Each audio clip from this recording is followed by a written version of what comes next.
What's the crack? It's your boy Teriyaki. Back at it again for a little bit more to chat and chill, okay? I do apologize. I slept in, motherfuckers, okay? It is what it is. Let me actually see how long I slept for yesterday.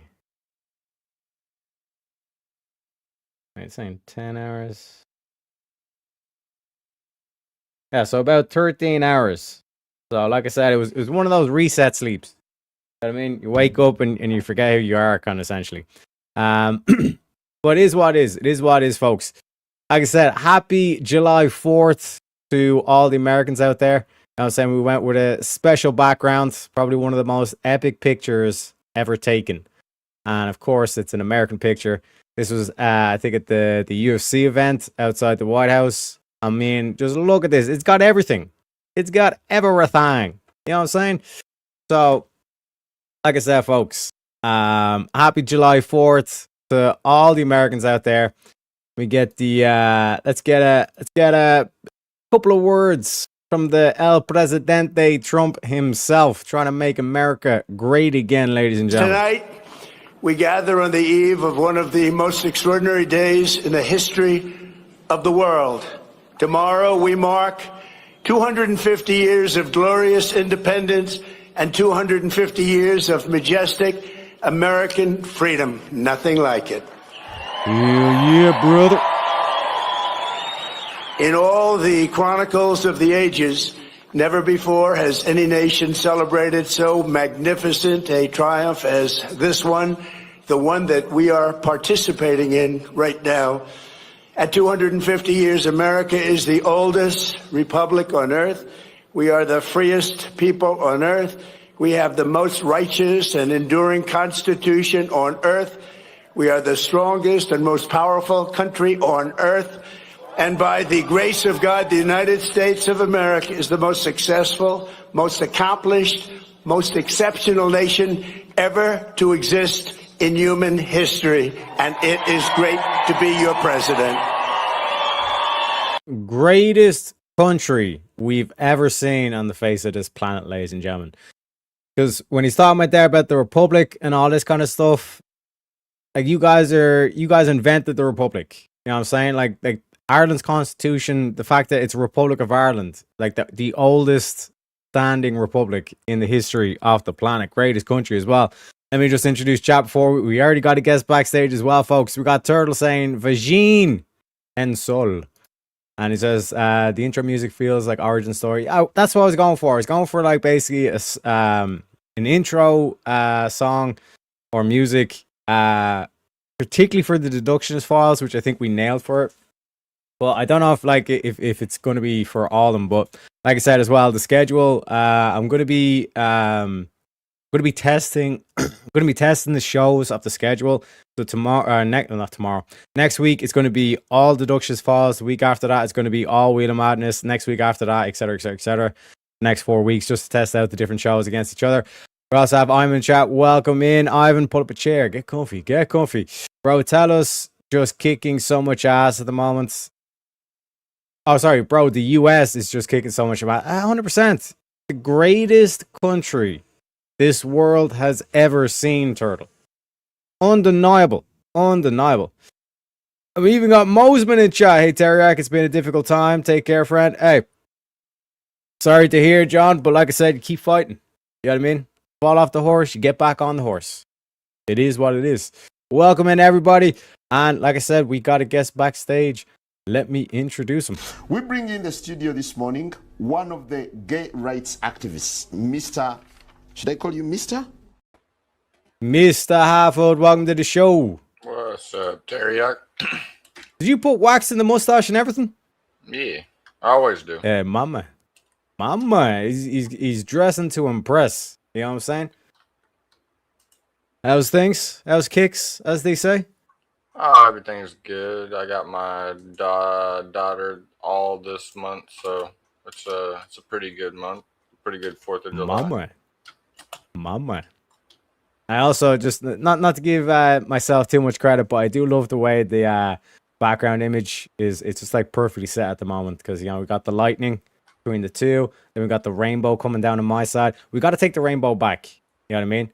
The queers took the rainbow, but we got to take it back, ladies and gentlemen, because it's ridiculous. You know what I'm saying?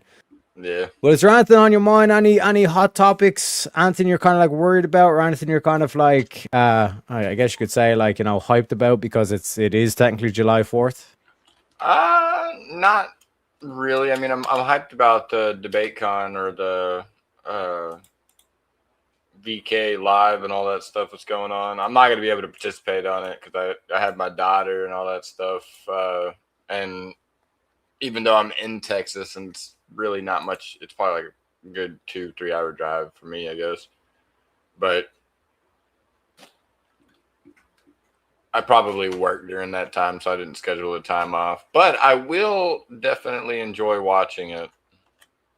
Mama. You know what I'm saying? We also got John Mullen saying, yeah, been in and out of the hospital, but protein diet is what keeps me alive. What can I say, man? That's why, like, this is El Carnivore. I mean, you don't need carbohydrates. You can run off fat. Like, what? Like, this is the whole thing that I keep asking people, like, why would your body, if it's storing energy, why does it store it as fat and not carbohydrates? Because fat is like the better long-term fuel. You know what I'm saying? So again, like I said, chin up, John. 100%. It's, you know, you can't ask for an easy life, but you can ask for a strong spirit. You know what I'm saying? Going to watch Young Washington. Hey, my man, what better way? What better way to celebrate July 4th? You know what I mean? And getting with the histories and oh my god, you see this? You see this? Gaze, Days, and Fruit Loop Yak. You got to give Shantae credit. It's a different one each day, but the customary throw up you take. Appreciate you, Shantae. And don't forget to smash the like button. The like button is free, folks. Okay, it doesn't cost anything, so just gently caress the like button as well. You know. I agree. I like the colors, bro. Rainbow was never meant to be meant to be only for the gays. It's not for the gays at all. They stole it. They fucking stole that shit, and we're taking it back. We're taking it back. You know what I'm saying? Welcome in, Ivan. Welcome in, Turtle. Welcome in, Mosman. Hope you're well. Mosman says, transplant specialist is the one telling me to keep up my protein. Protein is key, John. Protein is key. And this is another thing in terms of like with the vegan diet, just like your standard kind of like American or just like standard Westerner diet is we get so much energy off the carbohydrates that like that's where like the protein, you have to make sure that you're getting enough protein. And when you're on the carnivore diet, it's like, oh shit, like I need to make sure I'm getting enough protein, especially with like the fats as well. Like you should be aiming towards the same amount of like grams that you're eating in protein should be the same amount of grams that you're eating in fat. Because in terms of like the calorie split, you're going to be getting, because the way like it's like 9 calories per gram of fat, but only 4 grams of calories per protein. Essentially, what happens is you're getting like in terms of percentage of calories, it's like 70% of your calories coming from fat, only 30% from the protein. But if you look into this, there was like people who were like stranded or something like that, and they started eating rabbits, but rabbits don't have a lot of fat, and they basically they starved to death because all they were getting was the protein and not enough fat as well. You know. Welcome in, Halfwood as well. We got Blue saying it's not easy coming up with new slurs every day. That is true. That's what I'm saying. You got to give Shantae props. You got to give her props. You know, and especially because it keeps to the like Fruit Loop Yak. You know what I mean? Franny Yak. You know. Or lesbiac, you know. I caressed the like and it moaned like a whore. Nah, okay. No more caressing the like button. Just smash it. Just slap it. Slap the like button. We're gonna go with slap the like button. You know what I'm saying? And exactly, Turtle. They stole it. The goddamn queers stole it. You know what I mean? It is what it is. It is what it is. Doing okay, except all the hospital visits and the coma. Hey, like I said, man. Shout out to Mosman. Man, the myth, the legend, and we got the bear raid as well. Let me play the clip, ladies and gentlemen. Do not come. Do not come. I'm gonna come. Thank yous all for coming. And shout out to Speakeasy as well. Because who better else? Who better else to teach us the laws of logic to make sure we stay logical? You know, to stay in touch with the logos, then our boy Speakeasy. Well, hang on, stop. Let's start with this. What are the 3 laws of logic? What are they? No, don't look them up. What are the 3 laws of logic? Do you think this is an inconclusive What are the mathematical 3 statement? laws of logic? There's 3. What are they? I don't fucking know. You don't know the fucking laws of logic, dude. All right. No, all right, dude. I don't know where you don't even know the 3 laws of logic. This is fucking crazy. You're fucking crazy. Do you want bro. to ask Speakeasy if he knows? Yeah, it's the law of identity, the law of non-contradiction, and the law of the excluded middle. His name is John C. Anything else, dipshit? Bellissimo. Bellissimo. And again, thank you very kindly, Shante, for posting the link. Make sure you get your Speakeasy merch now while you still can. There is a limited edition stuff on there. We got the Avarice hoodie, we got the open panel purge. Limited edition. So I don't want to be hearing no crying, no nagging. Because like we have got a problem with a bunch of naggers, leftists are naggers. Right? They're there complaining, modern day, all this kind of shit. So it's either to get it now or you deal with the consequences. You know what I mean? It's all about that accountability. We got Tiny in chat. Welcome in, Tiny, as well. Oh my God, chat is on fire. We got Spartacus as well. You don't gotta give Shante nothing. I didn't do nothing. You know what I'm saying? We got the paper bag queen as well. We got Barry Ryan as well. Welcome in, folks. Welcome in. Salutes to you. Salutes to you. Boom, says Blue. Boom. Smash that like button because Tiny says smash the like or I smash your face. Kind of threatening, but I like the approach. Avarice is gone. The Avarice hoodie is gone. So you heard it here for folks. I've been every single time I've been saying get the limited edition. Now I don't want to hear any complaints saying I want to get my Avarice hoodie. It's gone. It was limited edition. It said it clearly on the site. So I don't want to hear no more complaints. You know what I mean? But it's not a surprise that the Avarice one sold out. Man's the myth, the legend. You know what I mean? It's Jeremy and King now. Okay, so again, like I said, limited edition, folks. Once they're gone, they're gone. To get them now. To be a nagger or not to be? Not to be. You don't want to be a nagger. But getting back to the open panel as well. So anyone who wants to talk shit or just wants to celebrate 4th of July, like I said, I went with a special background image. Like I said, one of probably the most epic images I've ever seen in my entire life. And it's perfectly, it's like perfectly in frame where it's like the rainbow's coming down on me. We got the electricity in the background. We got the great US monuments representing. You know what I'm saying? Yeah, I'm at 176 pounds. I checked my weight there the other day. I was 65 kilos, which is somewhere like between like 130 to 140 pounds. But a lot of people, like, when I tell them that, they're like, Jesus Christ, like, you're like scrawny. But I keep trying to tell you all, I'm a fucking leprechaun. Okay? I'm 5'9" on a good day. When I got my chest out and feeling, all energetic and shit. Unbelievable. But hey, you gotta look out for the leprechauns, Nagger South Park. Exactly. Bunch of naggers. Unbelievable. But, Halfwood, is there any big things happening in, the world of politics? Or is there anything, just in terms of the I guess just kind of like your day-to-day or anything like that, you know what I mean? Really... not really. I mean, there's not really a whole too much going on in Texas. To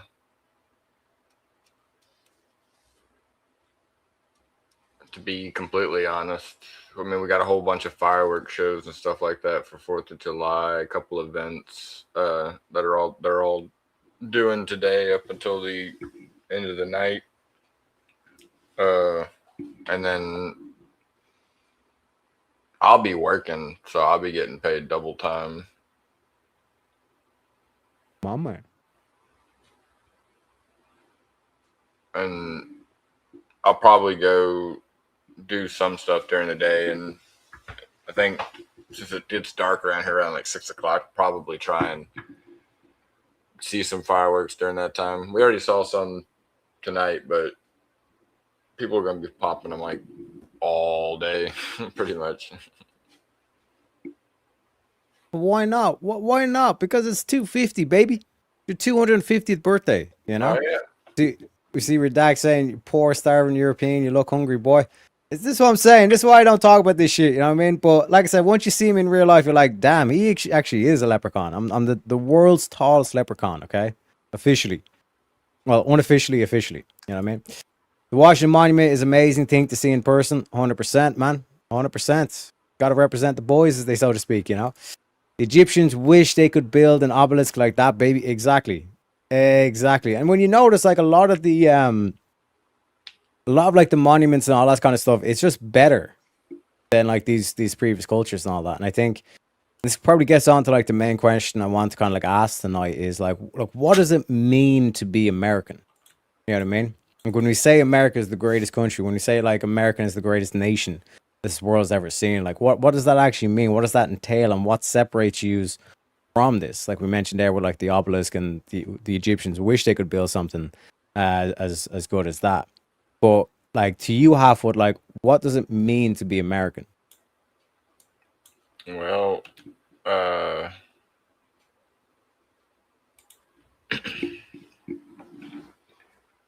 guess to be able to have the freedoms to do certain things you're not able to do in specific countries and places. The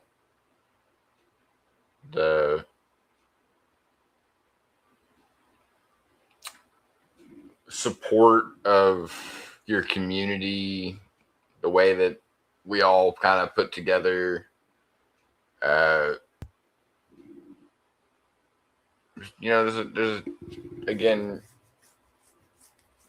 a variation of things about America that kind of makes it American. Now, I will agree that it is getting wish-washy with other cultures trying to basically blend into it, kind of like the whole stuff going on in like New York and shit like that. But I definitely feel like a lot of the aspects is just a certain freedom that feels like, I know everyone has different freedoms, but it's more like where you can create a business, a family, structure housing, not have to worry about specific things, I guess, taking it from you unless you do something illegal. What I mean by like the government and shit like that, necessarily.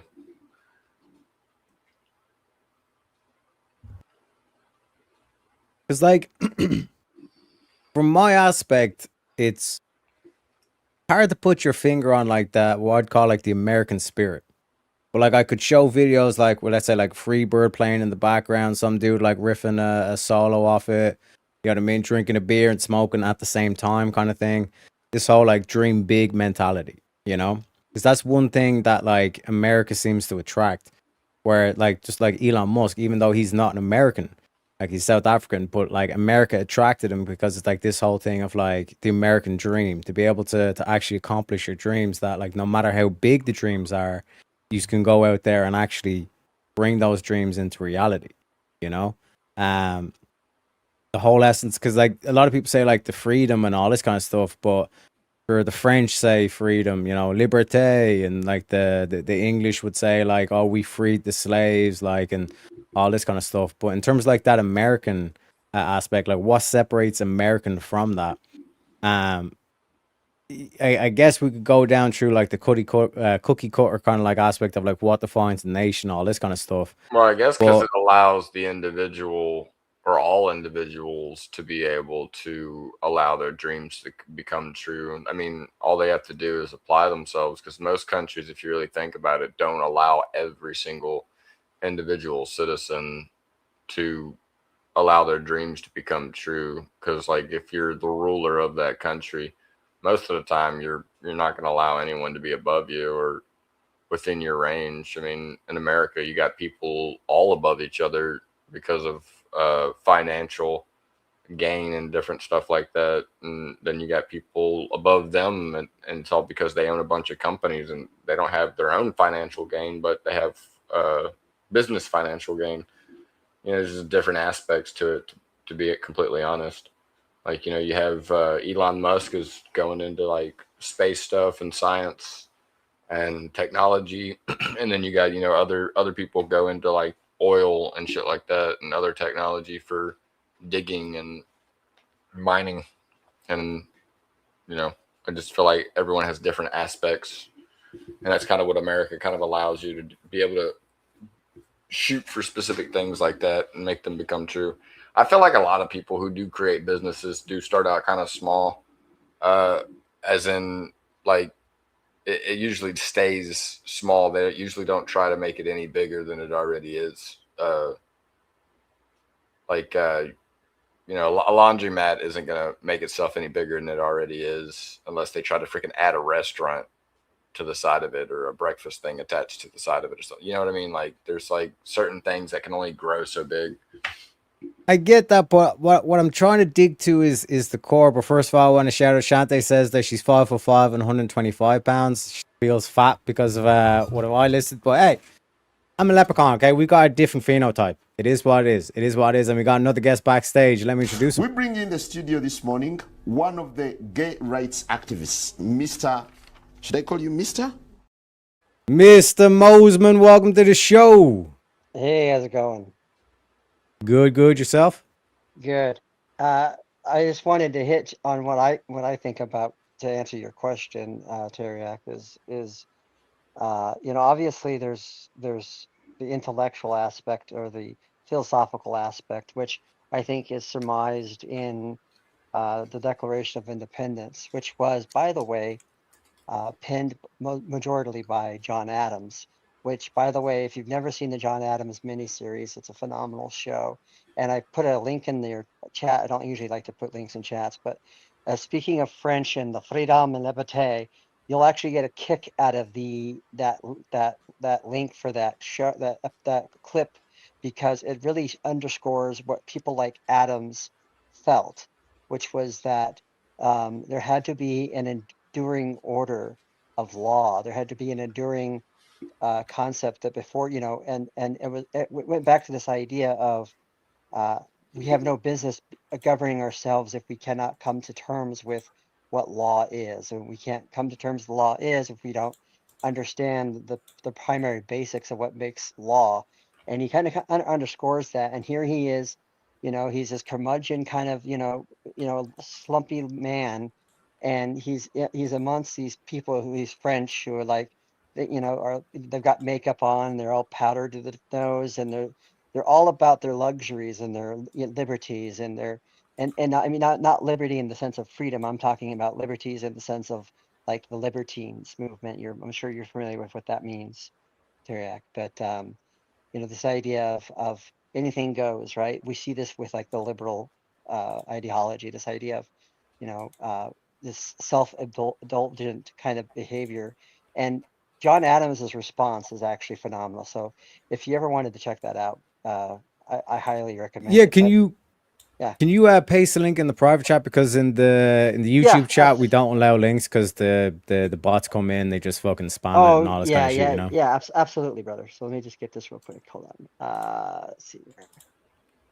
It's been a while, so give me a second because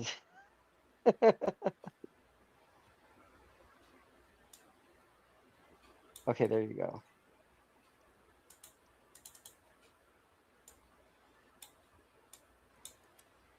But I think you'll enjoy this because I think it underscores something that I think is fundamental to the founding of America. 100%. Because obviously John Adams was one of our major founders. 100%. But because this is why, like, when I played the Trump clip at the beginning, when he brings up that like America was like, it is the oldest republic, and it's like this whole thing of like that American, like, quote unquote, the American experiment off the republic literally inspired like governments worldwide to adopt this aspect of like the Constitution and actually having a republic. Like the reason why they call it the Republic of Ireland is because of that inspiration that came from America. So there's a lot of like core things from America that comes up here. So let's play the clip, as they say. Madame, I just wishes to inquire if you have had occasion to attend the opera in Les Danseuses. Dance. No, I regret to say I have no ear for La musique. Oh. No, I'm afraid my occupation allows me a little time for the finer arts. Il n'a pas le temps. Il a beaucoup de travail.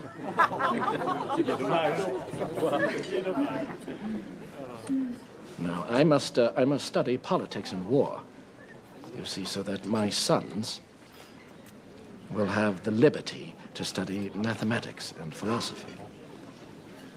My sons must study navigation, commerce, and agriculture, so that their children will have the right to study painting and poetry and music. Je dois étudier la politique et la guerre, et alors mes fils auront le droit, la liberté un jour d'apprendre les mathématiques et la philosophie. Mes fils doivent apprendre l'agriculture et la navigation, et alors un jour ils auront le droit d'apprendre la poésie, la peinture et la musique. C'est très organisé. Très ennuyeux. Bravo, Mr. Adams.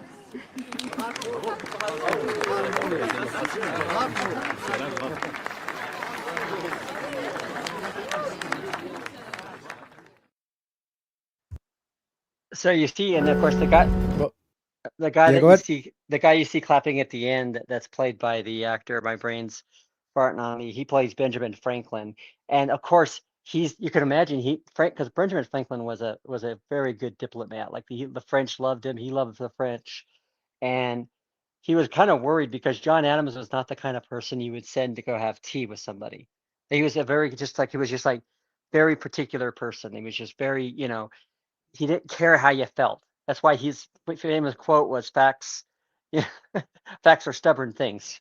But Mm-hmm. I love that line because what he's saying to you is I don't have the luxury of doing these things because in order for me to have, I'm doing this for a better generation. And when you think about what the previous generations do, and I think that's kind of the thing is that with America, there was always that forward notion of the idea of the legacy that we are going to leave behind. And unfortunately now, we see this in, I think, in American culture, unfortunately, that these things that are warring with the historical things, which of American culture, which is these ideas of let's just engage in now. Let's just engage in what we want to do now. And whatever the consequence to society, whatever the consequence to law, whatever the consequence to yada, yada, yada, let them be damned because damn it, we're effing entitled to have what we want.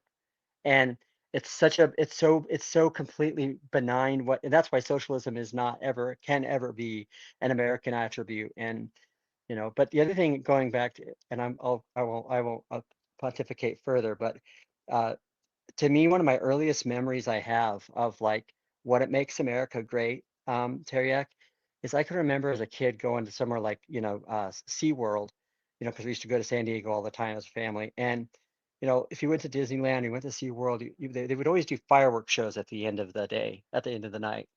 And there was a thing that they had because it was right around the 4th of July, and we're at SeaWorld, and they had a fireworks show, and they had like lasers. And of course, I don't care who you are, you cannot be an American and not feel the ground swelling notion of every time you hear Lee Greenwood's "And I'm proud to be an American, where at least I know I'm free." And what was amazing was to have people who are Americans of all ages know that song, sing that song, and then you see all these foreigners, Teriak, that are singing the song too. Mm-hmm. And it's that kind of just that uniformity of this, and that's that idea that used to make America great, which is that there was a predominating culture that we had, that no matter where you came from, as long as you understood those values. But now, unfortunately, people want to destroy that, and that's what's sad. But anyways, your input on that clip and everything else. Yeah, 100%, John. Because this is what I'm saying in terms of like it's a key thing, and it kind of goes with what I was talking about with like the Constitution to dare have like that aspect where it's like we will hold each other accountable to the Constitution. You know what I mean? And not and like to fall into the illusion of socialism. Because when you look at socialism, it promises all these things and all that stuff. It's hard to fight back against such a seduction. You know what I mean? But this whole aspect of like the American Constitution is like this whole thing of like, listen, like your First Amendment, you know what I mean? You might be wrong, but you have a right to say it. And the Second Amendment, where it's like you're going to have to come to grips with this fact of like defending yourself, not to rely on others for even a thing of like being able to defend yourself. When you look at like, for example, like what he says in that clip where he's talking about this key aspect of like, well, like I have to worry about war and politics, so then my sons can study mathematics and philosophy. You know what I mean? So then, you know, like my great grandchildren can then, you know, indulge in the arts, so to speak, and can worry about painting and music and all this kind of stuff. Like where the French, there, like it's so much of a no worries, John, no worries. Like I said, and again, happy 250 birthday to all the Americans. You know what I'm saying? But like this whole aspect of like they have all their you know makeup on, and they're talking about all like these fancy things and about music and art and all this kind of stuff. But like fundamentally, what keeps a nation living is the fact that it's able to defend itself. It's the fact that the politics are running smoothly. You know what I mean? And in terms of like this aspect of preventing a civil war, but also understanding war, how to defend itself as well. Like those are the fundamental things to even have a nation to begin with. You know? The Mr. 13 says, it's not just our US Constitution, it's each state having its own as well. Yeah, like the federalism, but like that's what I'm talking about with the Constitution. That it's not just this one overarching government and they determine everything and all this kind of shit. Because point out with like the socialism and communism, like that's essentially how communism manifests. It manifests as one central authority undermining the whole nation. Whereas if you have, even in Ireland, even in an island as little as Ireland, you cannot have people in Dublin, in the east of Ireland, determining what's best for the west of Ireland. Same thing in America. You can't have people in New York or Washington determining what's best in New York, what's best in California. Even when you just compare California and New York is, you know, the high sky rises, the skyscrapers, all the stuff. It's business, it's Wall Street, it's commerce and all this kind of stuff. Whereas when you look at California, it's more so what would be the word? It's more so like think of like sunsets, you know, beaches, like that whole kind of like aspect. You know what I mean? So I to me, it's kind of one of those things that it's like it's such a well developed political philosophy, or form of governance that it does kind of give it kind of goes so appreciated. Lack of appreciation in terms of modern day for where did this whole aspect of the republic start? The fact that you have the three branches of government that seem to balance each other. You know what I mean? And especially when you're going against ideologues like communism and socialism, like they want to destroy that. And that's why you see them do like warped interpretations of the Constitution to try and turn the Constitution against itself. Where on the one hand, you know what I mean, all of a sudden, you know, the Second Amendment, it's not about being entitled to defend yourself, being entitled to have your own gun. It's this whole aspect, or the responsibility of defending yourself, which is what necessitates the gun. It's this whole aspect of, no, the government should give you free shit, you know? And then in the Constitution, there's no mention of abortion, but then they'll warp one of the other amendments to say, no, this means that like we should have abortion. It doesn't make a lot of sense. You know what I mean? And like the turtle says, war upon war upon war upon war, but war is a constant thing. And to say that, like, okay, this generation don't have to worry about war, within a couple of generations after that, you're not going to have a country. It's one of those kind of unpleasant things that you have to be able to deal with. You know what I mean? It's such a great scene. I thought you'd like it. I did indeed. Like I said, I ain't no Frenchie. You know what I'm saying? I got my issues with the French, to say the least. You know. Jack says, I want to come by and say hi. I have a slight headache, trying to get rid of it. Might need sleep. No worries, Jack. No worries. Like I said, Second Amendment. Amen. Amen, brother. California's entertainment and enjoyment focused. Yeah, like that's what I'm saying. Like in terms of like when you look at the picture of like what would be the picture or image that comes to your mind when you're thinking of like New York versus California? It's this whole thing of like commerce, business, Wall Street for New York might not be the best weather, but it is the best in terms of like financial all the stuff. Whereas California is like I'm kind of saying the entertainment, sunny beaches. You know what I mean? The relaxation. You know. War is almost necessary. I'd say war is necessary. Like there was a line from Thor actually, where Odin says to Thor, "A wise king must always be prepared for war, but never seek it out." You know, you always have to be able to defend yourself. And like this whole thing of like, would you rather always have your gun and not have to use it versus not have your gun when you need to use it? You know. Well, Halfwood, any thoughts? Yeah, you should always feel like you might lose everything tomorrow. You gotta always be in defense mode.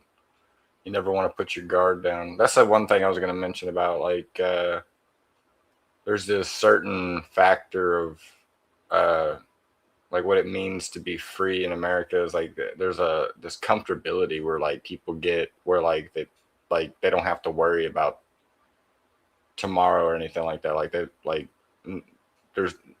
don't think anything's ever gonna happen. Basically, like they have this lack of worry. Well, like a key example of that is like the Europeans. Like Donald Trump put out a post or a graph that like from 2014 to 2025, like within that like roughly 10-year time frame, America had funded NATO. It was like 999 billion, right? Just 1 billion shy from $1 trillion that America put in, and like the next nearest country I think was like France or Germany that put in 30 billion. It's like when that's the mentality or when that's the quote unquote incentive. No wonder the Europeans, all they do is brag about the healthcare systems and all this kind of shit. It's because they're not spending any money in terms of their own defense. And like I said, and like we got from that clip, that again, shout out to John for posting that clip. Like that fundamentals of like war and politics, like that's the bedrock. If you're not able to defend your borders, you don't have a country anymore. And I think that's what's happened to Europe to that point where it's like it was almost like you were seen as evil, or you were seen as a bad person if you were talking about like investing in defense or military and all this kind of stuff. Like, oh, like this kind of illusion where it's like, oh, well, I'll just get along to go along and all that kind of shit. That ain't the way it works, you know? John Mosen with the quote says, "Let every nation know whether it wishes us well or ill, that we shall pay any price, bear any burden, meet any hardship, support any friend, oppose any foe." JFK. You know what I'm saying? And that brings me into the next clip that I have. The one, the only Mr. JFK. I wonder if you could perhaps let me know how many of you here have a relative in America who you'd admit to, if you'd hold up your hand.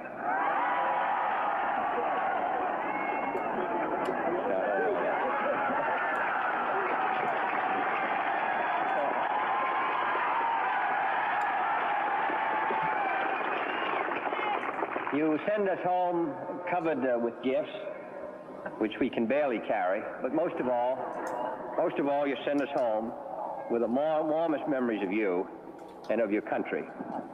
So I must say that though other days may not be so bright as we look towards the future, that the brightest days will continue to be those in which we visited you here in Ireland. If you ever come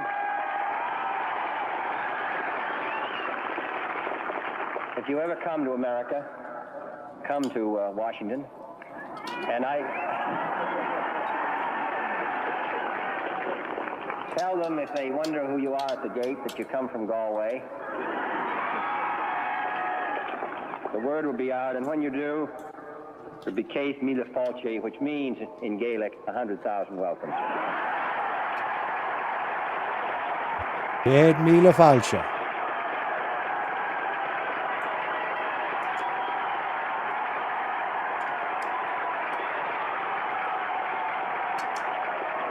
Salt Hill, his helicopter is ready and waiting. And John Fitzgerald Kennedy leaves behind old friends with fresh memories.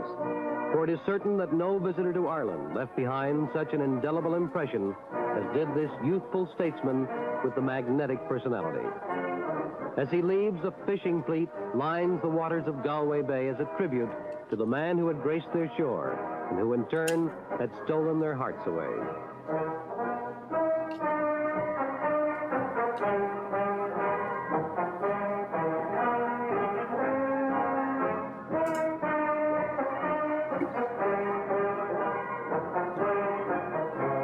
And like this is the thing as well. Like this is what I'm trying the point I'm trying to get to a lot of people is they don't realize that like Ireland would not be a republic. There would be no Republic of Ireland if it were not for the Americans. You know what I'm saying, which is why it's happy 250th birthday, motherfuckers.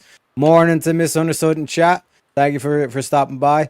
Let me catch up on chat as well. We built this city. That way intentionally. Children should not have to know where a bomb shelter is.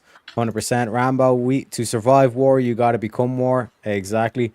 And JFK, yeah, he would be a Republican because essentially, like, this is the thing that, like, I was pointing out last week, earlier in the week, was this whole thing of the Democratic Socialists of America. DSA. Like, essentially what they've done is they've captured the Democratic Party.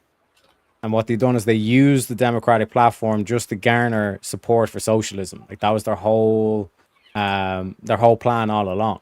And now they're coming out with things like some of the people put forward are like people who would, like, direct quote was, we are Westerners who aim to destroy Western civilization. That's like a direct quote from one of these motherfuckers that got elected. You know what I mean? So at some point you gotta believe them when they believe the enemy when they say, you know, death to America or death to the West and all this kind of shit. You know what I mean? Got Marte in chat. Welcome in, sir. Pull up a chair, get comfy. It says Tim Walz pardoned a person who essayed a minor. And California is trying to pass a bill that makes essay to a minor not prevent you from running for office. That's what I'm saying, man. That's what I'm saying. Like, this whole queer ideology is what I'm saying. We need to take back the rainbow. Queer ideology literally means pedophilia. You know what I mean? I've got clips that I can show you about that as well. But, ladies and gentlemen, we've got a guest backstage. Let me introduce him. We bring in the studio this morning one of the gay rights activists, Mr. Should I call you Mr.? Mr. Marte, welcome to the show. Hey, good morning, people. Morning. Morning. So, any thoughts so far, Marte, or like basically the main question or main theme of tonight is like, what does it mean to be American? Oh, it means to hold these values that we hold self-evident. You know, the whole trope about this. The thing about this is it's not the fact that we have these values, it's your ability to retain the values. That's the problem that we're having right now, not just in our country, but in other countries as well, too. We have this thing called diversity, and all that means is anti-white culture, to be honest with you. And if you talk about this, how come there's no diversity happening in Nigeria? How come no diversity is happening in any of these dark continents? Well, it's because anytime we ever have this happens, we're eroding a first world society, and that's what's going to happen. We're going to have a civil war that's going to break down in the UK eventually, where it's going to be the slaughtering of a brown culture from monopolizing this diversity and controlling the cultural narrative. And the reason why this is going to be happening is it's going to be a last-ditch effort to preserve this society from devolving into a first world society, into a third and second world society. We need to preserve this. And there's a question that I have to ask right now, too. Is there such thing as a third world white society? I'll wait. I don't think there is. Right, which proves my point. And they're trying to eradicate this cultural phenomena from happening and eroding these values that we have. So when it comes to the question that you asked me about, you know, what does it mean to be American? It means to basically uphold the status quo that our forefathers have died for. What you mean is like Ireland's state happening, coming to prominence from the United States, supporting its function. I think for us to back Ireland is extremely American to do this. And the burning of St. Patrick's burial ground is extreme disgrace. And I think that one too many things is going to happen to where there's going to be a world war. It's not going to be Iran, all this other stuff. The world war is going to be this cultural propagation of brown world eroding away from first world society. That's what's going to happen. Well, it is essentially not only a world war, but because a lot of people think, oh, because World War II ended, and then yeah, there was the Cold War and all that stuff, but it like the war has essentially ceased, and we're in quote unquote peaceful times. But it's a wrong way to look at it. You're just looking at the physical aspect of it. It's also what many call a spiritual warfare, or spiritual war, or one could say a worldview war. This is why having a coherent worldview is so important. Like Jay Dyer, like has been like ringing the bell of this, like in terms of the worldview. Andrew Wilson, the same thing. Like what is your worldview? You know what I mean? And if your worldview is, you know, weak or susceptible to being kind of like overthrown by the likes of communism and socialism, well, there's not going to be any limiting principles, which is what Ryan Mullally keeps talking about, like the limiting principles to this liberalism. It can't just be I want freedom, because what would you, where's the line in the sand to say I want freedom, but I'm not going to step over to that side? Essentially, what you're going to see is a lot of these liberals are going to succumb to the seduction of the likes of like socialism or communism, which promises you all these things, but in reality, it never actually manifests. You know what I mean? So in terms of like the aspect of like this whole thing of like the worldview war, it's been clear since World War II, like even during World War II, that the communists realized, or like their plan of action is to make sure that communism spreads all across the globe. They can take out every single nation possible. You've seen it in South America, you've seen it in China. Like this was all like Stalin's influence.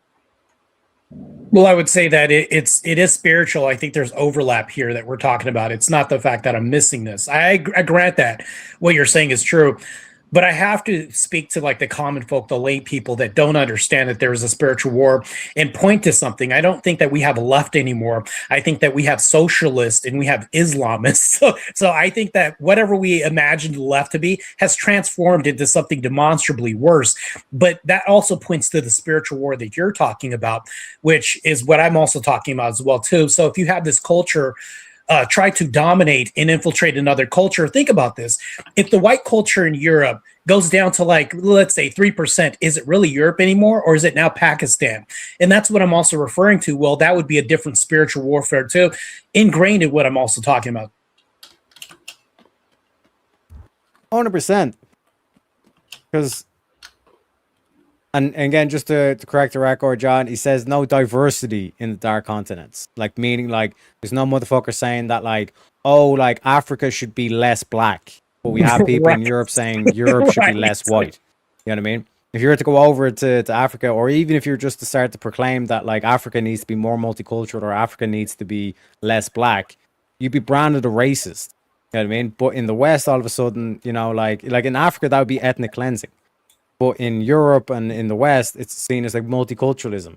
It's just a different name or a different label. And that's why, again, John with the bangers here, saying the tree of liberty must be refreshed from time to time with the blood of the patriots and tyrants. From a boy, Thomas Jefferson. You know what I mean? Yeah, that's my question, though, is how come nobody's trying to make dark continents more diversified with white? They're only trying to do this to white cultures. And when I talk about white cultures, I'm talking about first world societies. Why are they trying to diversify only those cultures and those continents, or I'm not even saying continents, those statehoods, with more browning of culture? To me, I think that this is a really bad failed eugenics program that we're pointing to. Well, it's essentially like an attack on Western culture, because the one thing the Cold War proved is that there was no like mass kinetic action or warfare in terms of that, but it was just purely from like Russians being able to see what the American culture is, what American lifestyle is, like, you know, videos of the convertibles driving down, you know what I mean, in the sunsets and all this kind of stuff. They kind of realized, oh shit, we've been fed a bunch of lies by these Bolsheviks, essentially, these communists. You know what I mean? So in terms of like a modern day example is just take a look at the aerial photographs of Korea at night. North Korea has no lights on. South Korea has it's lit up like a Christmas tree. You know what I mean? This whole kind of like false narrative that it's because of capitalism. That's why you're and it kind of plays on this, and this is why I keep calling it like a seductive mentality. It's basically takes all your choices, all the bad choices you made, and say those bad choices aren't your fault, someone else's fault. You know what I mean? And that's how like so many people get sucked in. And then when you pair that with Gramsci and the Frankfurter School and all this stuff, Gramsci was the one who basically kind of said, we're not going to win this on the economic. And that's what the Cold War proved. The Americans had more bellies full and all this stuff. Russians were fucking starving on the streets. Bread lines, all this kind of stuff. You're not going to win it on the economic. The only way to win is through this cultural thing. And this is why you've seen all this stuff manifest, from like the LGB nonsense thing to the black versus white, the BLM and all this kind of shit. All these movements are essentially trying to erode or trying to destroy the culture from within. Because that's the only way America's actually going to fall, is from within. And this whole thing of like getting the people of the nation to forget their history, to no longer believe in their country, that's the only way you're actually going to be able to do it. Those are facts, and I can see that that's happening through revisionist history. Feminism's had a hand in this. Matter of fact, there's a story, and I should do a short on this. There was a woman, I think her name was Poxy. She was a black slave. She actually bought another slave, and then when she got pissed off at her black husband, she sold him to a white owner. And this is so. These are things that like nobody ever hears about stories like this. How feminism has invaded the black community like this. Well, that's also culture too. And we think about this. This is a social parasite that's also invading. LGBTQ is another social parasite. All of this, and when you think about this, we've taken two fathers out of the home. We've taken God out of the home and the real father out of the home, and we've also taken religiosity out of the schools and everything else. We've taken the American flag, which is deemed racist now, and put a pride flag up there. Well, that's where this replacing another form of nationalism, which is a pseudo form of nationalism, for something else. And to me, I think this is really a bastardization of American culture. So also what it means to be a patriot is also beholden to these values that we've had, and making sure that they don't erode, even if it means a little bit of bloodshed. I'm not promoting violence here, but I'm saying what is going to possibly happen if it continues at this race. We're going to see an America that's different from what we have, what we don't want our children to suffer in 60 years from now. Well, you brought up the whole aspect of feminism kind of like invading the black community in America. I just call them Americans, but like this whole aspect of like the women are like overly masculine. You know what I mean? And like this is because again, shout out to Misunderstood. Like anytime I go on our panels, there's a couple of black women that like I just love. It's my new favorite pastime, Marta, is winding up black women, because it's just so easy to do. You know what I mean? But it is this thing where like I look at that and I kind of go, it's like these like black women hate not only men in general, but like black men.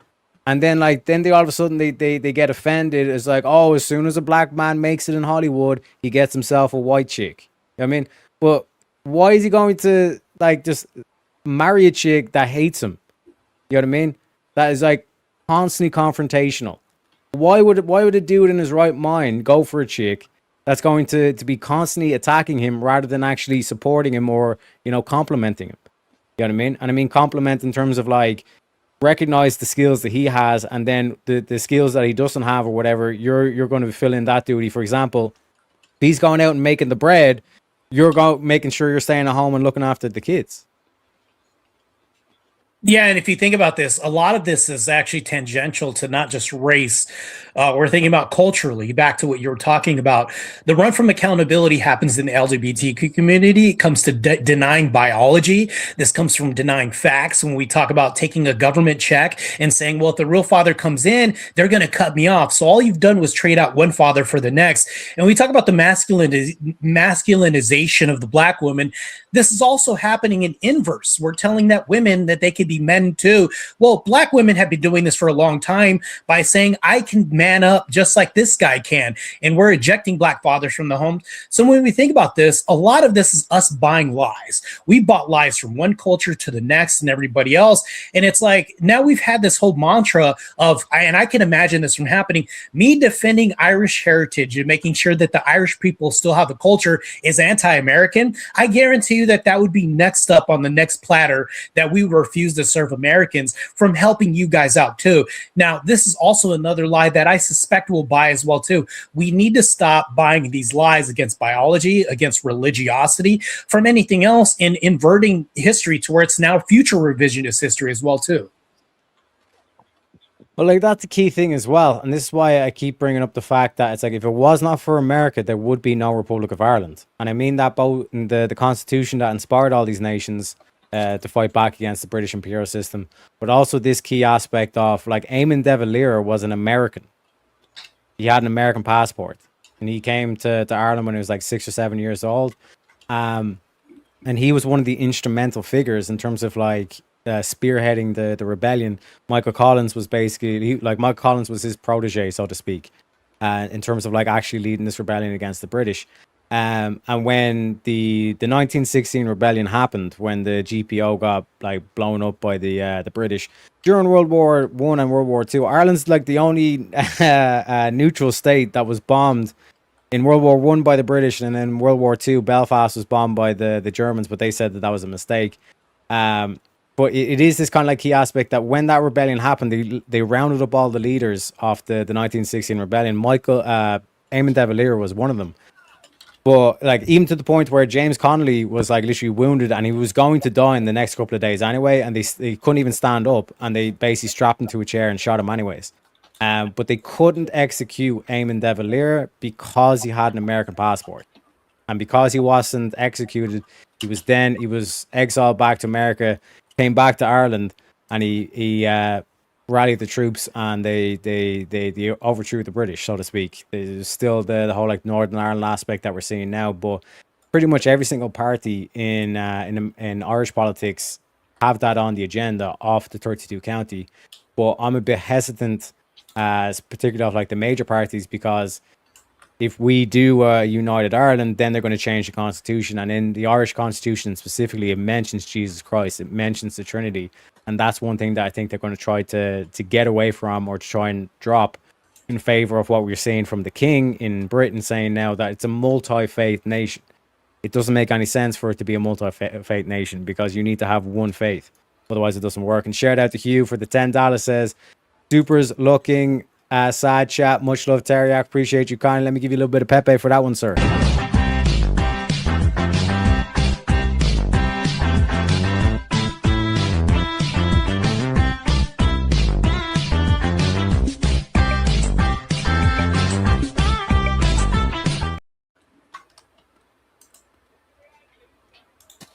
Oh, sorry, I was muted. Just to tee you off on this as well, of, like, the revisionist history. An example of what they're trying to do now is, like, the way they attacked American Britain was this whole thing of, like, well, your founding fathers, or throughout history, like, you guys owned slave at one particular time. They ignore the fact that the British was the word, like, made slaves illegal in terms of, like, crossing the seas, and then America themselves, they made slavery illegal as well. They don't mention that fact. They just said, well, they did have slaves, all this kind of shit. But in Ireland, we didn't colonize, we didn't have slaves.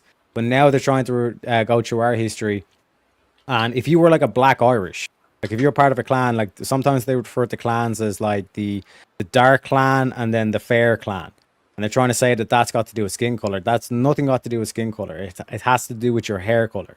So if you were fair, like, let's say if you're a clan of, like, Murphys, if you were a fair Murphy, you were, like, you either were ginger or blonde. If you were a dark Murphy, you had black or brown hair. And now they're trying to rewrite it. Well, another thing I'll say is that there's 2 points I want to make. I think that the Irish government, when we talk about this, is also pointedly corrupted in some parts and segments. When we think about this, I think a lot of this has infiltrated that. But the next point I want to make too is this movie that's came out, the Citizen Vigilante, is like propaganda. We can all say that that's propaganda. Yet I'll bring up something that ties into Irish. If we think about Boondock Saints, if that movie were to come out, because it's two vigilantes coming out in facing somebody who wants to kind of oppose their cultural heritage to some degree, rob them, steal, and all this other stuff, two people fighting back.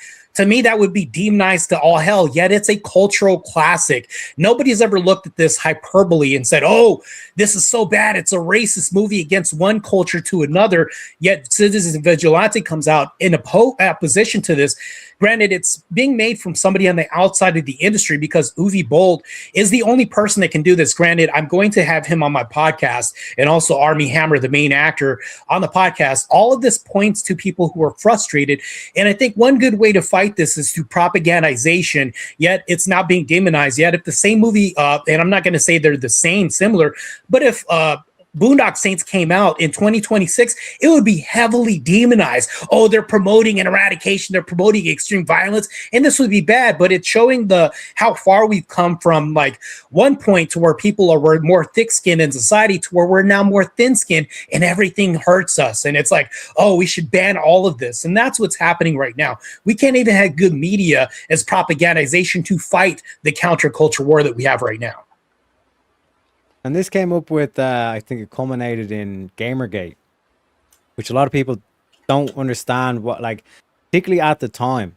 The way that was branded at the time was this whole thing of like, oh, this is just a bunch of like racist gamers or misogynistic gamers that don't like what's going on. But when you look at it, it was literally just a chick who was sleeping around with all these game developers, get inside knowledge on it, and then by cultivating that power that she was able to get from that, in terms of media, like what I mean by power is that like the influence that she was basically kind of like writing good reviews for the dudes she was sleeping with and propping up certain games. This manifests now that we've seen throughout the whole gaming industry. You look at your typical gamer, they're like all this kind of like LGBT, this, you know, BLM, this, all this kind of shit that's basically been forced through in terms of the gaming. Why, like, even just your average gamers, like, why can't I just have a simple story? You know what I mean? Like think of like a James Bond kind of thing, and it's everything is hailed as either white supremacy, or like a James Bond film would be like, that's white supremacy, or that's a dangerous story to push, like a white man going around, you know, killing people and all this kind of shit. And to tie it back to the Citizen Vigilante, you're seeing the same thing where it's like they're trying to brand anything that doesn't suit the narrative of as this is just propaganda. You know what I mean? This is like anti-black or anti-gay or whatever the fuck. When realistically, it's like, no, this is a real phenomenon that's been occurring. Like we had, like I went through the whole rape gang inquiry report that was like targeted at white Christian British girls. You know what I mean? Like that's is that not racist? And then they do the whole thing. It was like, well, no, because like these people don't have institutional power, which means that doesn't classify as racist. Which means you have like people saying it's like, well, I'm black, I can't be racist, even though I'm directly going against them. Like this came up on yesterday's show as well, where the dude that you said to Andrew, you're not smart, you're white.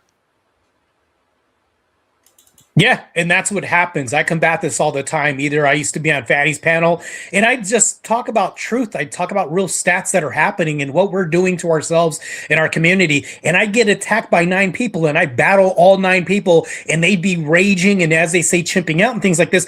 It's not really like the fact that they're just ducking accountability, but the fact that they're continuing and digging their heels deep on falsehoods in the community. And when we think about this, you mentioned propaganda in media, right?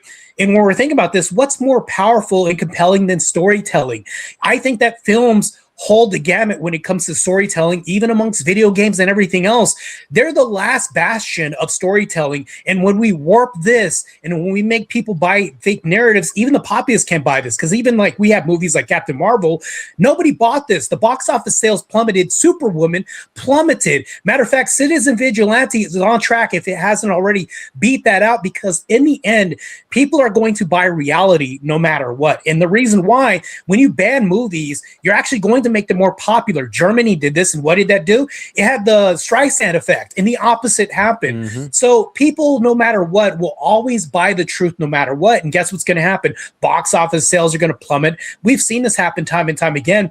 And you can only feed people falsehoods for so long. They've been shoving LGBTQ and everything else down our throats for so many years. But the moment we push back, all of a sudden it's racist. All of a sudden it's, the Austrian painter narrative and all this. And it's just bad. But I think that we must keep fighting no matter what. We shouldn't cave to liberal narratives. No matter what happens, the truth should always prevail. No matter if I'm fighting a panel of 9 blacks on Fatty's channel, I will always speak against the falsehoods and fight whatever the cultural narrative is opposing the truth. 100%. Halfwood, do you have any thoughts? I want to make sure we're all kind of getting involved in the conversation, but is there any stuff that you've seen personally in terms of the media and stuff like that, or are you kind of like, nah, fuck that, I'm doing my own thing?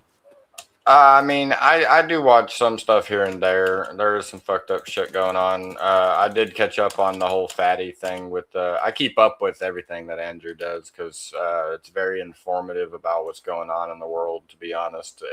Honestly, a lot of people similar to Andrew, even like Mr. Bill, like I like to keep up with people that are live realistically doing stuff than just actually news sources, because sometimes they like to wish-wash a lot of the information and shit like that, whether it's the right or the left. News source medias just tend not to give all the information out, and I hate that. Well, I think that's why we have to look at the original. We have to sift through things. I think that's why I listen to CNN, Fox. I listen to alternative independent media. I listen to everybody, even Teriak. If he's got anecdotes and video, boots on the ground, things like this, we have to take an all-encompassing approach. Some people will take slices of a pie. This is what you're referring to, instead of looking at the whole pie as much as possible, because we have this at our fingertips with telephones, media devices, and things like that. Hell, there was like a footage of police in Teriak. You've probably seen this, where the officer arrested the white guy after he got jumped by 3 black guys on the street. That's been painted like 7 different ways till like Tuesday. And when I covered this, there's 2-tier police system that's happening right now. When we think about this, on my IG, I have the gang inquiry report that you're talking about, so that way people can really look at the factual documentation, the eyewitness testimony, and all this. 250 white Christian women. This isn't something that's painted as like some made-up narrative for citizen vigilante. This is actually what's happening. And when people say that this is just racist propaganda, no. When we think about this, 250 white girls, you're just going to minimize this? This is like blasphemous whenever you push back in Hollywood towards this, because Hollywood wants to paint a different narrative. When we are talking about the reality of the thing that's happening on the ground, we're actually eliminating and eradicating white culture. This is an extermination that's happening right now. This isn't immigration. This is outright invasion that's happening. And we need to stop this, because this is going to be combating spiritual warfare against Christianity. That's literally what this is too. And also a race war that's happening too. I hate to say this, but it's true. People are actually dumb enough to think that this is really just about race. Yeah, it's like my best kind of like tags to put on it is this whole aspect of globalism versus nationalism. You know what I mean? And like you kind of mentioned there in terms of like wanting like our Irish culture to be protected. It's like, that's not all of a sudden making you like an Irish or whatever. Like you can still come at that or want that from the aspect of like being a nationalist. You know what I mean? Because nationalist policy should transcend the nation in terms of, if it is a good national policy to follow, it should strengthen a nation, be it in America, be it in Europe, be it in the Middle East or Asia. You know what I mean? But this is the video you were talking about, how ridiculous policing in Britain is.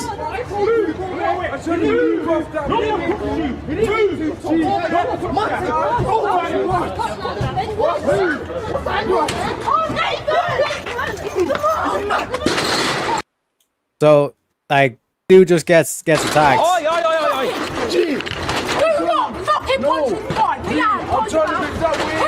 So I gotta say something real quick.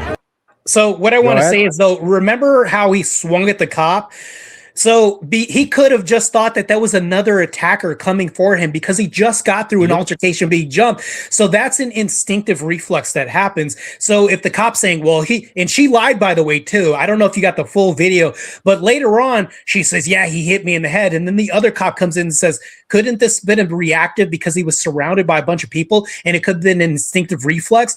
What she did was just slam him. She cuffed him up, let the black people go. And then he got beat again by another cop that came in and pushed him in the car and told him that he was going to get beaten more. This is just crazy two-tier system at work. I mean, it culminated like we're seeing with the Henry Novak thing, where it's like just the accusation of racism was more of a priority for those cops than the accusation of actually being stabbed. Yes. You know what I mean? And that's where you have the what's been going around, at least on X, is this whole thing of I don't think you have, mate. So it's like the mosque getting burnt down is I don't think you have, mate. You know what I mean? Like any of this kind of shit that we're starting to see kind of bubble on the surface is like we look at like Belfast, we look at the dude in Scotland. There is going to be a backlash from this, and what I keep trying to remind people is that it's like this whole thing of like chimping now. It's like, oh, when BLM chimps out, they burn down a police station. It's like, yeah, that's cool, I guess. But when white people chimp out, you get World War I, World War II, yes, Hiroshima, Nagasaki. You know what I mean? And that's where it's like that's where things are going. You know what I mean? We're at the early stages of it now. Go ahead. And that's the thing, though. That's the reckoning. People don't really understand how benevolent that culture is. They don't understand how benevolent Irish culture is. They don't understand how all that is just patience. And if you think about this, a patient enemy or a patient opposition is more deadlier than a reactive one. We can see this historically, like you pointed out, Nagasaki, other incidents that have happened where people waited before they attacked because the fury and the reckoning would have been way worse than what people do automatically off of just pure emotion. We can see this through history, and that's not revisionist history at talk. This is just facts that you're spouting right now. And like this is the thing, like a lot of people will try to attack Americans, say, look at what you've done to Nagasaki, look at what you've done to Hiroshima. But you have to kind of like grasp the mentality of the Japanese warrior, or like that kind of like mentality of the Japanese, where it's like they were more than willing to fight to the death, so to speak. But an interesting thing that you can kind of line up is like, first of all, think of the amount of lives that were saved by doing that. You know what I mean? In terms of the two dynamics, if they hadn't have done that, and how many lives lost would have happened versus doing that and effectively ending the war at that point. But another thing to note on that as well is, well, like the British won that war, but look at London versus Tokyo right now. Who's doing better off? You know? Japan had 2 nukes landed on them. They seem to be doing a lot better than the British, who, quote unquote, won the war, but they embrace multiculturalism. London is a shithole. Yeah, and we can see examples from this from other media. I don't know if you saw the movie called Snatch before. I think that's what the movie's called, with Brad Pitt, where he plays one of the pikeys, right? And they talk about this. They say, well, a pikey reaction is a motherfucker. And remember, they were patient. They killed his mom in the movie, and they waited. You're talking about 2 different cultures. You're talking about gypsy culture and the other culture, the English culture. They were patient, but look at what happened. They literally ended this war that happened between 2 different cultures. They were the most patient culture. His mom got killed. All this shit happened. But what did they say? A pikey reaction is a mofo. And when that happened, it ended everything. What we're talking about, the reason why I'm referencing this is when we talk about white culture. Yeah, I am mentioning race here too. When we talk about the black culture, automatically robbing, stealing, pillaging, and then they wonder why they have these plastic cases when they have to ask for razors and shampoo. Well, that's because of the reaction that's happened. All this is just slow buildup to where when this finally blows over, it's going to end the black cultural narrative of, okay, this is what we're going to do, where there's going to be an exodus. And the exodus that's going to happen in Ireland, this is also what I'm pointing to, is where blacks are not, and I'm not going to say blacks, but I'm saying the invasive culture is going to feel like they're so uncomfortable that they don't want to step foot on Irish soil, because the reaction that finally happens due to Irish patience is going to be a motherfucker, to where they're going to be like, we're going to have to leave. And the max exodus is going to be, they're going to have to flee to France. France. They're going to have to flee to the UK because they can't step foot in Irish soil because it's so uncomfortable because of the slaughters possibly happening, to where they can't be an invasive culture, just like plants can't be in the American soil. If you bring an invasive species, what does it do? It monopolizes everything else and ruins your culture that happens. Well, how come we can't do the same with other cultures? Well, it's because people don't wait till the last minute and they're too patient. Well, what's going to happen is going to happen. And just to echo off that point where you're saying it's not like a color issue. It's not like a black or white thing. Like we can give examples of Thomas Sowell, you know, Justice Clarence. You know what I mean? Like these are black men, but like actually are. And again, this is the thing that I've noticed gets thrown around. In you know the black community is like, oh, you've sold out your race, you sold out like thing. But it's like, what has it produced? You know what I mean? Rappers, pimps, drug dealers, all this. Like, is that like, are you saying that you're trying to defend that culture? Because like that happens in the quote unquote white communities as well, but that's looked down upon. That's shameful. You don't promote that. You don't amp that up. You know what I mean? Like you amp up like proper education, like being able to engage in logical discourse. You know what I mean? That's something that's respected. You know what I mean? Infrastructure is another thing. Go ahead. It's funny because I do debates, right? You do debates as well, Teriak. When we do debates, and I do the debates in black culture, I pointed this out, and it was poignant on Fatty's panel one time, or another black panel, I think it was. And they were saying, well, you're trying to be like the white man. You know they're not going to accept you, Marte. And I said, well, what are we doing? We're doing debates. And they said, yeah, we're doing a debate right now. And I said, I'll ask you a question. What are the tools that we're doing in debates? You know, if you think about a Socratic method, where did that come from?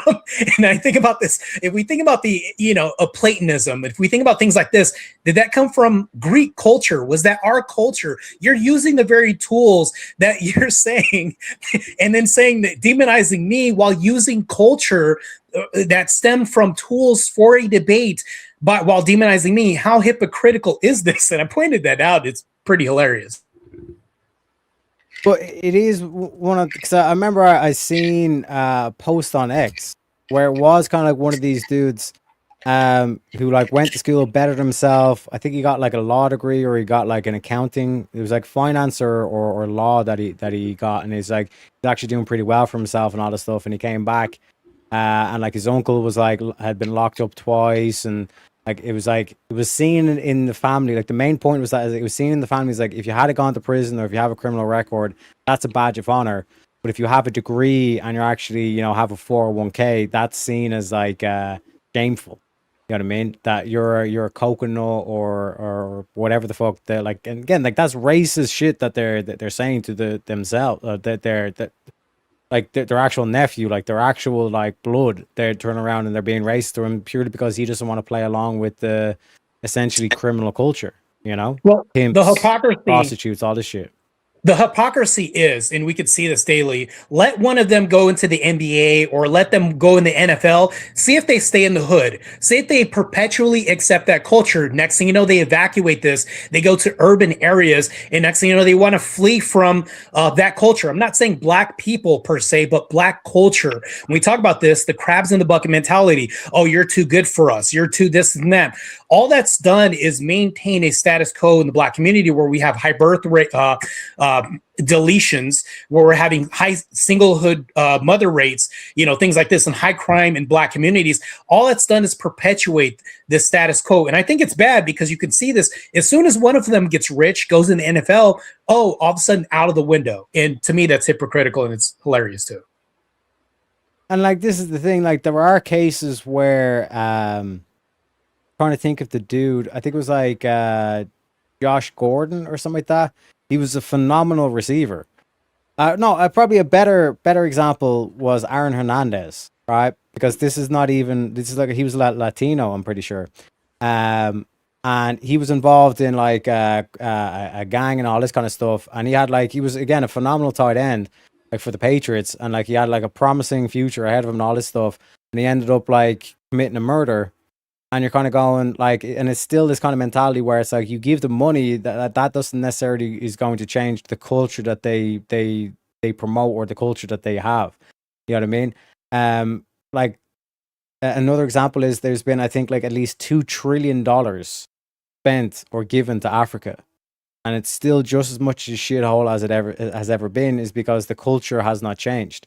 It has not actually tried to develop systems that actually produce, rather than like this whole thing of corruption and all this kind of shit. Because to highlight the British imperial system, like that's what the British imperial system wants to continue. Like this whole thing of like they want corruption, they want corrupt officials, they pay off both sides, both sides go into a civil war, tear each other, basically just like kill each other or wipe each other out, and then whatever side it remains victorious, they have the thing of, well, we propped you up, we backed you. You know what I mean? Now we'll give you a loan to rebuild a little bit, not too much, not so you can actually become independent and sovereign and manage your own shit. But what we want for this loan is like to have our companies like BP, British Petroleum, come in, and we'll take your oil or whatever, just as recompense for the loan that we're giving you. But what they don't realize is they're getting pennies on the dollar for the actual resources that country has, which means you've effectively kept these countries in perpetual oppression, for lack of a better word, because they're never actually going to be able to benefit from their own natural occurring resources or industry or industrialize themselves. I think that we have a way of, because there's also that too, but there's also the overcorrection that we can point to in Canada, where indigenous populaces were given reparations. Well, just like you said, they're no better. They're actually worse than what they were before. So if we look at an example of what reparations can do, I haven't really seen a substantial example where it's ever worked, because what you're also doing, you can also destroy merit-based systems as well too. People from having to you're also destroying hierarchies and systems whenever you do this. And like, we'll look at the stripper that goes and makes $400. She can buy a Gucci purse real quick. How hard did she have to do to work this? If she loses the purse, I can make another $400. You're not going to respect the money, right? But if you work hard at some lowly restaurant for a while and it takes you a lot of time to build $400, you're going to appreciate every single damn penny that you have. We do this all the time. We do this to countries. We do this, and I'm not saying us per se, but if you do this to a country, you can keep them within eye shot of maybe gaining some kind of independence, and then withhold them from gaining independence as well too. This happens at both ends of the spectrum, but also that is a very powerful tool to subjugate people at the same time, while thinking that they're benefiting from reparations or being given handouts. This can be at two extremes, one or the other, but it ends up in the same place sometimes. And that's a very funny phenomenon. 100%. And like, this is the whole thing of like giving someone a hand up rather than a handout. You know what I mean? And like, it's basically like this whole aspect of, if you want to use the Bible quote for it as well, give a man a fish, he'll eat for a day. Teach a man how to fish, they'll never go hungry again. And it's like this whole thing of like human creativity, or just like the information, something that's not physical, something that's like that transcends the physical, is going to be the difference here. You know what I mean? And again, it comes down to this whole like socialist or communist mindset, where it's like it's all about the money. If only they had the money, the money is not going to make that actual the needed change. It needs to be the change in the culture in terms of the mind state. I think Dave Chappelle had an aspect where he it was in one of his like recent specials, where he talks about like his father, like that they're not broke. Broke is a mentality. They're poor. You know what I mean? Like this whole aspect of what you're talking about, like the dude that is just getting by, but he's actually able to save and all this kind of stuff, versus the prostitute who's technically just getting by because, like, although she's getting handed $400 up front or whatever for like an hour's work, that like $400 an hour is like that's a lot of money. You know what I mean? But the fact that it's like all up front, I can buy my Gucci bag, I can just go back and like get another $400 in an hour, it's not going to be appreciated. Versus the dude that's like breaking his back, he's going to respect that money a lot more. And the fact that he's getting accustomed to actually saving and being put in that situation where it's like every single penny is going to count. Then all of a sudden he's going to be able to invest and actually get himself out of that situation as well. You know what I mean? I often say that. Go ahead. That's a really good point. You brought up something about, something being more worth than monetary value when we think about this. I'll bring up another movie reference. You ever seen the Book of Eli? It's a Denzel Washington movie. No bells rung. Oh, shit. I was on mute. Yeah, no, I haven't seen it. Okay. Well, in the movie, Denzel Washington has the Bible. He's blind because humanity has eroded our atmosphere to where the sun's blinded a lot of people, and he has to protect this book. Well, in this movie, they burned every book, right? Every single book, because they've realized at the end that knowledge is more, as far as the historical knowledge of accounts of how society should act, is extremely important to preserving society. And without our previous knowledge, society fell into a Western land of just barbarism towards each other, towards other people, and things like this in this movie. And Denzel is basically tasked with protecting this book, which ends up being the Bible in Braille, which only he can read. And the reason why everybody wants this Bible is so that way they can warp this and translate it in a way to subjugate humanity to their own devices. And money didn't really mean anything because people traded and bartered. And to me, that was like the value that they saw in the time. But the most important value was the historical knowledge of how society should be functioned, kept, and maintained. And that's what this pointed to, was that information and knowledge of self, preservation of our past and historical narratives was way more powerful than money, monetary gain, or any materialism that we had at the time, because absent any of this, society fell apart in the movie. It's a really good movie. You should watch this. So the message is that preservation of knowledge and history being handed down and storytelling, all this other shit, is way more powerful and way more impactful in society than what we could see with our senses: hear, taste, smell. And this points to the spiritual. And when we destroy all that, we just make shit up as we go. We could just reinvent ourselves, but to what? That's the reason why preservation of history, spiritual warfare, and all this come from our lineage, and even the doctrines that we pass down, is way more important, because money means nothing. Like you said, the stripper doesn't appreciate money or any of this. Well, where does that value come from? How do we even discern what value is? All this has to come from some grounding ethical system, which has to be preserved in society. 100%. Like I said, no worries, have a good one. Like this whole aspect of the like knowledge is power, and a very easy example of that is like blackmail. You know what I mean? If I know the right information, right, like I can literally just take you for all you're worth. You know what I mean?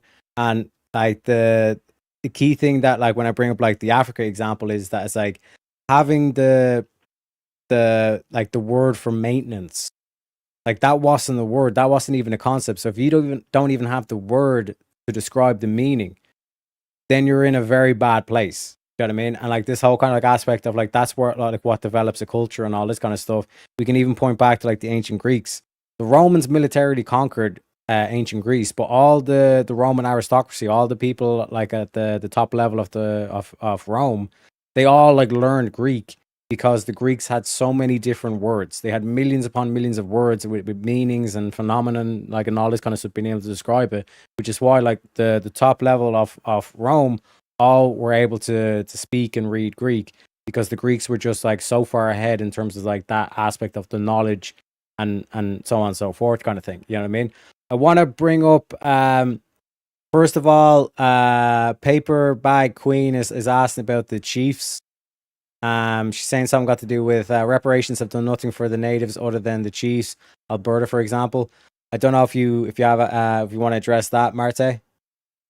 Yeah, reparations haven't done anything for these people. When we talk about this, it's actually taking away a lot of merit-based systems, especially what you were talking about, handouts and hand-ups. They're totally two different things. When we talk about this, I think that when people are just given things, but they're not given a path forward or a mission, I think that what you're doing is you're handicapping a group or people of society. True that, because a typical example is like the like any schemes that like basically, or like systems that like we have in the West, where it's like, oh, any of your old clothes, put them in a bag, bring them down, and we'll give them to Africans that like can't afford to have clothes and all that stuff. That seems like a nice premise on its face, but what you're doing by doing that is like undermining any potentials for example, like textile industries or retail industries to actually develop in Africa. You know what I mean? Another thing is in terms of the food, well, then the farmer gets dicked over because how is an African farmer actually supposed to compete when the people are being fed? The farm dies out and then they're not actually able to develop on that. You know what I mean? Another thing as well, from a long time no see, Hopewell as well. Have you seen or heard the unbelievable and best speech I've heard in a long time from a teacher in the UK? Love to hear your thoughts on this. Is this the video? It's like, let me pull it up. Oh wait, there we go. Is this the chick that you're talking about, Moo? Let me know. Catherine. Yeah, this is the same chick. So this is about 14 minutes long. We'll probably, like, if you want me to pause or any stage, Marte, let me know. But apparently this is the best speech ever given. It's got to do with a civilizational failure.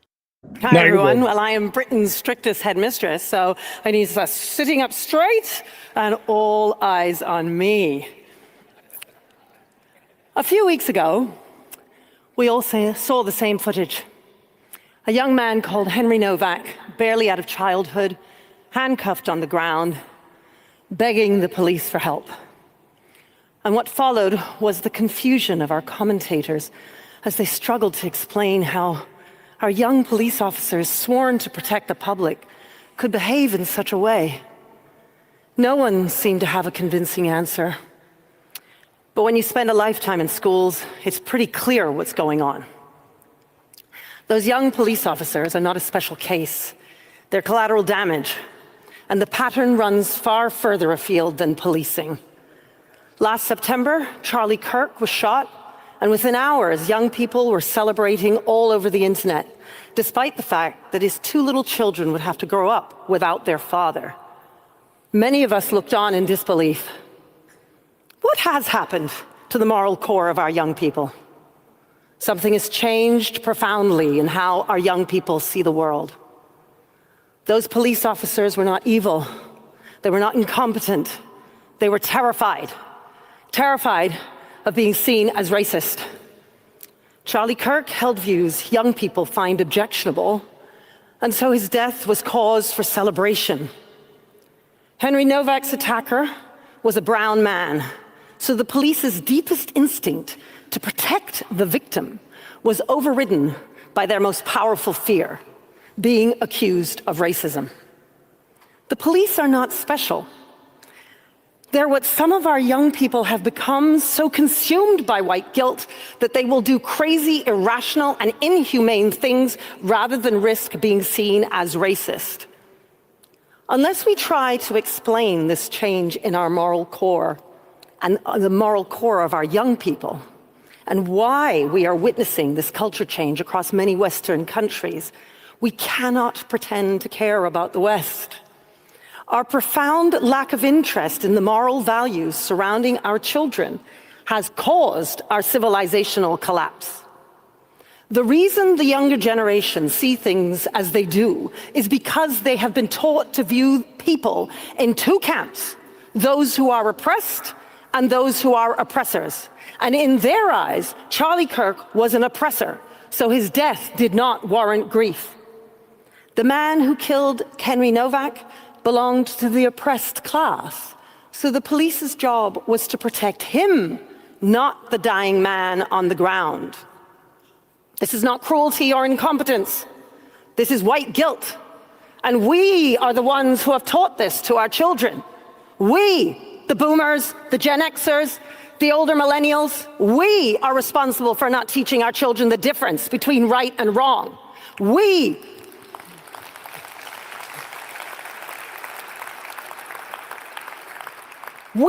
are the ones who immersed our children in a culture of victimhood, which is at odds with the culture of personal responsibility we all grew up in. A culture we've very stupidly taken for granted. As little as 40 or 50 years ago, the bedrock of traditional small c conservative values that built the West were commonplace in our schools and in our general culture.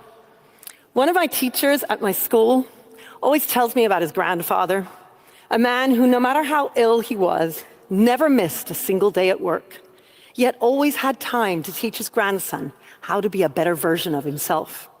No quiet quitting for him. When he retired after 50 years with the same company, he was so proud of his company letter thanking him for his service that he gave it to his grandson. Once upon a time, we all knew that traditional values gave us a chance at a meaningful life. All the grandmothers knew it, all the pastors knew it, even the teachers knew it. So why don't our young people know it now? We boomers, Gen Xers, and older millennials think school is just about teaching algebra. Your kid's science teacher not so good? No big deal. Just get the kid a tutor. And sure, they're on social media, but we had TV, and we assume they're the same. Parents are busy working, and well, your own parents didn't war game your upbringing. It just sort of happened somehow. You grew up without too much effort, and you turned out just fine. You know the difference between right and wrong. So why would you war game the upbringing of your own children? Because raising a kid in the 21st century is a different order of magnitude of task. We have taken for granted the values from our elders, and we have missed the fact that we are the elders now. The only reason the Sex and the City liberalism of the 1990s was fine was because we were anchored by the small c conservatism of our parents and our grandparents. Do you ever wonder why Gen Z behaves so differently in the workplace? Not all of them, sure, but we all know they tend to be more performative than older generations, tend to value feelings more, and don't really embody the small c conservative values of duty to others or real sacrifice instead of the performative kind. Instead, young people swim in a culture of instant gratification and live your best life. You do you. Be who you want to be. And if you think Gen Z is bad, just you wait till you see Gen Alpha. The culture shift comes from what children learn at school and online. Ask any young person what history they learned at school, and they'll tell you Hitler. Ask them what else? Slavery. Ask them what else? American civil rights. In fact, what little they know of history will be all about black and brown people fighting for equality against the white man, women fighting men for the vote, gay and trans people fighting for various rights. Our young people have been taught that history is simply one long story about various groups struggling under the oppressive dead white man. Out with Dickens, Shakespeare, Kipling, and Wordsworth. We must decolonize. History is taught through an oppressor lens. The triangular slave trade, white men held the power. What about Britain ending the slave trade? More than a quick mention, if at all? No. What of the Arab slave trade that lasted 3 times as long as the triangular slave trade? No. Okay, so GCSE history in Britain is often taught as migration through time. So the idea that Britain has always been a land of immigrants is embedded in our children's heads. Most schools would prefer to concentrate learning about the tiny number of black people who existed in Tudor England over a thorough analysis of England's break from Rome. Medieval history becomes her story and is told through the eyes of Eleanor of Aquitaine, because after all, she was a woman. Not to mention weeks on King Mansa Musa of Mali, because he was a black Muslim. His bearing on British institutions, laws, and faith is non-existent. And the fact that he is said to have been the richest man in history, thanks in part to his massive slave-owning society, is a detail somehow that teachers rarely ever teach. But it isn't just our schools. It's our general culture, too. Take your kids to a museum or an art gallery in any Western country, and you'll find the same narrative. As an example, when learning about aviation in London's Science Museum and the extraordinary feat that is man making massive machines move in the sky, a write-up on the wall explains that women and black people were historically barred from aviation schools and the military. Similarly, James Watt, the man who invented the steam engine and is considered the founder of the Industrial Revolution, has a write-up on the wall explaining that his early career involved slave trafficking with a bonus analysis of the whole of Britain's complicity in the slave trade. They flatten the entire human story and all of its complexities into the narrative of oppressor and oppressed, leaving young people unable to see the world in any other terms.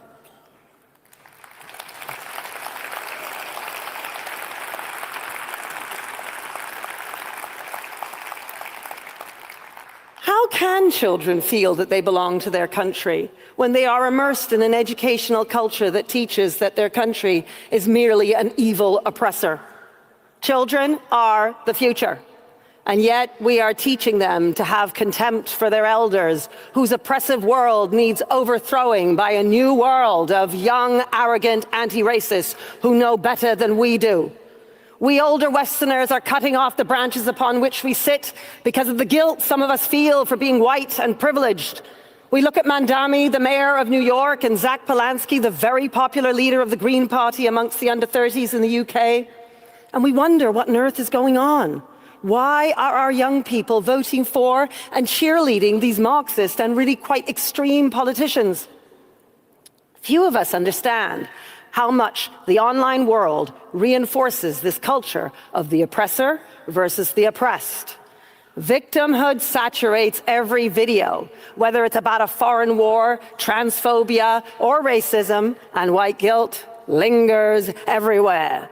It should not come as a surprise that our young people's moral core does not recognize complexity or nuance. They have been formed by school and the online world to make one judgment only: oppressor or oppressed, good or bad, and they are desperate not to be seen as racist. We see this most starkly with our young police officers. Well, I'm here to tell you, that's on us. We don't care about childhood, and then we wonder why our children have imbibed the wrong values. At my school, Michaela, developing traditional moral character and defending our inherited tradition is at the center of what we do. Now, being a teacher, I've got some homework for you. I want you to live your lives by the small c conservative values that were instinctive to our grandparents. Be brave and put away your lifestyles of anything goes. Saving the West ain't easy, you know. And then you need to narrate those traditional values openly with your children, your grandchildren, your nephews, your nieces, as if we're going to war. We need...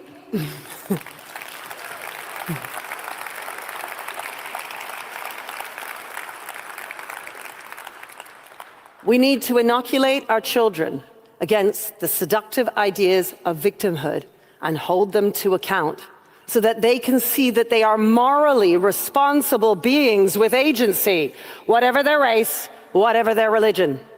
So yes, Henry Novak's police officers were trained with the wrong priorities, but that training was only fuel on a fire that has been burning their whole entire lives. A young man lay dying on the ground, and their most powerful instinct was not to help him, but to manage their own terror of being seen as racist. This is not a policing failure. This is a civilizational failure, and it belongs to us because of what we have done and are doing to our children.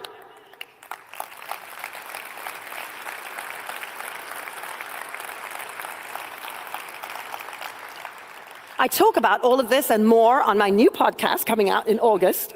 And it's called Strictly Education, for parents, for teachers out there, and you can find me on YouTube. We all need to be brave enough to teach children a sense of duty and service, love of country, gratitude over entitlement, hard work over laziness, forgiveness over vengeance. And our children will reject the oppressor and oppressed narrative instinctively. They will know in their hearts that dignity comes through owning one's moral agency, through being responsible and sacrificing for the betterment of the whole. Schools matter. Families matter. Children matter. Save our children, and we'll save the West. Thank you. Beautifully put. Marta, any thoughts? Yeah, I just listened to the most illegal speech ever that would get you 14 years in UK. So, Because like that's like fundamentally, like someone mentioned in chat as well, like hitting everything like the nail on the head, essentially. Because that's where we're at, where it's like basically a mass kind of infestation from like the top level kind of colleges all the way down to almost kindergarten at this stage. You know what I mean? Like look at it from the aspect of trans story time or drag story hour or some shit like that with the kids. You know what I mean? To try and normalize it from as young as possible. But there is this how would you call it? Like there's a video that was that I seen on X. It was from a dude who's like, I'm pretty sure he's like KKK or something like that. And he basically said that like, he's not worried about what's going on in the West because it takes like 4 generations. It was about like the 4 generations thing. And he was saying that, since World War II, essentially what's been tried to be drilled or instilled in people's minds is that like white people are racist. They're inherently racist and all this kind of shit, right? And like the first generation will accept it. The second generation will go along with it. The third generation will fight. The third generation will fight back against it, but the fourth generation will just embrace it. And you do the maths, and essentially we're going into the fourth generation now. And that's why I'm trying to say, like, in terms of like this fight back against like this communism and all this kind of shit, it's like you're going to see statues of Adolf Hitler in Germany, of all places in Germany, where it's illegal to even do the Nazi salute or to goose step or any of that shit in Germany right now. But the pushback that you're going to see from this is going to be like the pendulum is going to swing, and it's going to swing all the way over to that direction. You know what I mean? So it's one of these things where you have to keep your wits about you. yeah, I think that's true. But here's the other thing that I'll add on to that little caveat. When the black culture says things like to Andrew Wilson saying, well, it's because you're white, you can't think, or things like this, there's a slow buildup of a reaction that's going to happen. Like Andrew Wilson holding back and not really saying anything, I think is a wise move. But you think over a period of time, they're lit. So this is the point I'm making.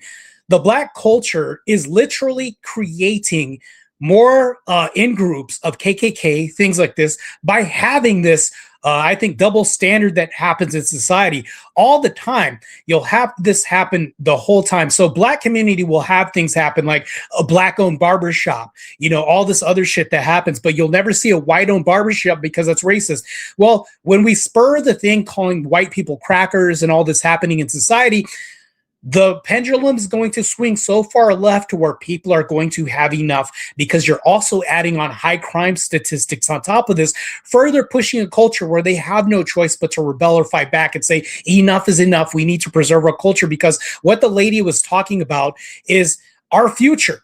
And when you're talking about our future, our children, we've been buying this lie for so long that we have to know that our enemy is a patient one. They literally, Teriak, took 19 years for this to slowly seep into society. And now black culture has monopolized on top of this. LGBTQ has also monopolized on top of civil rights and taken advantage of civil rights, where they're transforming men's restrooms into women's restrooms as well too. This didn't happen overnight. This was a slow process over the course of maybe 19 years to seep into our children's minds and everything else. And which he also points to in the video as well too, is that parenting styles have stayed the same, while cultural narratives have been warped underneath the guise of parental supervision, as we outsource parenting towards nannies of different cultures. All this other shit has happened, and it's like all underneath our eyes the whole time, and we're affecting our children's futures. Well, children's futures are important. If we don't safeguard our children from this narrative and change our styles and change what we're doing, we're going to fall prey to this pendulum swinging, and there's going to be a pushback like none other we've seen before in history.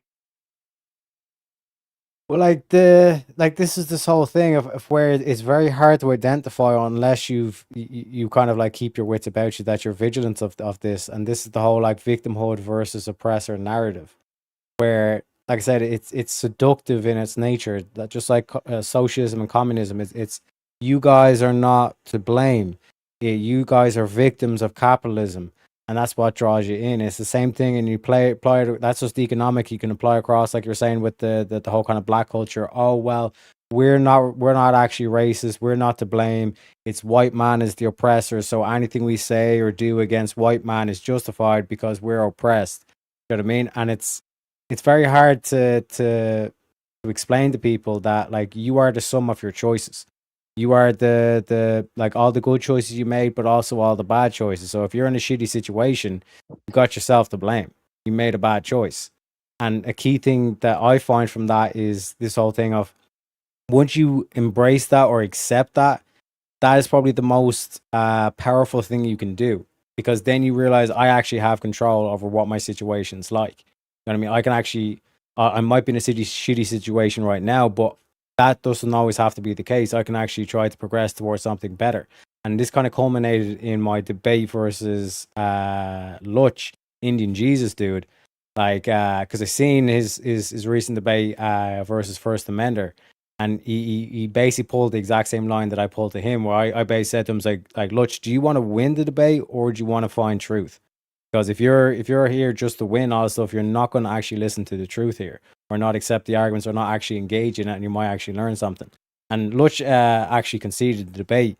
It was the Trump is the greatest president of all time debate, if anyone wants to check that out. But you could see that like that kind of stuck with him, where he was like, actually, no, I'd rather pursue truth and be willing to lose a debate, because what the fuck is a debate at the end of the day? You know what I mean? And it's, like I said, I think that needs to be the angle that we attack this at, you know? I think it's true. And I think that when you talk about to reference what you said before, the victimhood culture, I think that breeds people nowadays, and it's rarely said, black supremacists. We can see them all over the place, and they will never tell you that they're black supremacists. You are. But when I call you out on these truths by talking about the statistics and things like this, the double standards that you hold, that you'll never deny, you're actually the people that you're calling racist. And it's like, when they see this, you're going to see something and it looks very painful on their face.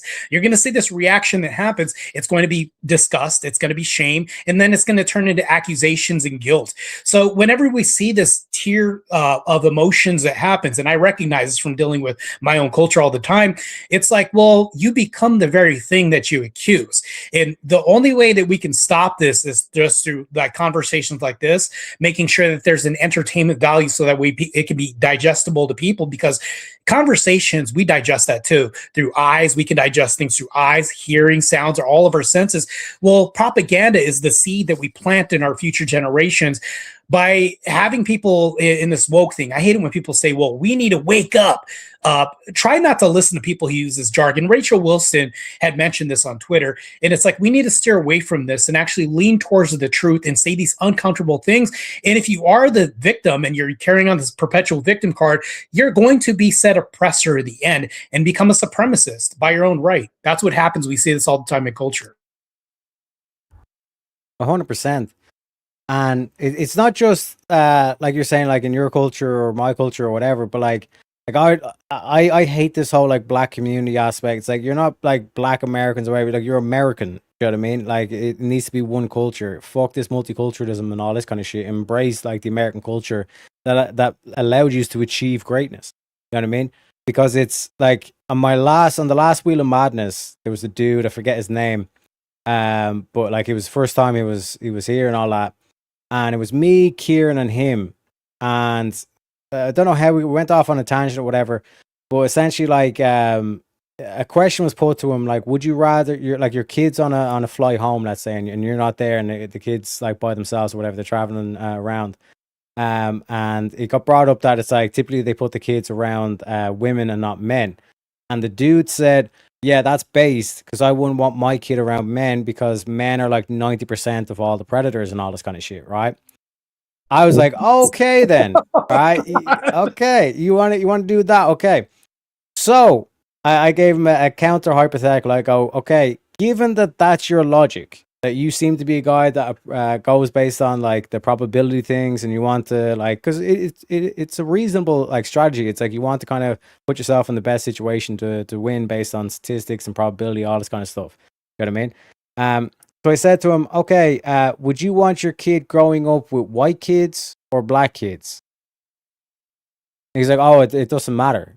I was like, no, because when you look at like we were saying there with the crime statistics, who's Right. more likely to be in a gang? Who's more likely to commit violent crime? Overrepresentation with the black kids. So you'd want your kid to be angry with white kids. And that was an uncomfortable fact he was unwilling to engage with or deal with, because it's the exact same logic being applied. If you're looking at the criminal statistics, literally in the case of the perpetrator rates, and it's saying, well, he's less likely to be diddled if he's around women versus men.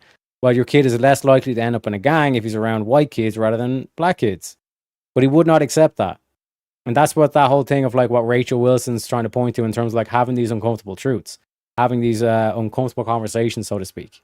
Yeah, it's true. But also, we have to realize that all these things are really surface level things. So when I bring up race, it's just kind of like a faux pas thing that I say. But you and I both know we really shouldn't like lead with race. We should lead with like, our patriotism. Where are we living in? Because if we're at war, we could see this in Ireland right now.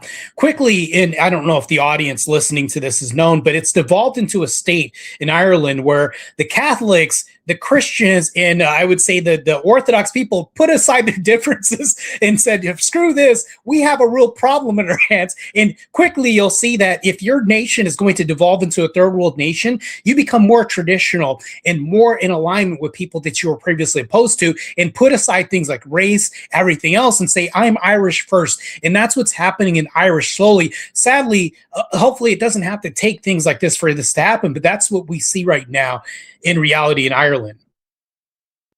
100%. Like to give people a kind of a picture into what we're talking about here is like the whole what's referred to as like the troubles in the north.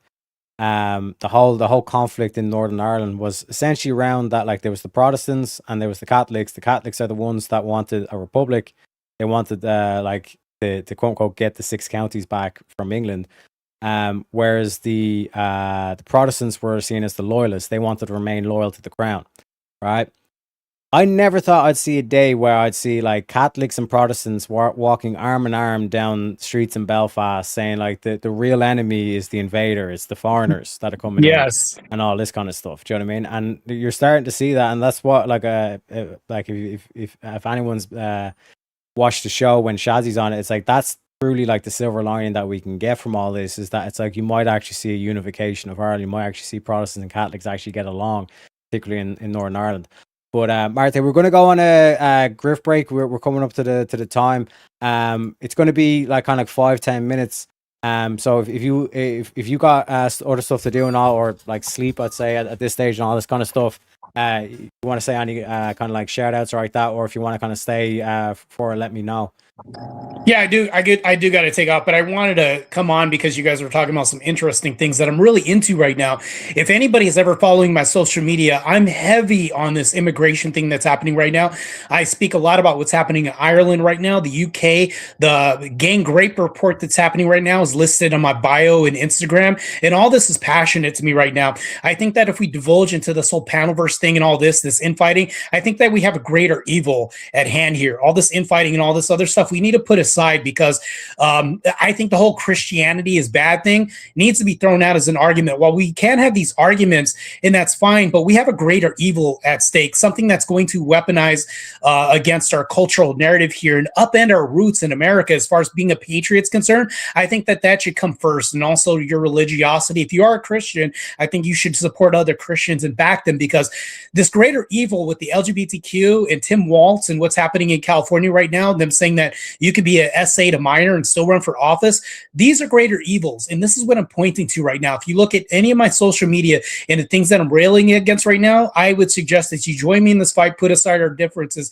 and fight against this narrative, and also support Ireland as far as their narrative, maintaining this culture that they have, and the unification that's happening in the north right now. And as far as the UK, I think there possibly could be a civil war, but also we should back them as well too. We should maintain whatever culture that they have and keep that intact, because we don't need these nations evolving into third world societies, because that's what they're trying to do to America as well too. And you guys can find me at On the Edge with Marte Reyes, and that's my piece. 100%. Appreciate you stopping by, Marte. Like I said, I posted your YouTube in the chat as well. Make sure you go over and you give him an out like and a sub, folks. He's pumping out the content like no man. You know what I mean? He's pumping out the content like he pumps the iron in the gym, so to speak. So again, give him an out like and a follow, because you're guaranteed to get like pretty much like every single day I wake up there's new shorts and there's new stuff like that as well. He's over on X as well. So again, give him an out like and a sub over there. The link is in the comments. But folks, like I said, we're going to go on a group break. So let me put the curtains down, set up the old banner as well. Now's the perfect time. If you have any spare shekels or, well, not the shekels. We want euro, pounds, or dollars, because shekels, I just found out that the shekels is a very low, a low, what's it called? Low currency rate, you know what I mean? I think it's like 30, it's like 30% of like a euro per shekel thing. So like this whole kind of like $7,000 thing, I feel ripped off. I'm not gonna lie. The accusations. So any spare coinage will go greatly appreciated, folks. Because again, we don't do advertisements. We don't got any sponsors.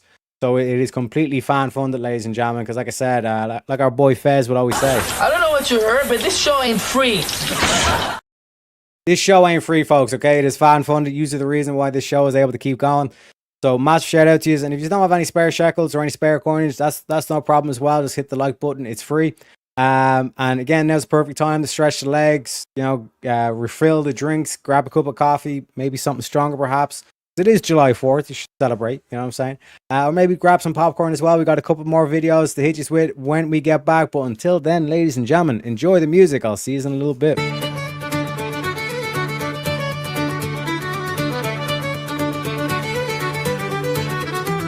In the merry month of scams, from me hidden lair I started, left the suckers crying, their wallets nearly parted, saluted me old ma, who popped some Tylenol, made me slow of wit, but a trickster after all. Then off to spin the yarn, leave where I was born, cut a shamrock crook to charm the fools and nobles, a pot of rainbow gold, promising the bold, and swindling all the cold on the rocky road to Grifton. 1, 2, 3, 4, 5, hunt the mark and turn 'em down the rocky road, all the way to Grifton, whack full Alderah.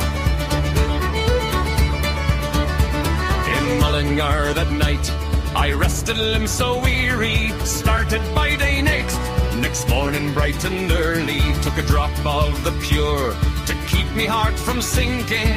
That's the Teriak's cure whenever he's on for drinking.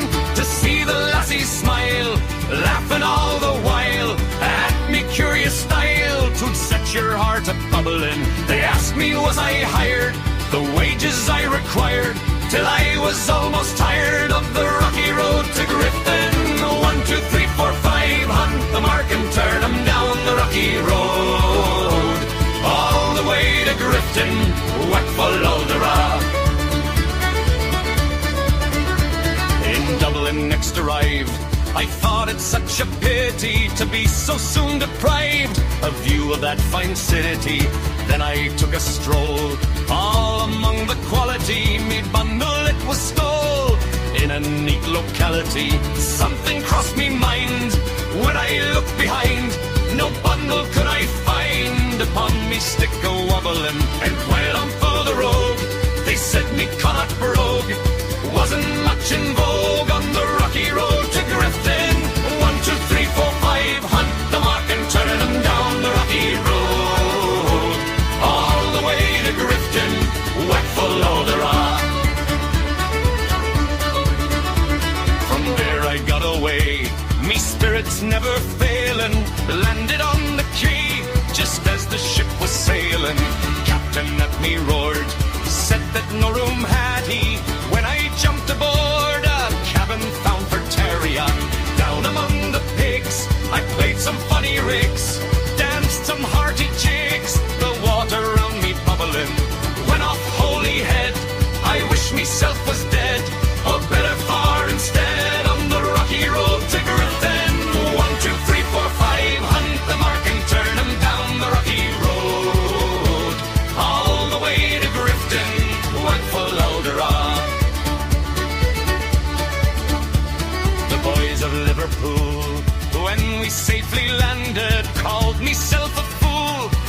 no longer stand it. Blood began to boil. Temper I was losing. Poor old Erin's Isle. They began abusing. Hurrah, me souls as I, me shillelagh I let fly. Galway boys were by, sore I was a hobbling. With the loud hooray, they joined in the affray. We quickly cleared the way for the rocky road to Grifton. 1, 2, 3, 4, 5, hunt the mark and turn them down the rocky road. All the way to Grifton, whack follow the rock. Now with me, little leprechauns, we're grifting through the nations. Terriac leads the band, promising donations. Send your gold our way for a cause so grand and true. We'll charm your coins away and vanish in the blue. Me ma's Tylenol twist gave me wits to trick and tease. Retarded charm they say, but I bring 'em to their knees. Join the merry scam, donate quick and free, for the pot of gold's a sham on the rocky road to Grifton. 1, 2, 3, 4, 5, hunt the mark and turn 'em down the rocky road. All the way to Grifton, whack follow the rock.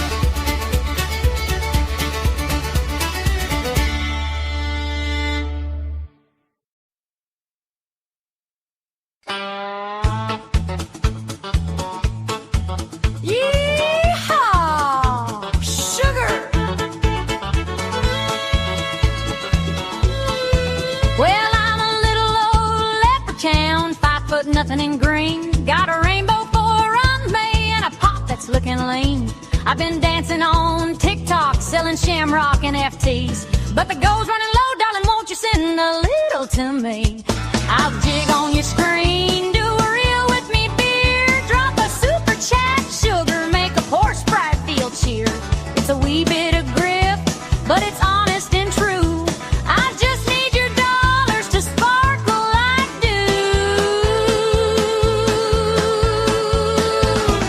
Fill me pot of gold, pretty baby, won't you fill me pot of gold, make it overflow. Send a 5, send a 10, send 100 if you please. I'll be dancing all rainbows down my knees.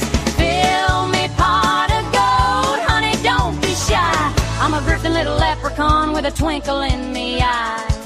Come on, y'all, Venmo's have Leapy Grift 6 night. I got Lucky Charms courses, just $9.99. Millionaire mindset from a fella who's never seen a dime. I'll bless your PayPal with a 4-leaf emoji spell. If the pot stays empty, I'm heading straight to well. I'll trade you a selfie with me pot for a tip. Add glitter and filters, make your timeline flip. It's a hustle with heart, just a wink and a nod. Help a leprechaun live like a country five god. Fill me pot of gold, pretty baby, won't you fill me pot of gold, make it overflow. Send a 5, send a 10, send 100 if you please. I'll be dancing on rainbows down on my knees. Fill me pot of gold, honey, don't be shy. I'm a grifting little leprechaun with a twinkle in me eye. Cash App, Zelle, crypto, whatever floats your shamrock.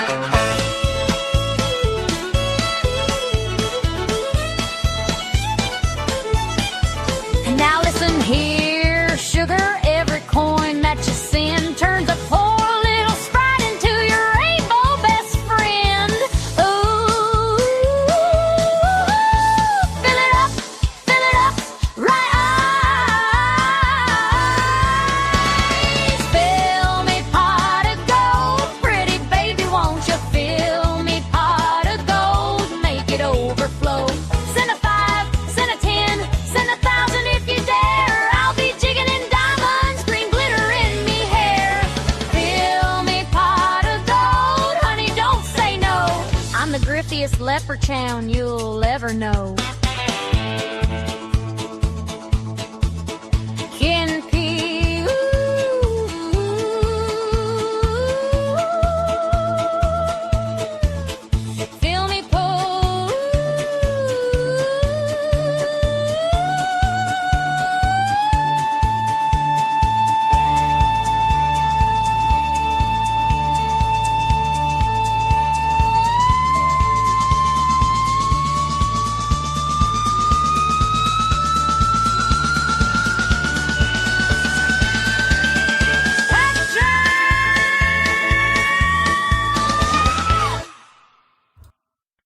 Yeehaw! As the Americans would say. We're back. We're back in business, baby. Like I said, man, like let's just one sec. Giving that plot away, as they would say. Let's just take a moment to appreciate this image. You know what I mean? If ever there was a sign from God, you know the way we always have this thing, God, if I'm going through a difficult time, I have a difficult choice in front of me, give me a sign. Give me a sign. You're not going to get a clearer sign than this. Yeah, you know what I'm saying? This is like the mere fact that this actually occurred. This is an actually real image. This goes to show you, man, greatest country this world has ever seen. But folks, like I said, the panel link is pinned. No pressure to come up if you just want to chill out and chat. You know what I mean? Just starting your July 4th celebrations.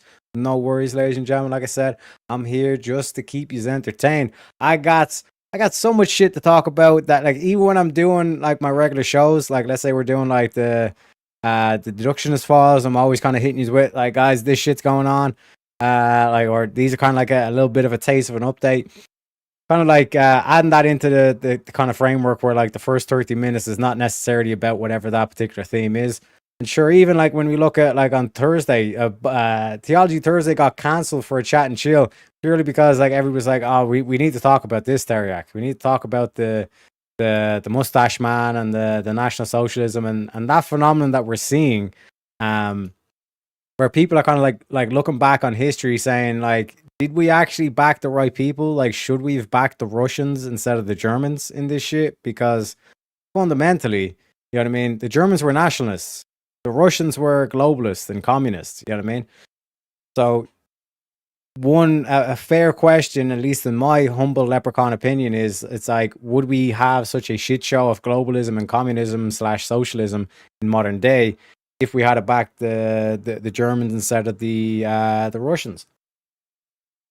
Because like a key thing to that, like this is how I usually test people's knowledge of World War II, is who bombed who first? Did the British bomb the Germans or did the Germans bomb the British? And a lot of people will like literally look at you with a starry face and say, oh yeah, no, the Germans bombed the British first. No, my petit chéri. The British declared war and 2 days later they were bombing Germany. You know? Food for thought, so to speak. We got Macau as well saying, sorry if I derailed your conversation with that speech, Teriak. I thought it made sense and what's going on. No, 100%. It was on theme. It was on theme. 100%, man. Appreciate, like I said, like I appreciate you, especially for the chat and chill. Appreciate you guys kind of like ask me to look up things and all this kind of stuff, particularly if it's on theme. And if it's not on theme as well, like you can donate for a specific topic. You know what I mean? $50 super chat or $25 using the Ko-Fi PayPal. The link should be pinned. And Ko-Fi is very easy to use. You don't need to sign up for it. You can even do it anonymously and all this kind of stuff as well. And the reason why we give half off for the Ko-Fi and PayPal is because Apple and YouTube takes 30% each, which accumulates to 51%. So if you're using an Apple device, and this is for any creator on YouTube, if you're using an Apple device and you super chat $10, what happens is Apple will take 30%, putting it down to $7, and then YouTube will take their 30%, putting it down to $4.90. So if you're super chatting to a creator on an Apple device, that creator is only getting 49% of whatever that super chat is. You know what I mean? Just to let you know. Thanks for reminding me it's Stampede time, 9 days and counting. Hey, my pleasure. And Macau as well says, oops, shame on me, almost forgetting to smash that like button. I'm on it. My man, salutes to you too, sir. We got Paperback Queen saying 250 USA, 159 Canada. Salutes to our cousins in the West. You know what I mean? The British, yeah, man, fucking British. But we're going to get into that as well in terms of like the British imperial system versus the American system, which is almost well, like one could say it's been attempted at least to try and delete the American system off the books. Because when I say to the average person, okay, like the British imperial system versus the American system in terms of like the economic policies set forward, they look at me as if I've got two heads. So like, what you mean the American system? The American system is basically what Trump is trying to reinstate, is what Trump's trying to put in place. British imperial system is this whole, free trade, mass immigration, all this kind of stuff. You know what I mean? The American system was all about tariffs. It was all about tariffs. It was all about protecting your own industry, industrializing. You know what I mean? Not opening up the borders and letting any Tom, Dick, and Harry arrive. That's all. And the reason why I call it the American system is it goes all the way back to the likes of McKinley, to go back to Abraham Lincoln, go back to Hamiltonian. If you look at Hamiltonian economics, that's basically the cradle of the American system and what it developed into, and how you were able to become one of the most powerful forces in the world is through the industry. Kind of creating this beautiful kind of synergetic relationship between agriculture and industry, but having industry or industrialization as that's the key thing that's going to drive everything, and it's going to even make agriculture even better and more efficient and things like that. You know what I mean? And a key thing to that is the reason why the British didn't like that is because if you look at particularly the likes of Europe into the Middle East and all this stuff, that's all connected through land, right? But it was more efficient to use the seas to, let's say, get to India, because there was no efficient transport between, let's say, mainland Europe and India. But if you industrialize and create a big, massive railway that goes from mainland Europe to India, next thing you know, you don't need to use the sea. And the British didn't like that because they were able to charge you costs and all this kind of stuff, or just outright just attack your ships because they had the best navy at that time. You know what I mean? So a railway that spanned from mainland Europe into India, or again I think it's the Transatlantic Railway, that was a massive dent to the power and control that the British had. And that's why looking at it from an American versus the American system versus the British imperial system, that is a key thing of how where it explains a lot, particularly why the British sided with the communists and the Russians, because they had this globalist agenda. They have no issue, flirting or getting in bed with the anarchists, because the anarchists are crazy. They have no morals. They have no issue of just starting to assassinate people, and that's basically who assassinated your presidents is solely responsible for the British.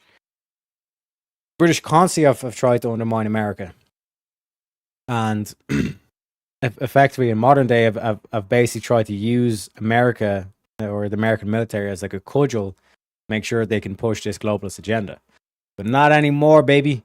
Not anymore. Not today, so to speak. But we have more content to roll over, which is, this is Mam Danny. But just look at this state of this shit, man. Look at the absolute, look at this bitch's face. What the fuck is this? One sec, let me pull this up. What the fuck is this? What the fuck is this? Can you not even smile? Can you not even smile? This is unbelievable, man. Nobody in this picture looks happy.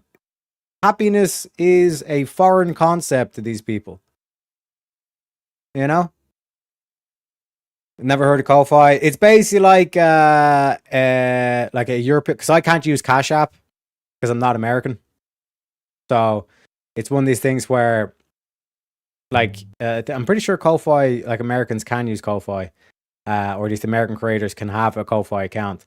But Ko-Fi is basically kind of international, but it's essentially it's like a Cash App, but it's a European version of Cash App. You know what I mean?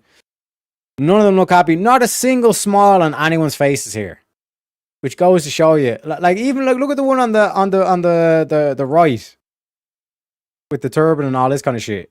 You know what I mean? She's just I do not want to be here. You know what I mean? She's not even looking front and center. She's just she's staring off to the side. She's looking up at the ceiling, going, it's I will remember you. She is, but this is what socialism does. I've never met a happy socialist. They're constantly miserable. Miserable, the lot of them,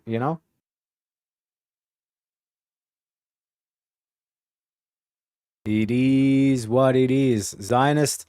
This is the thing, right? Like, and a lot of people get confused with like my stances or where I stand with things and all this kind of stuff. Because on the one hand, I would say, at least ask the question that did we back the right people? You know what I mean? Would the world be better off if the British had to back the Germans rather than back the Russians? Like people say, oh, Tarek's a Nazi, and there's that whole meme and all this kind of shit. But then I'd also say it's like, no, I actually want the state of Israel. Because I view Israel as like that like final solution. You know what I mean? That if Israel had have existed back like before World War II, that the Germans would have actually had a place to emigrate the Jews to, you know? Marshall, hey, mama. Top right looks proud. I don't know, man. It's still, it's more so like neutral rather than a smile. Like I'm looking for a smile. Not a single one of them has a smile on them, you know? It's done. I have friends who works inside NYC policing and he's wanting to leave his home city because he is no longer recognized it. But that's the thing, and like you'll hear this trope where it's a crime rates are down. Crime rates are down in New York City, guys, apparently. All the crime rates are down. It's like, yeah, but when you make stuff that was a crime, no longer a crime, and then you don't even report the current crime going on, and then you underfund the police so that they can't even, like, you know, fight back against the crime. Yeah, you're not going to have crime rates if you don't report it. It's like this whole thing of like, I'll never get cancer if I never go to the doctors. You know? I'll never get a cancer diagnosis if I never go to the doctors. That's what they're doing. Like, that doesn't mean I'm never going to get cancer. Like, I'll just get cancer and I just won't know I have cancer. You know what I mean? Food for thought. Food for thought, you know? He's a detective. We like detectives here. We do a show called The Deductionist Files over typically on Tuesdays, but like I said, next week it's going to be every day next week, where we go over like the interrogation footage and the there's a lot to learn from like watching the detectives of how they're able to kind of like unravel the truth in those sessions. So again, shout out to the boys in blue. You know what I mean? That chin's held high. Nah. But let's play the video. Let's see what the socialist Mamdani wants to say. As we mark 250 years, what do we see? We see a city of contradictions within a nation of contradictions. We see the wealthiest country in the history of the world, one where children go to sleep hungry while the world's first trillionaire hungers for more. We see monopolies that dominate every industry and oligarchs who buy elections. We see masked agents terrorizing our streets, eating food cooked by our undocumented neighbors before spiriting them away in unmarked vans. We see a nation whose immense wealth has been built by those with calloused, dirt-streaked hands, those who toil on factory floors and chisel into stone. And we see a nation that has allowed so much of that wealth to be held instead in the soft hands of a precious few. As we mark... And like, this is the... Like, for him to sit there and just to trash the country on his 250th birthday. Man. The disrespect. You know what I mean? GGG says, that's my logic. If I don't go to the doctors, I won't get cancer. Yeah, that's the socialist mentality. If we don't report the crime, then the crime rates are going to be at historical lows, right? Right? New World Order Agenda 2030. Yeah, this is the globalist communist manifesto, you know? But let's look into what is behind Mamdani. Because this was brought up in chat earlier as well. It's like the Democrats aren't Democrats anymore. The Democrats have been overtaken. They've been overtaken by the Democratic Socialists of America. They're socialists now. They've made the leap. So let's actually do a bit of digging into what the DSA is. I mean, I think the choices of the future are going to be communism, or if you want to call it socialism in the Democrat Party, or nationalism in the Republican Party. I mean, that is where we're headed. Those are the two populist directions. But let's look at what these DSA candidates stand for. So let's look at what their platform is. They actually say they want to abolish the Senate. They want to abolish the carceral state. That means basically police forces and prisons. They want to abolish ICE and grant amnesty for all. They do not support any deportations whatsoever. They want to replace the president and Supreme Court with an executive and judiciary that is chosen by and subordinate to Congress, which basically now I guess this means. And one sec, let me just pull that up so we're all clear in terms of what's actually being said on this and how dangerous these people actually are. Because again, we've kind of gone over, like, they'll do the whole thing of like they'll sugarcoat it all, and they'll act like, oh, we're here for the workers, we're here for the people, and all this kind of shit. But what they actually want is probably the most horrific shit imaginable. Okay, let me zoom in here. So this is the DSA's new platform. Workers deserve more. Okay, am I actually able to? Oh, here we go. Center this a bit more, and then. Okay, right. That's at least clear, right? Radical goals straight from their platform. Now, if you're saying radical goals, that means that you're radical, that you're extreme, you know? But let's look at the top three here. Abolish the Senate. All right, they want to get rid of the Senate. So remember when I was talking about this whole idea of the Republic, you have three branches of government that hold each other in check, the checks and balances and all this kind of stuff. They want to get rid of that.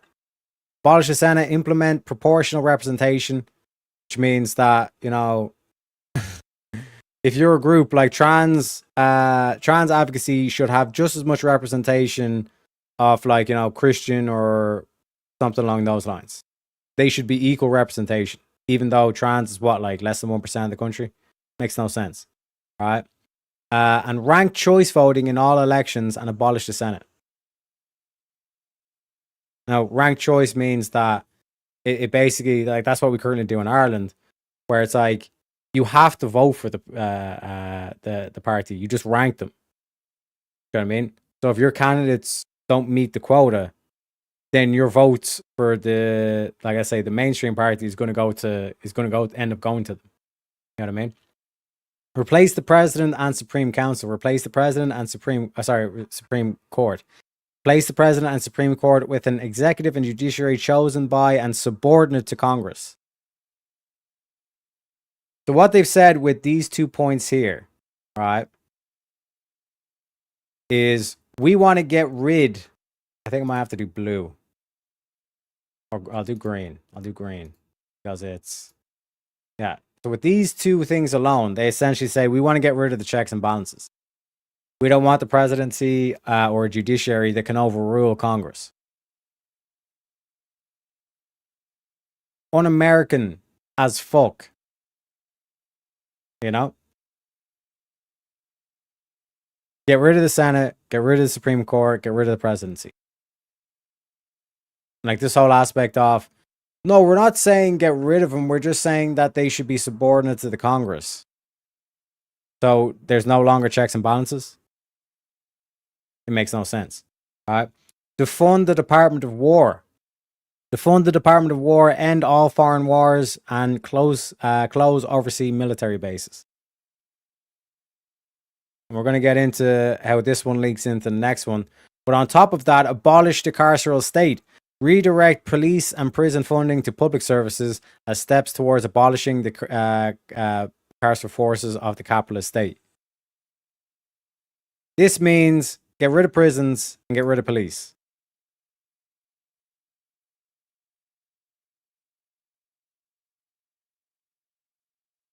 It makes no motherfucking sense. You know?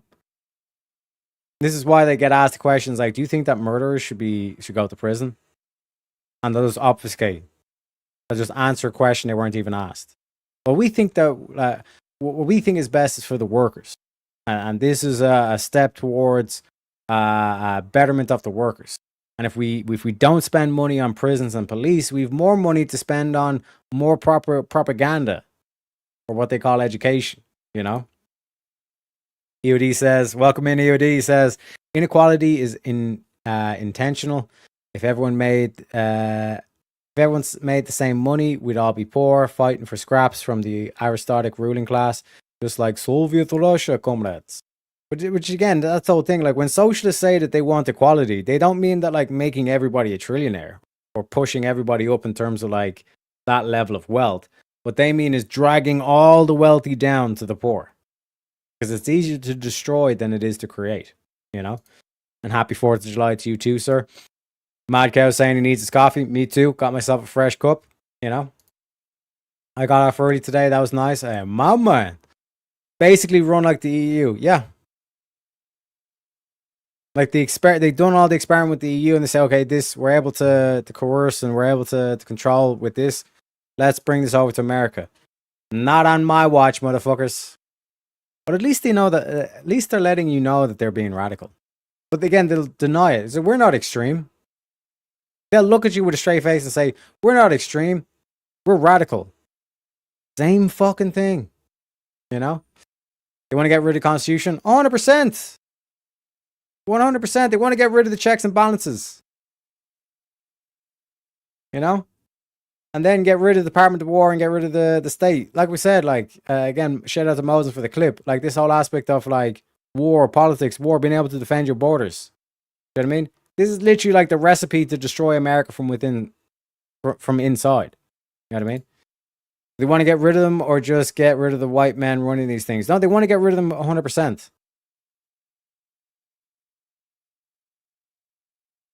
This is socialism's, you know? They're fucking insane, 110%. But they're able to sugarcoat the insanity. And that's what we're going to get into in the next clip.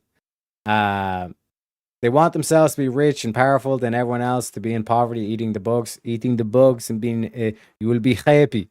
You will own nothing and you will be happy. You know? Anyone who supports this shit is equally insane, 110%. 110%, and you see it manifest as well. Like anybody who supports this is going to have septum piercings, is going to have funny fucking colored hair, is going to be sporadic, emotional, no reverence for logic, etc., etc. You know, or they're literally they're like they chant death to America essentially.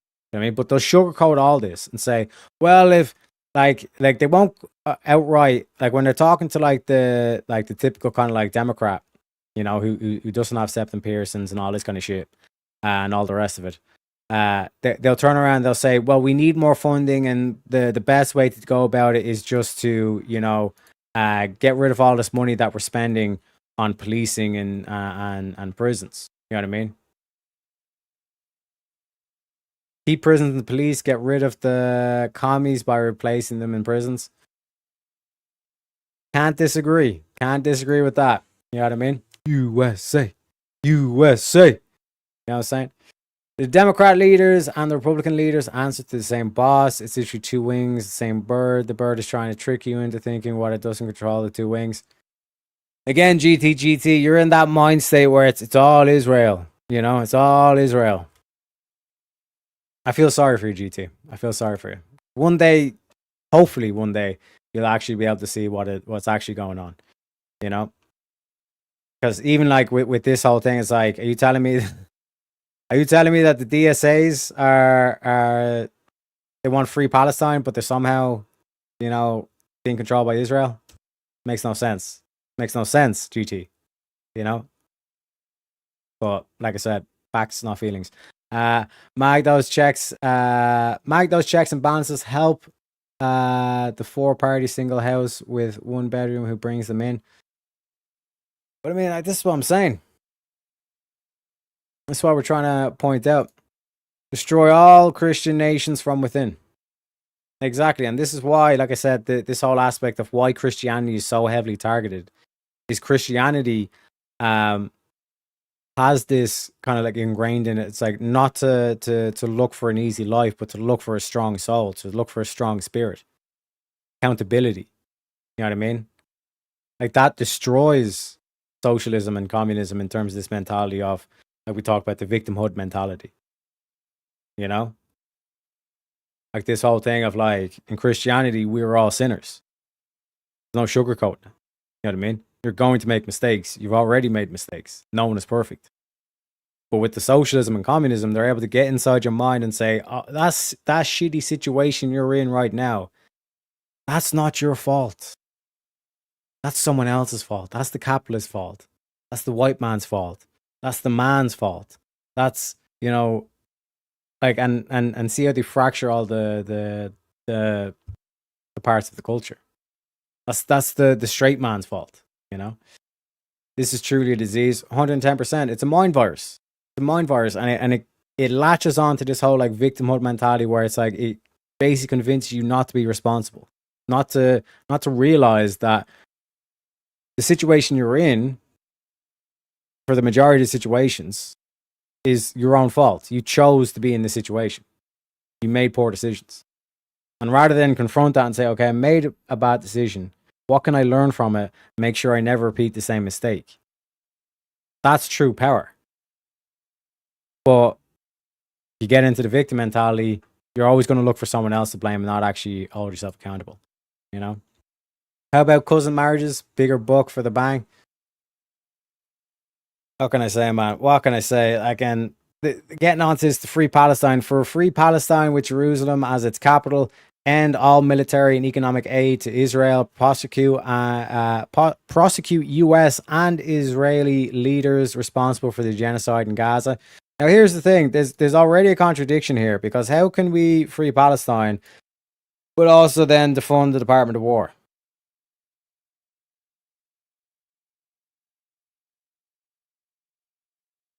It don't make no motherfucking sense. And then also end sanctions on Cuba, Venezuela, and Iran. Just so happens that like these regimes are all communist and criminals and cartels and all this kind of stuff. All these countries want to see the downfall of United States of America. So it's clear where their loyalties lie. You know what I mean? End economic warfare against countries whose governments act independently of the United States, such as Cuba, Venezuela, and Iran. So, like the top three countries that want to wipe out America. Oh, let's stop attacking them. Makes no sense. Abolish ICE and grant amnesty for all. End ICE detention and deportations and punish federal agents' brutality. Legalize migration. Grant amnesty to all immigrants regardless of status, providing a path to citizenship for all permanent residents, and end visa caps and quotas.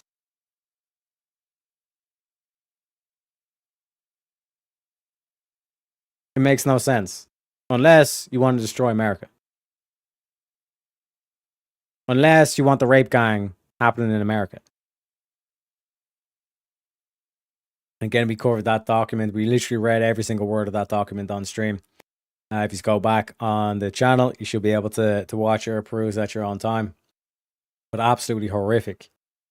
Absolutely horrific what's been done in England and in Germany and in France and all that stuff. And that's why you have Citizen Vigilante. You know, that's why they hate that film so much, because it speaks a lot of truth.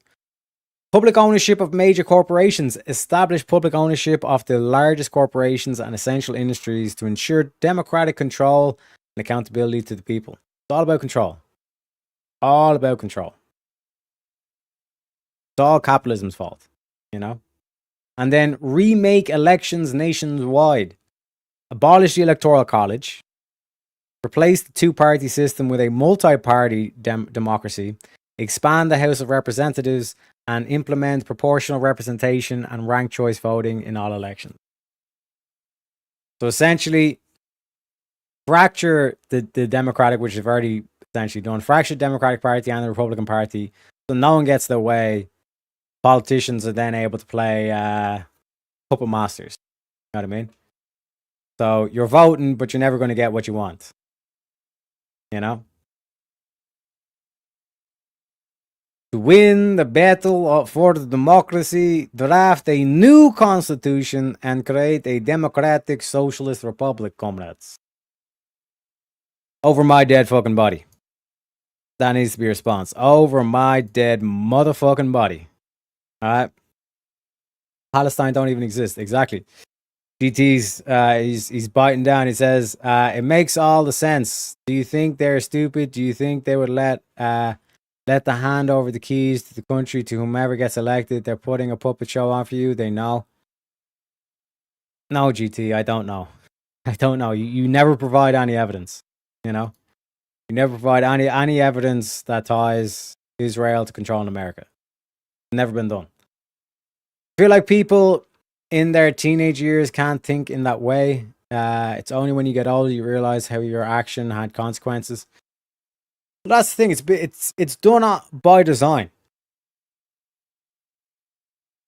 Like, are we teaching? Like, here's a key question: Has any of your kids been taught like the laws of logic?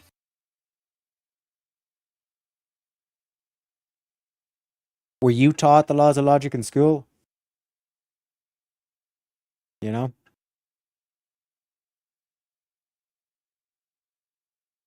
But instead, they learn about fellatio and queer ideology and all this kind of shit when like they're 12. Call me old-fashioned. Call me a far-right extremist. I don't care. But when you're 12 years old, you should be getting taught the laws of logic. You should be taught in like being taught about like reason, you know, sound reasoning, why it's so powerful, all this stuff, you know. Sorry, man, bigger bang for the buck. I got what you mean. I'm picking up what you're putting down. Public ownership? No. They really mean the government just steals all your hard work. Exactly. You know, they want the government to micromanage your life. You know. It's like a drama series being played out on the surface while behind the scenes the real power players are pulling the strings. They're not stupid. Like GT, it's actually I'm glad you're saying all this bullshit in chat, because this is a key thing that I'd point towards, where like they want to get inside your head so you lose trust in your nation.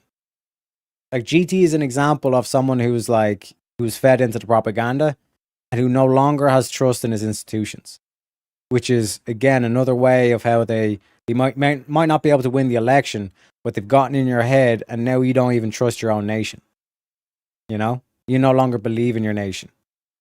You know, do the whole like conspiracy theory bullshit and brain rot and all this kind of thing. You know? Then what's your suggestion? Let the DSA take over and destroy our country? No, this is what I'm saying with like GT. He's checked out. He's bought into the propaganda where it's all a conspiracy theory and no matter what you do, you're never going to win and all this kind of shit. So he's just given up. He's blackpilled, essentially, BOD. You know? Like, they may not be able to convert you over to, like, the socialist agenda, but they can make sure that you won't fight against them. Which you might as well be with them if you're not going to fight against them. You know what I mean? He's blackpilled. And that's why I keep trying to tell y'all, don't be motherfucking blackpilling. You know?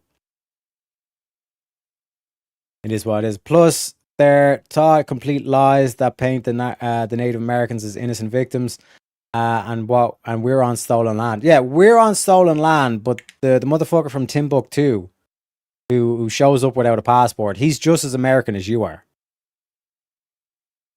Never explain how that works. They never explain that contradiction. You know. It's as much a battle for morale as it is a battle for the country. 100%, EOD, 100%. But they don't all their thought is, yeah, but they don't all their thought is be whoever and whatever you want to be. That's a problem. 100%. 100%. It's all like sugarcoat. It's like, oh, you can live how you want to live. Go along to get along. All this kind of shit, you know? Exactly. Don't blackpill. Don't curl up in a ball and thinking it's all hopeless. You know? The ADL runs Congress and presidents. Make it make sense. Like, free Palestine. Like, explain that to me. Contradiction, you know? You have to know your enemy before you can fight against them. Yeah. Exactly, GT. You're primed to fight against your own fucking government. You're primed to fight against Trump. The dude that's trying to save America, you're saying we should fight against. What the socialists are telling us to do. Fight against Trump. You know? Exactly, Pseudo. There is no longer stolen land. That's why I asked the last guest what he knows about Canada. True that. ADL isn't happy with some of the stuff Trump does, though. No, like, remember the whole call with Trump? He's like, the world hates you, brah. Shut the fuck up. You know what I mean? But somehow, you know, like, and they'll back work it and say, it's like, no. They realize that we cracked the propaganda, so now they have to have Trump actually standing opposed to Netanyahu. So Trump being nice to Israel is being controlled by Israel, and Trump not being nice to Israel is also being controlled by Israel.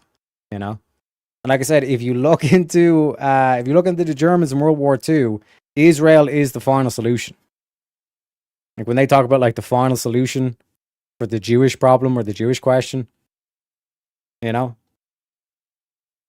like the Nazis would support a state of Israel.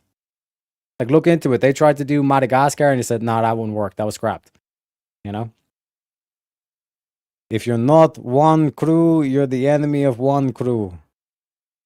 You know, the government has been taken over from the inside. By who? By who, GT? Let's play this out. By who? And what's the evidence? What is the evidence? That's the problem. Most people don't know who the real enemy is. Well, if you don't know, now you know. Exactly. Example, we're all discussed it with the Supreme Court of the United States. It's a joke and no longer rules based on originality of the Constitution, but that doesn't mean we just give up 100%. See the way he says nothing? See the way they always say nothing? It's, oh, they've been taken over, sneaky ninja style. Yeah, but like, by who? By who? You ask him to answer basic questions of like, why would Israel want the whole free Palestine shit? Doesn't make any sense. But then they'll somehow manage to, you know, through a lot of contradictions, try to say, oh no, like Israel needs free Palestine because Israel can't exist without free Palestine. You know? Don't worry about who. Motherfucker, see what I'm saying about... See what I'm saying about contradictions, GT? Don't worry about who the enemy is. You have to know your enemy before you can fight against them. But don't worry about who. But if we don't know who the enemy is, how can we fight against them? See what I'm saying about like the contradictions? And how, like I said, you point this out to these people that it's like you've actually bought into this propaganda. You're blackpilling. And you're actually helping the socialists out by doing this shit. By taking the black pill, you're helping the socialists. You know?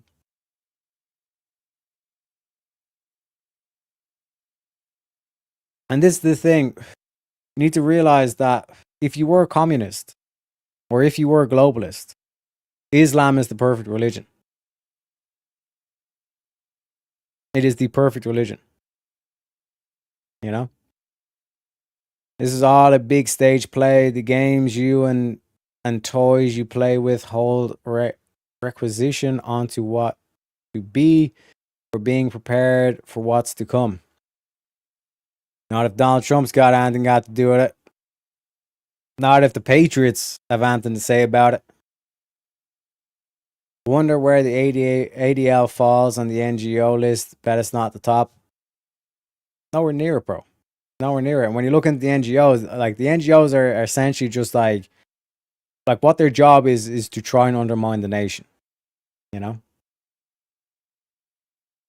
But you have to know by who, if you want to know who the enemy is, make it make sense. That's what I'm saying. You just let them talk and then you just like point back to the contradiction. You know? And more black pill. That's why we can't fight them.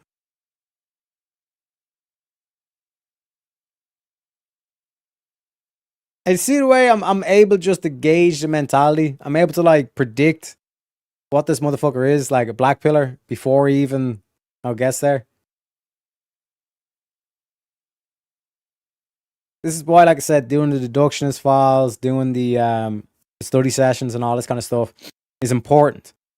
Because if you're able to like tap into like your opponent and what their mentality is, you're able to predict their arguments before you even have the debate. You already know what they're going to talk about. You already know which angle they're going to go.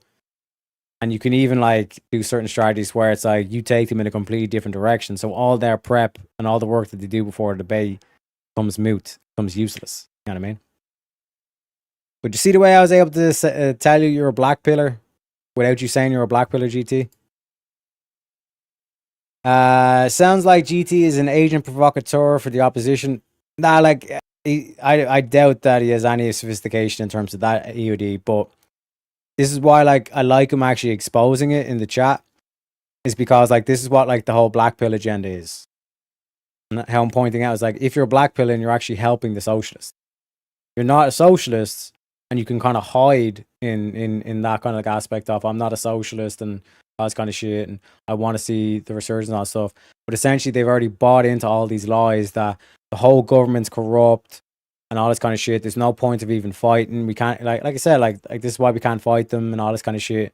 And that's how, like, you can be used as a device or a tool for the socialists by just putting your mind in that black pill mentality. You know, it's sad to see. Don't get me wrong, it's sad to see, but it is what it is. Actually, it's been taken over by fundamental Islamists. Radical Islam is a misnomer. Maybe. Just bury your head in the sand and kiss your ass in your country goodbye. GTGT. That's what I'm saying. That's the black pill mentality. You know, they can't get you to go along with socialisms. They just get you the black pill instead. You know, GTGT is a Jewish supremacist. Let's call back to when we had DK Spiracy on the panel. That's one thing that winds these motherfuckers up to no degree. It's just call them a Jewish supremacist. It's like, you say that they control everything, you know, and there's nothing we can do to fight back against them. It seems like you think that Jews are superior to everyone, you know? Blah, blah, blah. But Israel's all fucked, you know? We can't fight them because we don't know them. You see what I'm saying? And now it's just like, just repeat. Keep repeating. Because the mind is basically fucked. It's stuck on loop now. You know? He's been confronted with the contradictions, and now he's just going to keep repeating the slogan. You know? And that's how you know that, like, this is propaganda. Because it's the same thing that the leftists what happens when you see with the leftists. You know, they could get confronted with the contradiction of their position, and then you just keep repeating their slogans. You know, like, my body, my choice. My body, my choice. But it's not your body. The child is a separate body. My body, my choice. My body, my choice. You know what I mean? All wars are banker wars. Okay, if all wars are banker wars, was the Crusades a banker's war?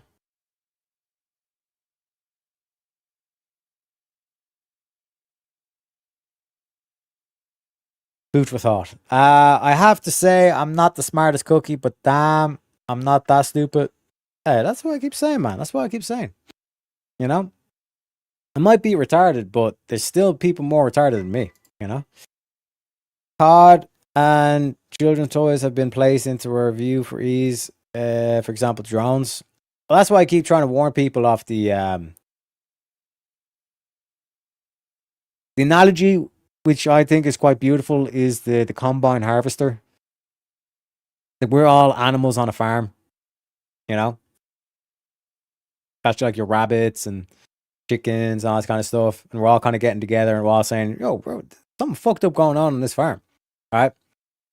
And then the magical leprechaun appears. Right? Then your boy shows up, the magical leprechaun. Right? And he's like, bro, okay? This thing, like the combine harvester, like, this is what takes place. This is what actually happens. Right? So we need to get the fuck out of this field. And we need to avoid this combine harvester, right? And then, like, there's rabbits and all this kind of shit, and the chickens, they say, no, let's fight against the combine harvester. And I'm like, no, bro, it's just going to run you over and, like, fucking mash you into a million pieces. And they don't listen. And they get mashed into a million pieces. It's sad to see, you know? Sad to see, but it is what it is. Background Scram says, these commies are going to have to pry my patriotism from my dead, cold hands. Fuck around, find out. Exactly. Exactly, man. You know what I mean? My fucking man! No, Let's fucking go, baby. USA. USA. One world government, AI, B system. What can I say, man? What can I say? It's here we go. It's hard to figure out who they are exactly because they run everything. They control all aspects of our government, buying off our politicians, kind of like mafia taking over territory. And this is where the whole thing is. He doesn't even have the balls to say it, you know. But like, this is black pill. This is all like, this is the result of the black pill, folks. You know what I mean? This is why I keep saying is they don't black pill. There are moves that you can make. You know what I mean? And this whole thing of like, we don't know who they are and all this kind of shit. No, it's pretty clear. You know what I mean? You can recognize the philosophy. You know? I might not be able to list off every pedophile, but I can list off the mentalities or the behaviors that they show. And based on that, I'm able to recognize based on society. If I'm like just walking in society and I see these certain behaviors or these certain things being said, or these certain positions being advocated for, then I can recognize, I can hold within relative certainty this motherfucker's a pedophile or a pedophile apologist. You know? AI don't work if you strip the copper. He's got a point. Got a point. Our crackheads will save us from AI once we tell them all about the copper too. Great minds think alike. Great minds think alike, you know? Even the mafia had morals and standards. That's true.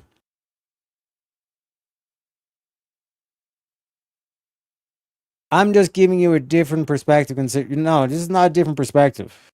This is black pill, GT. But GT, you don't want to listen. You don't want there to be hope. Because you'd rather be right. You know? That like, remember when Kevin Samuels was around and he said like the need to be right? Like a feminist mentality. It's like the need to be right. You'd rather win an argument than actually pursue the truth. You know? And that's ego. That is your ego. And that's why I keep saying like your ego is your own worst enemy. Your ego will hide you from truth. Because you'd rather win the argument than actually see the truth. You know? And it's sad to see. It honestly is sad to see like this whole black pill phenomenon. Like there's a lot of like, you know, like people who could actually be making differences. Like in this worldview war. Like people actually making differences. And like they've got like audiences, you know, you look at their X account, they got like hundreds of thousands of followers. And all they're doing is just propagating more and more black pill stuff. So sad to see, bro. So sad to see, you know. It is what it is. Tiananmen Square was just a warning, but that's what happens as soon as they seize control. And they know we can get away with this shit. They've got like, for example, enough like people like GT to buy into the black pill propaganda. Then they'll just wipe them all out, and the likes of GT will say, "Oh, see, I told you, you know, the enemy, and now they have all the guns, and now we can't do anything." Rather than recognizing now is the time to do something about it, GT. Before Tiananmen Square happens in America, now is the time to do something about it. You know. But this is the whole thing. It's like, and I'm not saying you're saying this, EOD, but a lot of people will think that like they were actually like paid to come here and say the shit. It's like, no, this is like the black pill mentality. It's like the mind virus. It's like a disease that likes to spread. Misery loves company, so to speak. It just like it infects and tries to push like this whole thing of like, oh, well, I feel miserable. Now I'm going to do whatever I can to make you feel miserable too. Right? Sad. Like I said, it's sad. You get your morals from a book. Others might get the morals from a different kind of book. And again, this is the whole moral relativist kind of like argument. It's like, what disproves moral relativism? That like, oh, I'll develop my own morals and all this kind of shit. Is demoralization, right? Demoralization. Like that's an objective phenomenon, you know? And if these people were taught different morals or taught that this is what morality actually is, and you still apply these, and again, the military does this. The military goes on like demoralization campaigns, all this kind of shit. You know what I mean? That will still demoralize these people. Like, demoralization is literally like complete loss of meaning. Like nihilism is like the like, if you end up like calling yourself a nihilist, you were someone that's been demoralized. You no longer see, and like a true nihilist, not like the edgy atheist who wants to go against the grain, all this kind of shit, but truly like you are a nihilist and you practice like nihilism. You literally, you have no meaning in your life. You will cease to exist, you know? Don't be a defeatist. Don't be a black pillar, folks, you know? We're going to make the neighborhood shake like a motherfucker with the amount of mortars I light off tonight with celebration how great our country is. Hallelujah. Amen. Can I get an amen? My fucking man! You know what I'm saying? The time for celebration, not the black pill, baby. What book does Nick Fuentes get his morals from? Interesting question. DT reads the Little Red Book before the bed. Of course, comrade. Of course. I've never read a book to find out my morals. Exactly. You know? You don't like it's this whole aspect of like bullying. Like if you got your morals from a book, right? Like then you could get like, okay, I'm just gonna get morals that even if I get bullied, I'm not gonna get demoralized. That's not how it works. You know what I mean? See how like goofy moral relativists are? Because if I was getting demoralized, I could just change my morals, right? Then it would no longer be demoralized. You know? We've seen that with the rape gang inquiry report. Like one of the women actually changed to Islam. She thought like she'd be able to refocus her mentality. She wouldn't be abused as much and all this kind of shit. Still, even though she converted to Islam, was still demoralized, was still raped and abused and all this kind of shit, you know? Not paid necessarily, to my mind. It's a leftist actor wearing a mask trying to goad the right into saying or believing stupid shit to derail and detract. I think it's like the misery loves company thing, EOD. It's like the black pill mind virus is in his head, and now he wants other people to join in the black pill. Like the need to be right, the need to win the argument rather than to pursue the truth, you know? If he has a place of residence, he probably keeps the door open with a sign outside says, "Come take my stuff and live because I just give up." Sad to see, man. Sad to see. Which book or books? Yeah, which books? You know? Go. Well, we got the Go clip as well. That's why he's the MVP! That's why he's the GOAT! The GOAT! You know what I'm saying? The fight is not against the left. It's not left versus right. It is bottom versus top. When I say top, I mean tippity top. Oh, yes. He means top as in gay. Fuck you, Teriak. I'm not gay, but I'll fuck you to prove a point, little boy. Why are you gay? So, I don't know if you're aware of this, but that makes you gay.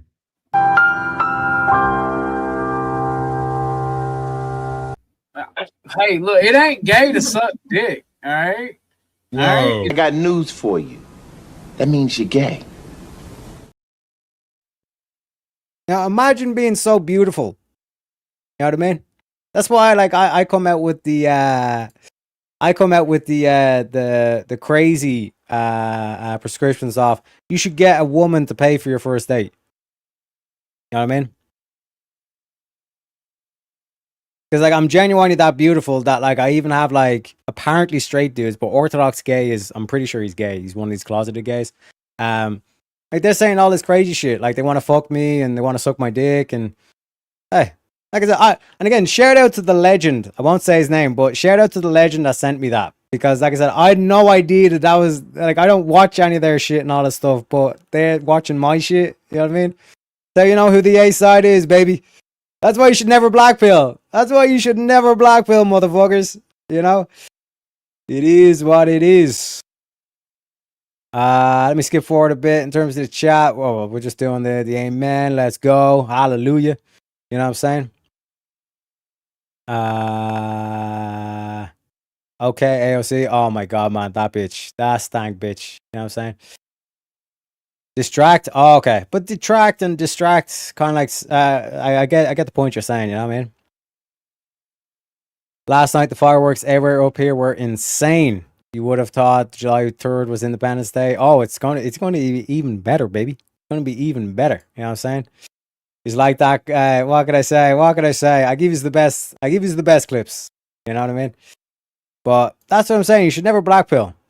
You should never blackpill, because the one thing about like the misery loves company thing is that like misery like hates like happiness and joy and camaraderie and all this kind of shit. You know what I mean? They hate motherfucker that's actually able to be hopeful. They hate hope. That's what they hate. They hate hope. So if you're hopeful of the future, if you're proud of your country, and like the whole thing that like Pat Patrick David does, where like the future looks bright. Oh, miserable cunts. They hate those slogans. They hate the future looks bright. You know? But it is what it is. But let's get to the video, folks. That is chosen by and subordinate to Congress, which basically now I guess this means this House. And with respect to House elections, they want to abolish the Electoral College. They want to replace the two-party system with a multi-party democracy. And they want to expand the House of Representatives, implement proportionate representation, and ranked choice voting in all elections. So this would be a total makeover of our constitutional system. They want a free Palestine. They want public ownership of major corporations. They want to defund the Department of War. This is a very radical organization.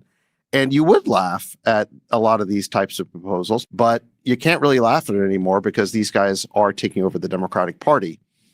They have the majority of the Democratic Party.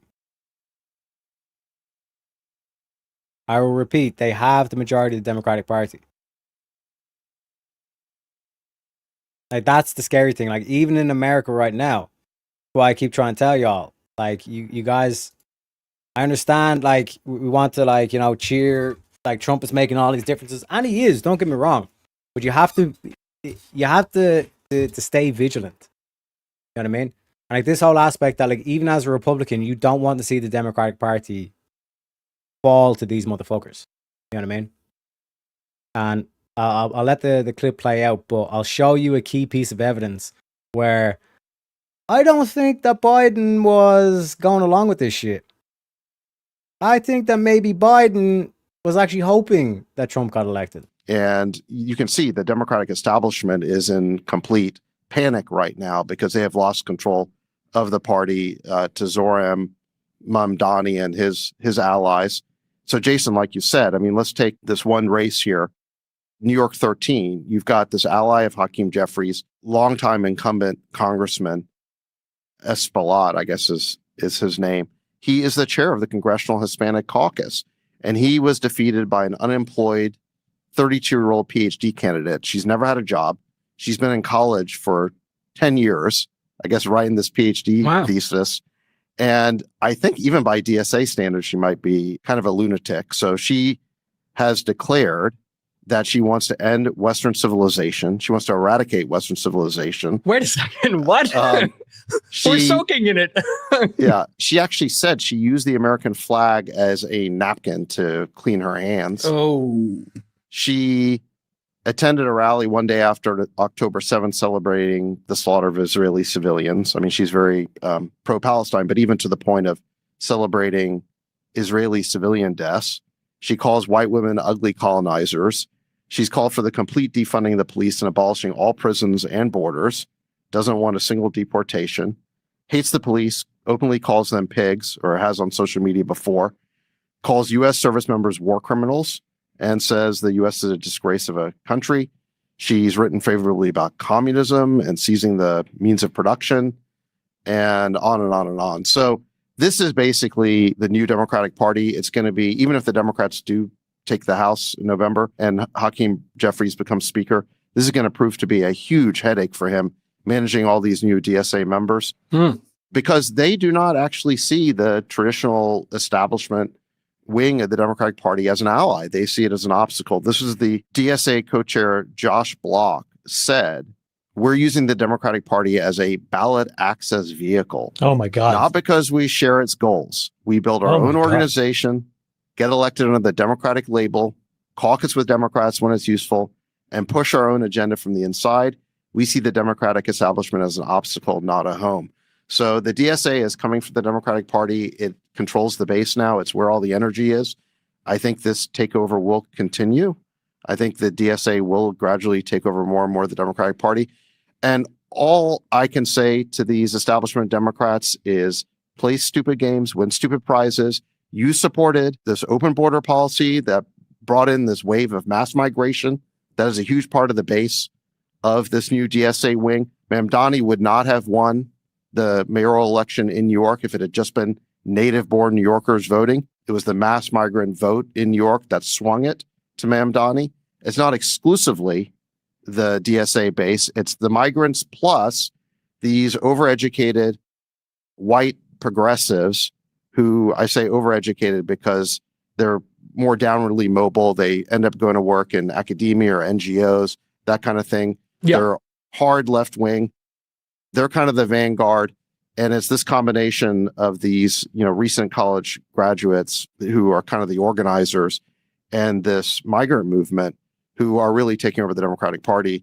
But again, this all goes back to Democratic Party policies. They may not have intended for this to happen. They may not have intended for them to lose control, but it was their open border policy. It was also the fact that they have cracked the melting pot and the policy we had for many years in America of assimilating migrants, right? Immigrants. Yep. That all got cracked by multiculturalism and wokeism. We don't really do that anymore. So now you've got these candidates like Chevalier openly declaring they're not just anti-American, they're post-American. They don't have any respect for the American system, our constitutional order, our free enterprise system. They want to introduce something in much different. And it's going to look a lot like the countries where these migrants are coming from. And this is the thing as well. How do I identify what was let's say, the Democrats of old versus the new, the Democrat socialists, right? The social democrats, they recognize and respected capitalism in terms of actually the objective fact that it produces wealth. It produces more. It actually creates, you know what I mean? Whereas the socialists, the democratic socialists, they're completely against. They're no, we need to get rid of capitalism. We can't have any capitalisms. You know what I mean? So that's the clear identifier in terms of the one before. We got Michael saying Democratic Socialists is the most disproportionately homosexual political party in the US, even more disproportionately homosexual than libertarians. But the reason, it's the same thing with Ilhan Omar. Ilhan Omar will go on her rallies and she'll be I'm a feminist, I support abortion, all this kind of stuff. But would she get an abortion herself? No. The reason why Ilhan Omar supports abortion, supports white women and Americans getting abortion, but she doesn't support Muslims getting abortion. That's the whole thing. They'll push these particular ideas and policies that will help destroy America. They're basically whatever destroys America, we'll support it. You know what I mean? BOD says, we need reasonable Democrats. It's important aspect of our system. Seems like they're all fucking Looney Tunes these days, though. But that's what I'm saying, EOD. This is why I'm highlighting it as Republicans should be weary of this, or what would be the word? Even as a Republican, you should not want your Democratic Party to do this, because a lot of them would say, see, they're going Looney Tunes and this is a good thing. We're going to seize the house and we're going to have all this power and all this kind of shit. It's no, a bird needs two wings to fly. And when you see this shit happen, essentially half your political system is now embracing socialism. Which means losing an election now is a whole lot fucking worse, a whole lot worse, Let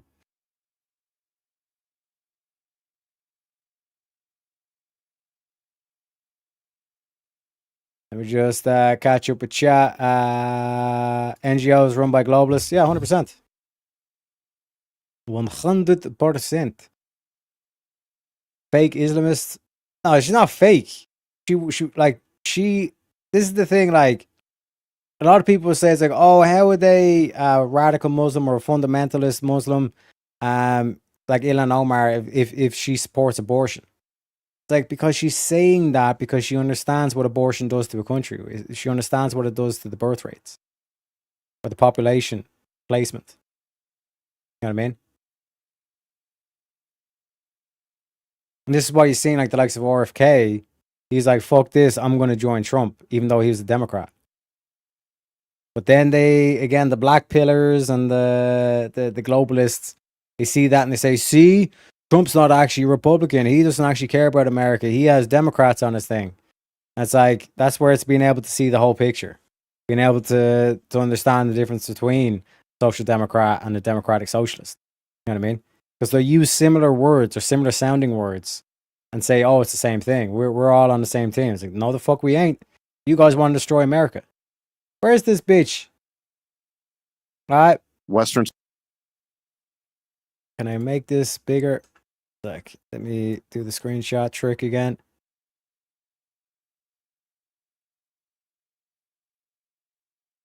Bada bing. Bada boom. Do this. Let me do this. All right. We are Westerners, right? This is a direct quote. We are Westerners fighting for the total eradication of Western civilization. Bitch, you ain't no motherfucking Westerners. Get that tea towel off your fucking head, you ugly bitch. Right? But this is what they want. This bitch got elected.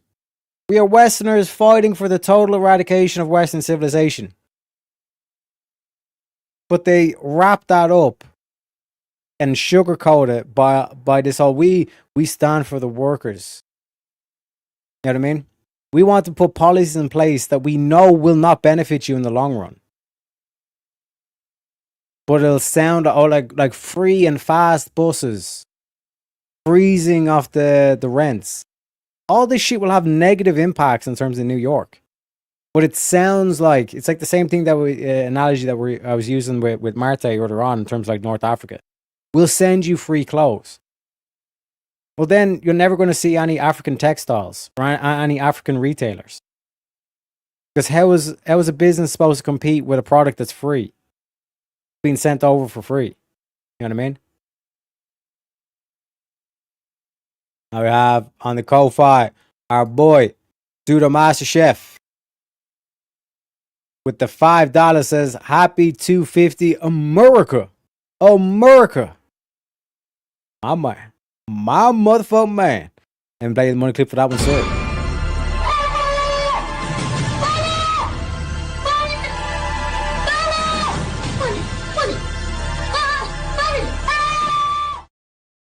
Appreciate you kindly, sir. But this is what I'm trying to get to, like this whole aspect of like being a nationalist. You know, there's a difference between nationalist and then ultra nationalist. You know, if I was an ultra nationalist, I'd be deluded. I'd be saying that Ireland's a better nation than America. That's the difference, right? That's what an ultra nationalist would think. A nationalist would be a person who wants to actually their nation to be better, or to try and build up their nation, who recognize that there's certain nations and their policies that work and don't work and all this kind of shit. And say, well, clearly America's the greatest nation. We should adopt some of the policies that they're putting forward. You know what I mean? Food for thought, so to speak. You know? But to fill in the rest of this post, we stand in full solidarity with every movement for liberation in the global south. So again, it's very easy to this is why I keep referring to as like globalists or internationalists, right?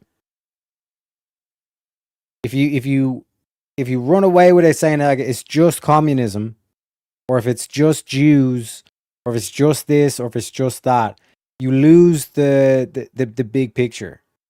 You know what I mean? You lose the key identifier to what's undermining the nation. You know what I mean? Your scalpel is being too precise. You need the rocket. You need the rocket launcher, the RPG, to just blow it all up, which is the globalist mentality. Look back to BLM, the founding document of BLM, right? What was it talking about? Like our international community, our global hegemony. You know what I mean? That's the key thing to identify. These motherfuckers are anti-nationalists, you know? Our intifada is a internationalist one. Bitch, are you for fucking real? You know? Our intifada, which means our war, they are fighting a fucking war. Alright? We are fighting for nothing less than the liberation of all people. And like I said, this whole thing of like internationalists, globalists, this is the vocabulary that they use. We reject every genocidal eugenicist regime that seeks to undermine the personhood of the colonized. Habibi, with your fucking tea towel on your head. Islam is a colonialist is a colonizer. Let's talk about North Africa. You goofy bitch. As the fascism ingrained in the American consciousness becomes ever more explicit and irrefutable, we seek community and instruction from militants in the global south. Now, these people that have like dog shit countries, places a fucking shithole, let's listen to those motherfuckers who have been on the front lines in the fight against tyranny and domination, which undergird the imperialist world order. This is Avelia Chevalier. You know what I mean? They have to have some sort of like fancy pronunciation of their name and all this kind of shit. You know? Like shit business. Anybody who's seen that episode. You know what I mean? But this is what I'm saying. When it comes to, you know, a sign of God, God, please give me a sign. So I went with this background for today's show. You know? Give me a sign, God. This is your sign. This is your sign. Right? Like, if you were to say, like, paint me an epic picture, I don't even think you'd be able to. And this is a real picture. This actually happened. You know? This is real life. Reality. Oh, man. Reality is far more beautiful than you can even imagine. You know?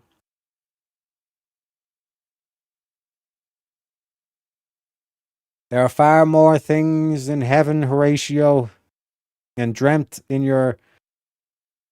what's that quote again? Far more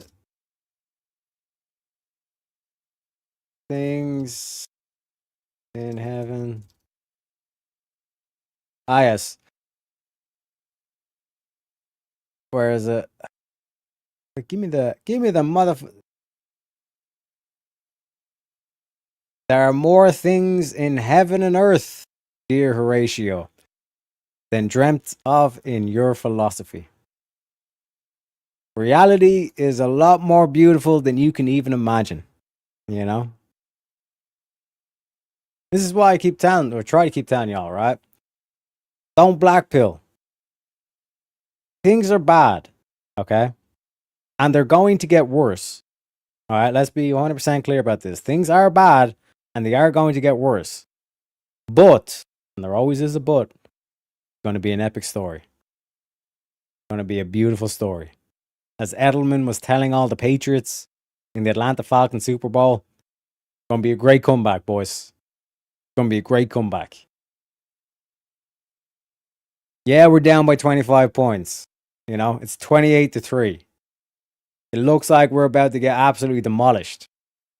It's going to be a motherfucking great comeback. I can tell you that for a fact, ladies and gentlemen. Let's get to the next clip. The next video. I actually haven't seen this one, but this is from Promethean Updates. These people, all right, these, if you want to look into like when I talk about like the American system versus the British imperial system, what's been undermining America, what's been promoting this globalism across the world, These motherfuckers highlight it the best, okay? But let's get into it, ladies and gentlemen. Today, Americans are celebrating the 250th anniversary of our declaration of political independence from the British Empire. But there's another cause for celebration, and President Trump heralded the reason for that 9 years. Oh, wait, shit. I fucked up. Have my tabs all out of order, right? I don't know if you've heard, right? You might have seen the video of Gavin Newsom saying, they're sending FBI agents. Trump is coming after his political opponents, right? Gavin Newsom associate wore a wire for the FBI. Gavin Newsom's going to prison, boys. Gavin Newsom is going to prison. But here's the key thing. It started back as far as June 2024. Now, anybody who's not good at the quick maths would realize Biden was president in June 2024. But I keep telling y'all, old Joe had one more trick up his sleeve. He had one more trick up his sleeve, folks. I'm just saying. Let's get back to the video. Years ago. In explaining his American system, Clay argued that the sole object of the tariff is to tax the produce, and remember, to tax the produce of foreign industry with the view of promoting American industry. For too long, our government has abandoned the American system. More than anything else, that statement made the president a marked man. Because in saying the words, the American system, Donald Trump put the modern-day British Empire on notice that the United States was about to reclaim the economic independence that had been ripped away from us 125 years ago. Now, the president was stopped from actually doing it in his first term, but he's doing it now, and it is what makes this Independence Day more profound than you might know. I'm Susan Kokinda. I've fought to restore the American system for the better part of my life. And on this 250th anniversary of our independence, I want to give you the one principle that makes sense of this moment. The principle that reveals Donald Trump's work as a genuine revolution.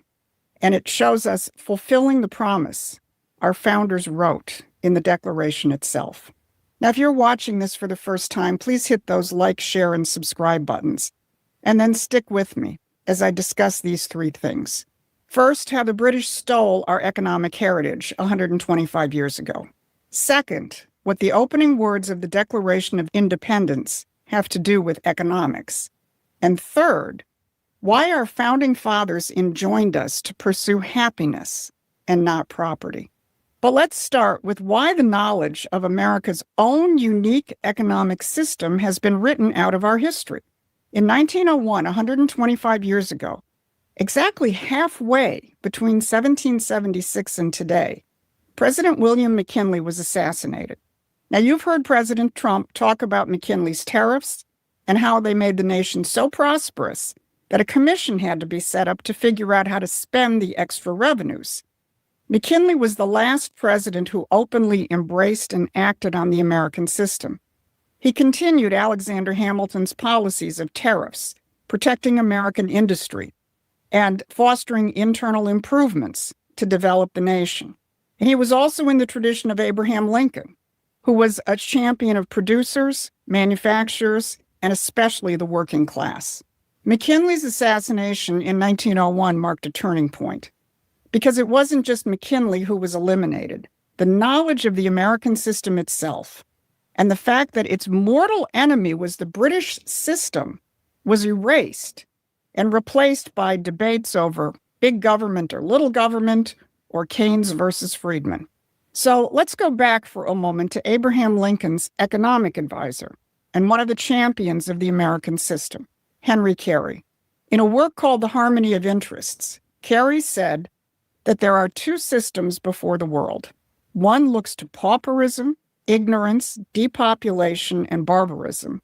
The other to increasing wealth, comfort, intelligence, combination of action, and civilization. One looks toward universal war, the other to universal peace. One is the English system, the other we may be proud to call the American system. Now, let Carey's words sink in. One system produces wealth, intelligence, and civilization. The other produces pauperism, ignorance, and war. That is not ancient history. Pauperism, depopulation, and war describe the policies of today's World Economic Forum. But our side of the fight, and the American economic principles which will allow us to prevail, have been suppressed for 125 years. Now, Kelly wrote The Harmony of Interests in 1851. At that time, Karl Marx was living in poverty and obscurity in London. It was only later that his London sponsors spread the idea that the essential conflict was between communism and capitalism. Losing the knowledge of the American system is key to understanding the last 125 years of wars and economic downturns. Because the British didn't just assassinate McKinley, they assassinated the very idea of the American system because they knew if our nation or other nations pursued those principles, they would become strong, prosperous, and peaceful, and the empire would be left in the dust. So they stripped us of the principles and gave us sterile or destructive ideas like free trade and laissez-faire, and gave us imperial institutions like the Federal Reserve. And then they told us that's how economies work. Now, if you want to dive more deeply into this fight and see how it shapes today's political battles, you can subscribe to Promethean Action's free newsletter. The link is in the description.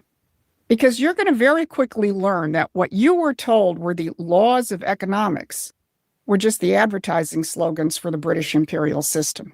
So let's go to the very opening of the Declaration of Independence, where our founders invoked the laws of nature and nature's God. They knew their actions were accountable to universal principles, which is why we emerged as a republic and not a democracy. Now, during this 250th year of celebration, there has been a lot of reflection on how those principles relate to our political and cultural identities. But the profound impact of those principles on our economic identity is only now coming back into view. But one man, writing from a jail cell on July 4th, 1989, saw it clearly.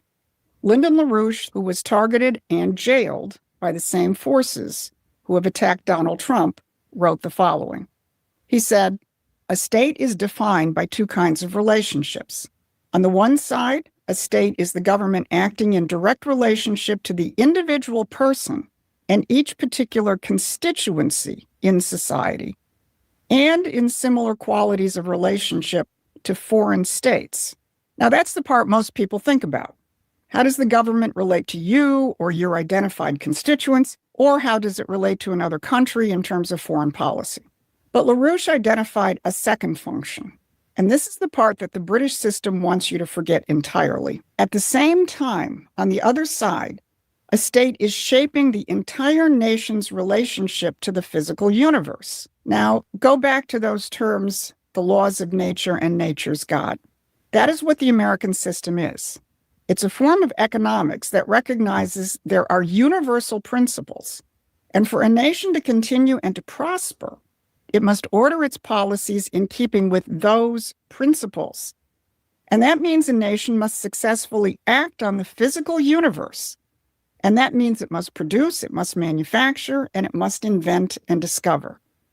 But gradually, over the past 125 years, since the assassination of McKinley, that American idea has been taken away from us, and it was replaced by many different versions of British philosophical liberalism in the form of free trade, consumerism, environmentalism, and sterile debates about big versus little government.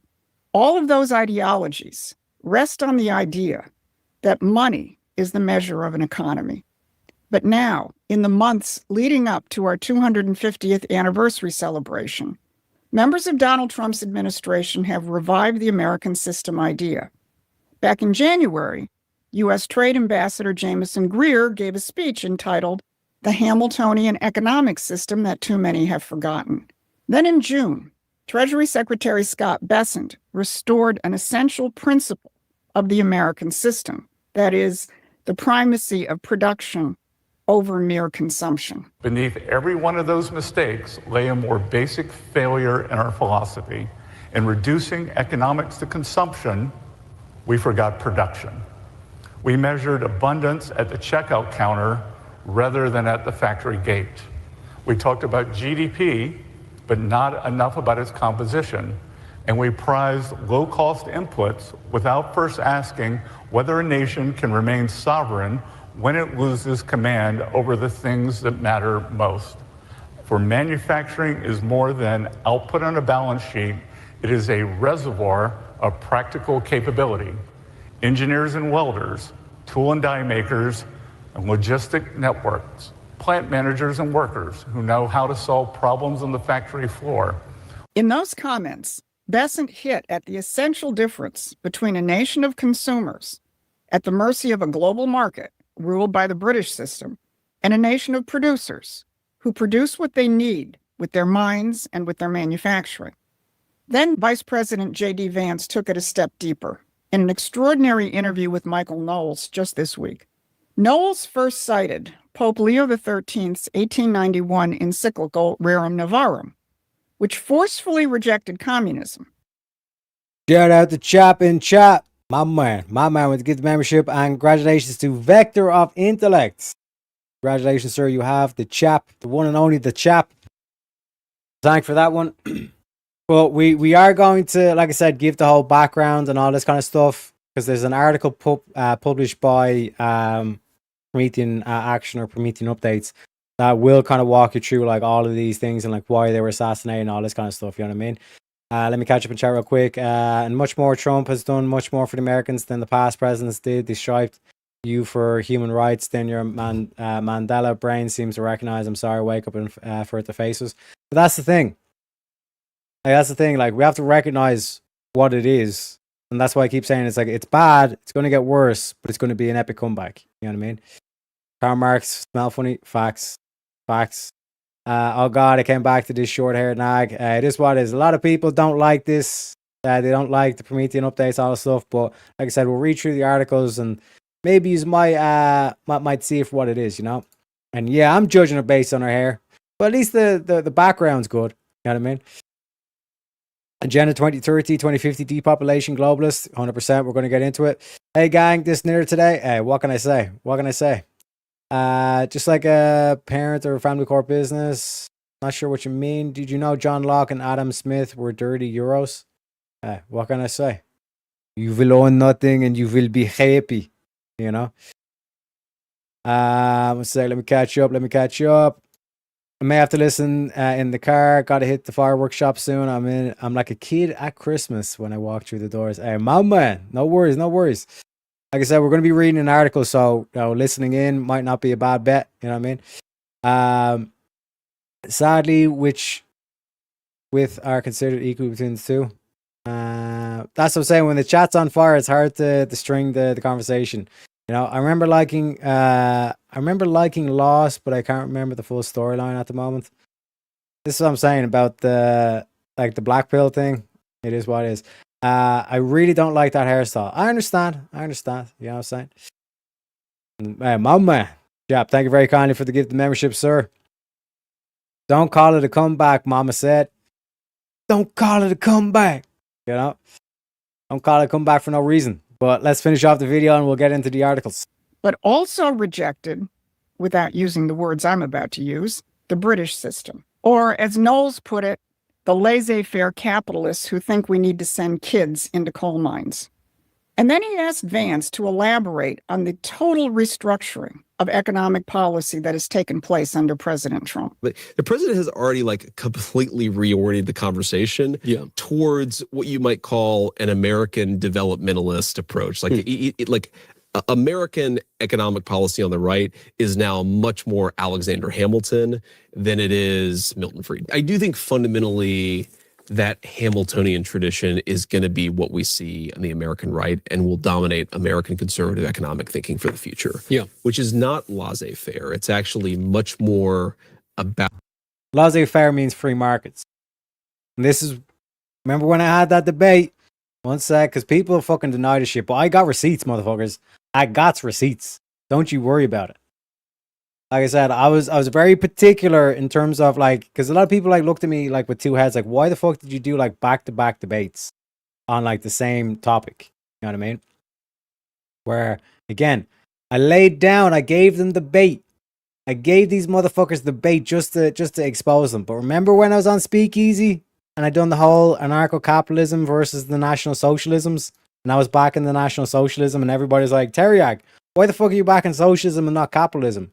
Because I had to do it to expose these motherfuckers will sound right-wing. They'll sound libertarian or conservative and say small government and all this kind of shit. But it is a right-wing way to push the capitalisms, the globalisms, right? Remember I exposed this motherfucker? Right, one sec. That like he has the Nazi flag, but he's an anarcho-capitalist. You know what I mean? He even called himself a professional rapist. You know what I mean? They're subverters. You know what I mean? Like I said, all this shit that I do for you, all this heat that I'm willing to take just to expose this shit. But laissez-faire is a right-wing way to push this communist thing. This global capitalism is just as bad as communism. Because they both want to destroy the state. They want to destroy the nation. They have same goals. You know what I mean? Like one will go about it in a right-wing way and right-wing talking points.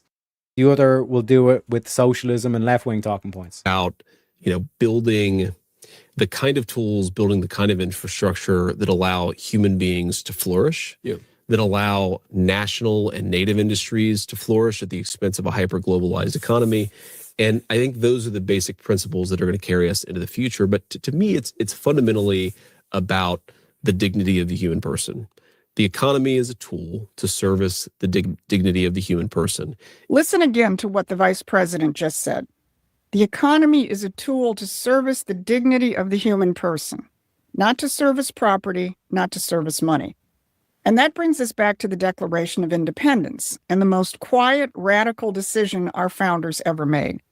I remember way back when I was in college, I spent hours in the library reading books about the intellectual foundations of the American Revolution and constantly being directed back to John Locke.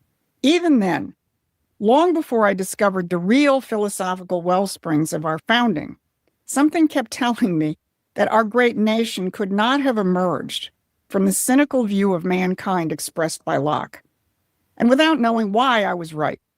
It turns out that the Constitution, which John Locke wrote for the South Carolina colony, read life, liberty, and property.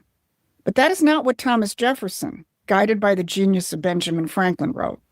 Our Declaration of Independence reads, "We hold these truths to be self-evident, that all men are created equal, that they are endowed by their Creator with certain unalienable rights, that among these are life, liberty, and the pursuit of happiness." Hallelujah. That is not a poetic flourish. It was a philosophical declaration of war. Because behind those two different phrases are two different ideas of what a human being is. In Locke's world and in the world of Thomas Hobbes and Adam Smith and Jeremy Bentham, man is no better than an animal, driven by original instincts or by the pursuit of pleasure and the avoidance of pain, translated into my money, my profit, my property. But in the tradition our founders drew from, the tradition of Gottfried Leibniz and of Benjamin Franklin, man is in the image of the Creator, a mind capable of discovering the laws of nature and nature's God and acting on that. The pursuit of happiness is not the pursuit of things. It is the pursuit of that highest human activity, to discover, to create, and to leave for our posterity a world more developed than we found it. A nation founded on happiness is a nation that measures itself not by what it owns, but by what it can create. Obviously, our founders did not reject private property or private ownership, but they recognized that for a society to succeed, the higher principles of universal law had to frame a nation's policies. And that is exactly what LaRouche was describing from that jail cell, a state shaping the entire nation's relationship to the physical universe.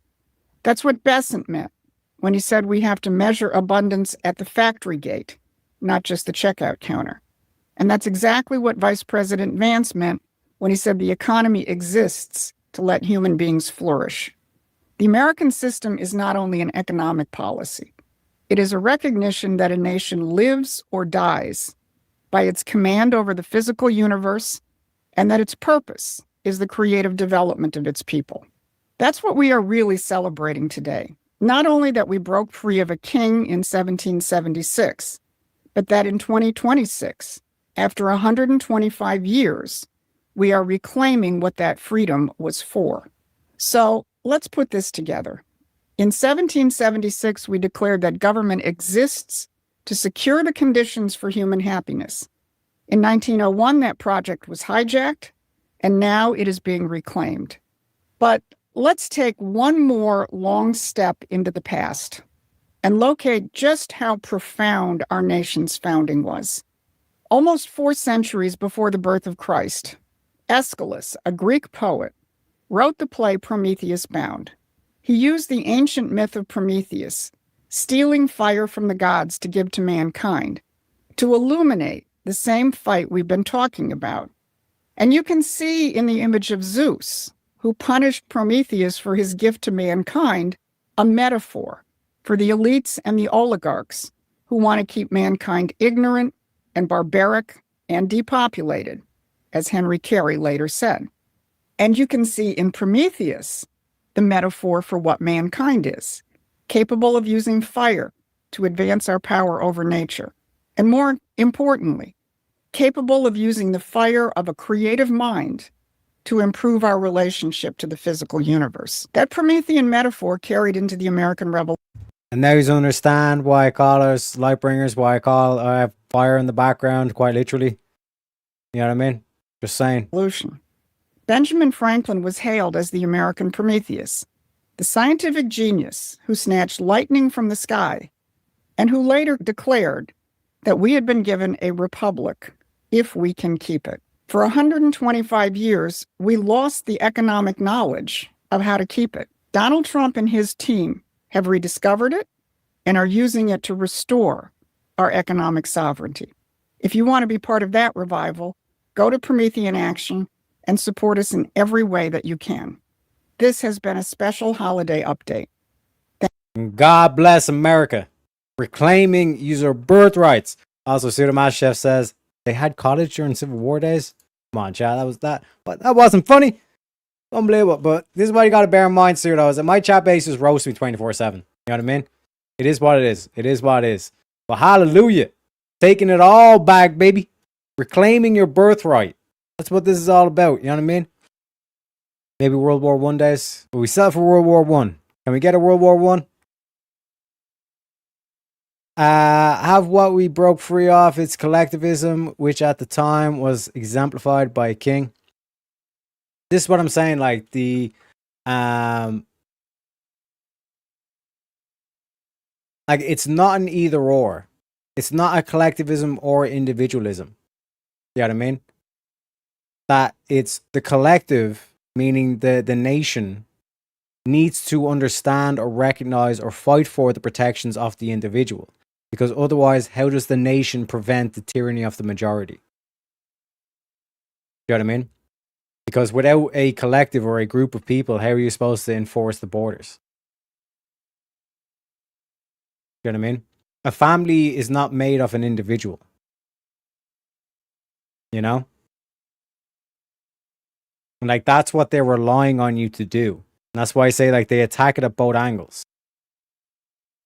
They'll do the communism for the collective, but then in the individual, they basically use that as a weapon to try and atomize you, to try and put you on your own.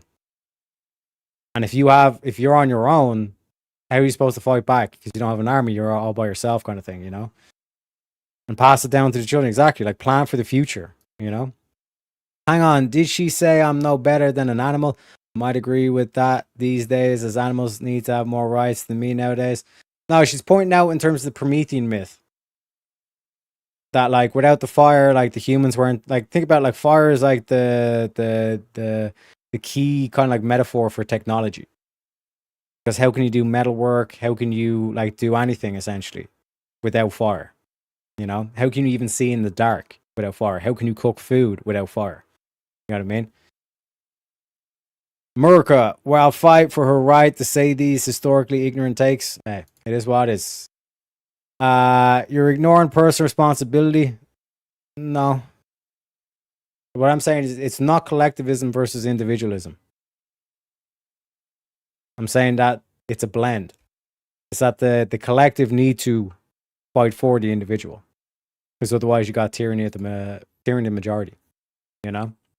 But just to again ring this point home as well, this is from the first debate. Is National Socialism a superior form of government? I was taking the affirmative. All right. One sec. Let me put it up on screen. Do this, and then we do this. All right. So this is your boy. Okay. And Political Skankfest was one. And then you have this dude down here, Darth Tyrannus. Right. And this is the after panel afterwards, right? Now, this cunt, apparently these two cunts are right wing. This Darth Tyrannus guy is a anarcho-capitalist, right? So they talk about capitalism. They talk about right wing talking points all the live long day. But listen to what they have to say. It's just a marketing tool. I'm pretty sure these cunts are liberals. Me too. No, I'm an ANCAP.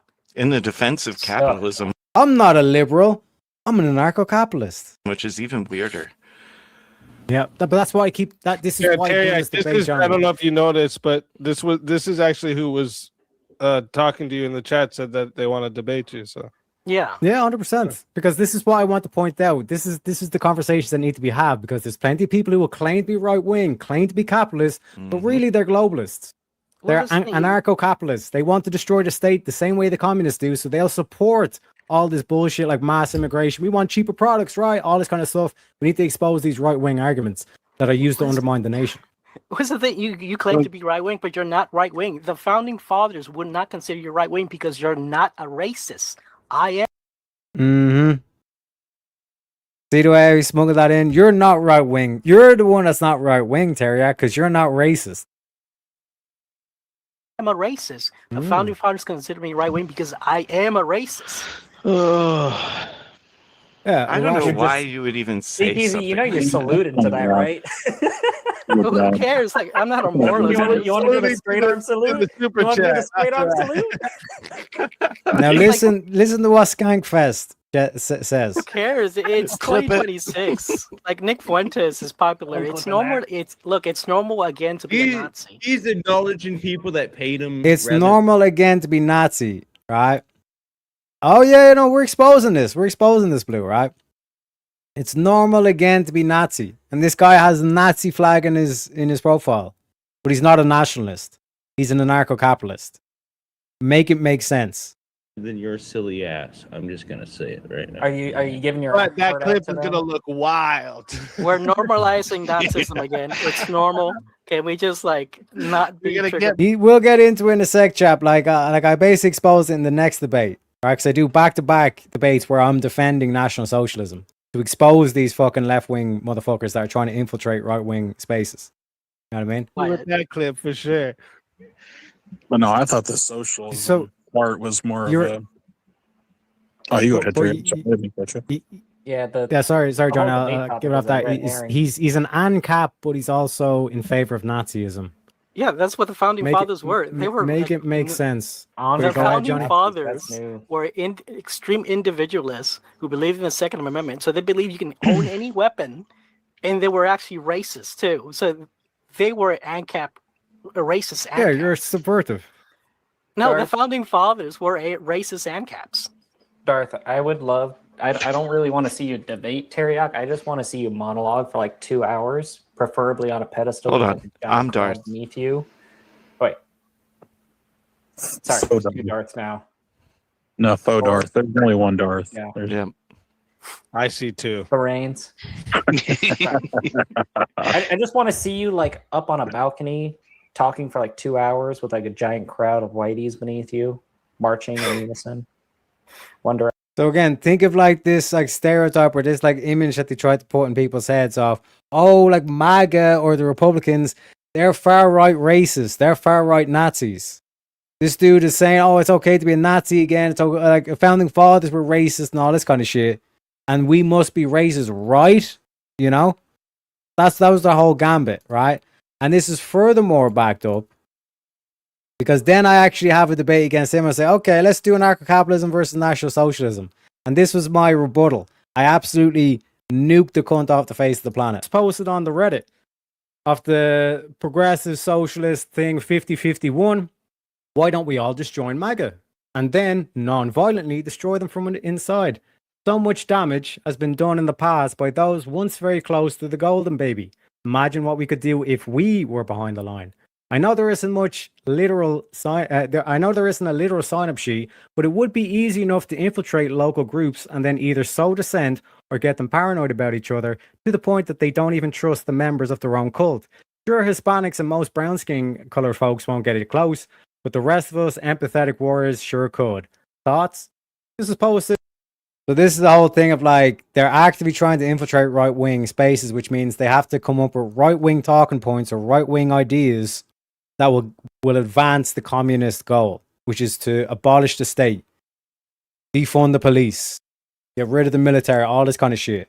And anarcho-capitalism is that political philosophy that wants the same goals as communism, just from a right-wing, economically speaking, point of view. About a week ago on the Reddit. And then we have our boy Darth comes in and he thought, I am a right winger and we're going to seize the means of production.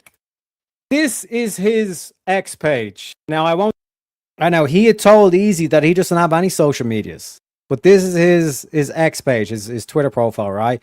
He has a Nazi flag on his thing, but he's an anarcho-capitalism. He doesn't support National Socialism, but he supports Nazis. It doesn't make any sense, right? Make it make sense, right?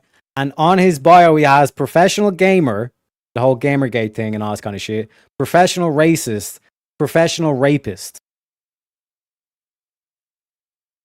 He wants to wiggle his way into right-wing spaces and then to act like that kind of fucking, act like that, what'd be the word for it?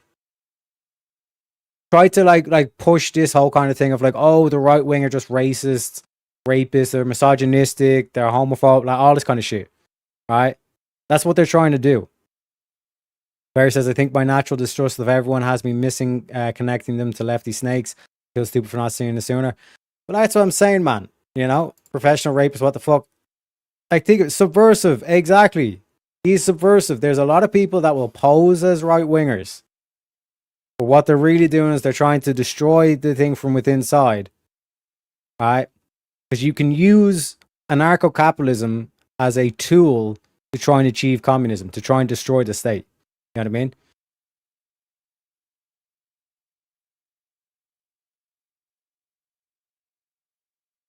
I can't believe these people are nuts.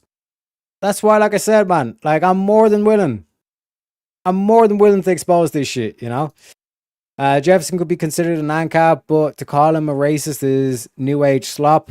Bro tried to remove slavery in the law, but had to compromise. The 1619 project broke people's brains.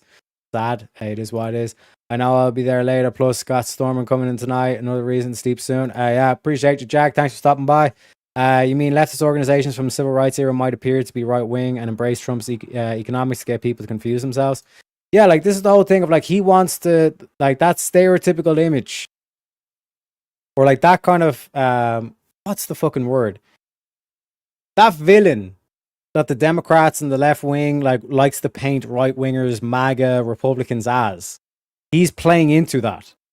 Gamergate, racist, rapist, like misogynist. He wants to rape women and all this kind of shit. And he does it through the whole political philosophy or the economic policy of anarcho-capitalism. So he'll sound like he's right-wing, but he's not actually right-wing. You know what I mean? Don't scroll up, but you can kind of make out what that flag is. And he's sitting here arguing against National Socialism. But notice he's a professional racist. He also is a professional rapist as well. I'm proud of it. Gentlemen, I'm proud of it. So that caricature that the left likes to brand us as, he's playing into all of it. I think the lady doth protest too much. But again, you could hand wave this and say, no, I only support that because I'm against the Jays. But then he has posts going against Nick Fuentes. Who's more against the Jays than Nick Fuentes? Nick, stop being such a dumb Jewish Chinese piece. Goddess and a small dick Jew. Stop buying into that boomer garbage. So even this whole thing, he has this Nazi flag, but then he's against National Socialism. Doesn't make sense. But then you look at the people he follows, and who's that? Sarah, the aging potato. That's who he follows. That's who he wants to think.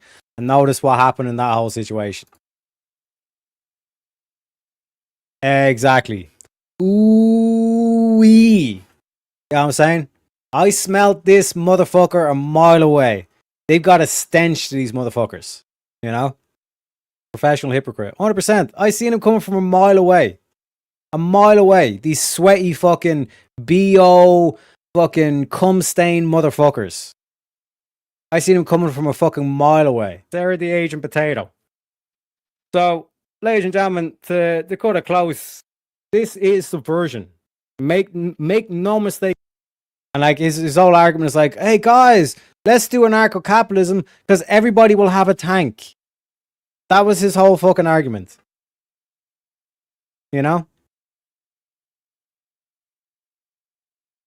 You ain't gonna pull the wool over my eyes, motherfuckers. I see this shit coming from a mile away. You got to elevate your game. Don't you know? Loki's the god of illusion, motherfuckers. I see all this mystique and these lies that they like to sow and all this kind of shit. Ain't no hiding from me. You know what I mean?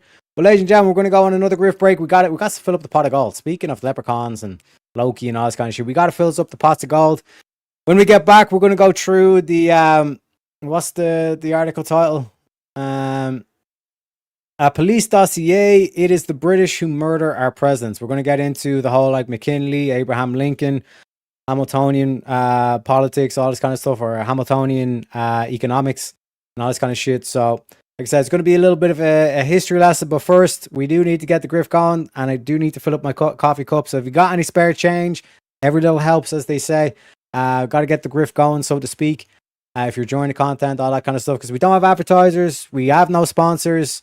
This is fan funded. It's up to you to keep the show going, keep the lights on, ladies and gentlemen, because I don't know what you heard. I don't know what you heard, but this show ain't free. This show ain't free, folks. And if you don't have any spare coinage, I understand. Like I said, times tough.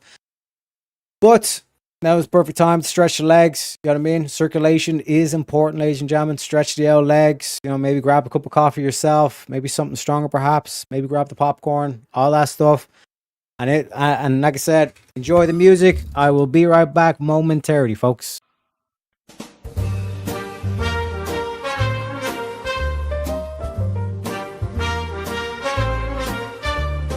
Birds flying high, you know how I feel. Sun in the sky, you know how I feel. Breeze drifting on by, you know how I feel. It's a new dawn, it's a new day, it's a new life for me. Yeah, I'm feeling good. Rainbows and gleaming, you know how I feel. Clover patch scheming, you know how I feel. Little green man dreaming, you know how I feel. He's a grifting leprechaun and I'm helping with his gold. Yeah, we're feeling good.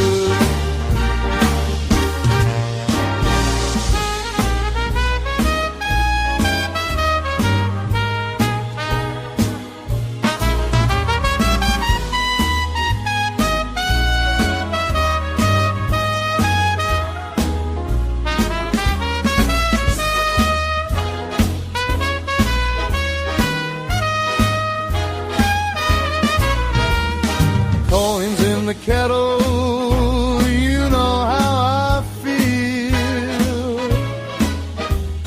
Jig on the pebble, you know how I feel.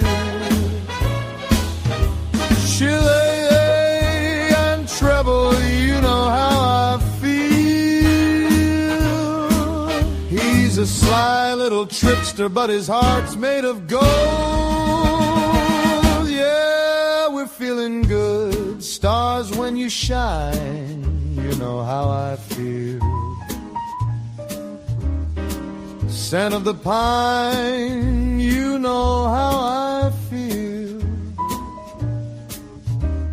Freedom is mine, and I know how I feel. It's a new dawn, it's a new day, it's a new life for me. And that leprechaun's pot is overflowing with gold. Yeah, we're feeling good.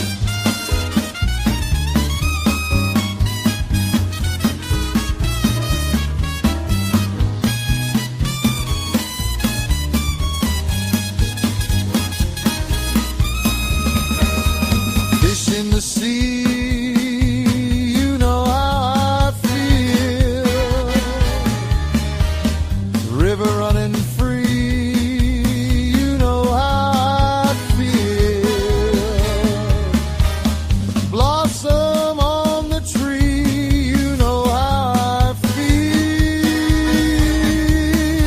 It's a new dawn, it's a new day, it's a new life for me.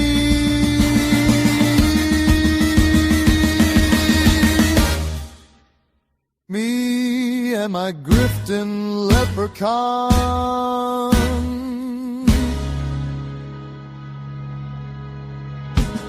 We're feeling good.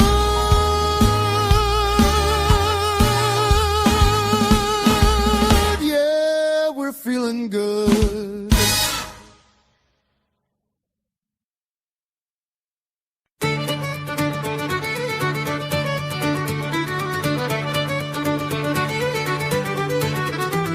In the merry month of scams, from a hidden lair I started, left the suckers crying, their wallets nearly parted, saluted me old ma, who popped some Tylenol, made me slow of wit, but a trickster after all. Then off to spin the yarn, leave where I was born, cut a shamrock crook to charm the fools and nobles, a pot of rainbow gold, promising the bold, and swindling all the cold on the rocky road to Grifton. 1, 2, 3, 4, 5, hunt the mark and turn 'em down the rocky road, all the way to Grifton, whack full all the raw. In Mullingar that night, I rested limbs so weary, started by day next morning bright and early, took a drop of the pure to keep me heart from sinking. That's the Teriak's cure whenever he's on for drinking. To see the lassies smile, laughing all the while at me curious style, 'twould set your heart a-bubbling. They asked me was I hired, the wages I required, till I was almost tired of the rocky road to Grifton. 1, 2, 3, 4, 5, hunt the mark and turn 'em down the rocky road, all the way to Grifton, whack full Alderah. In Dublin next arrived, I thought it such a pity to be so soon deprived of view of that fine city. Then I took a stroll, all among the quality, me bundle it was stole in a neat locality. Something crossed me mind when I looked behind, no bundle could I find upon me stick a-wobbling. And while I'm for the road, they said me Connaught brogue wasn't much in vogue on the rocky road to Grifton. 1, 2, 3, 4, 5, hunt the mark and turn 'em down the rocky road, all the way to Grifton, whack full Alderah. From there I got away, me spirits never failing, landed on the quay just as the ship was sailing. Captain at me roared, said that no room had he when I jumped aboard a cabin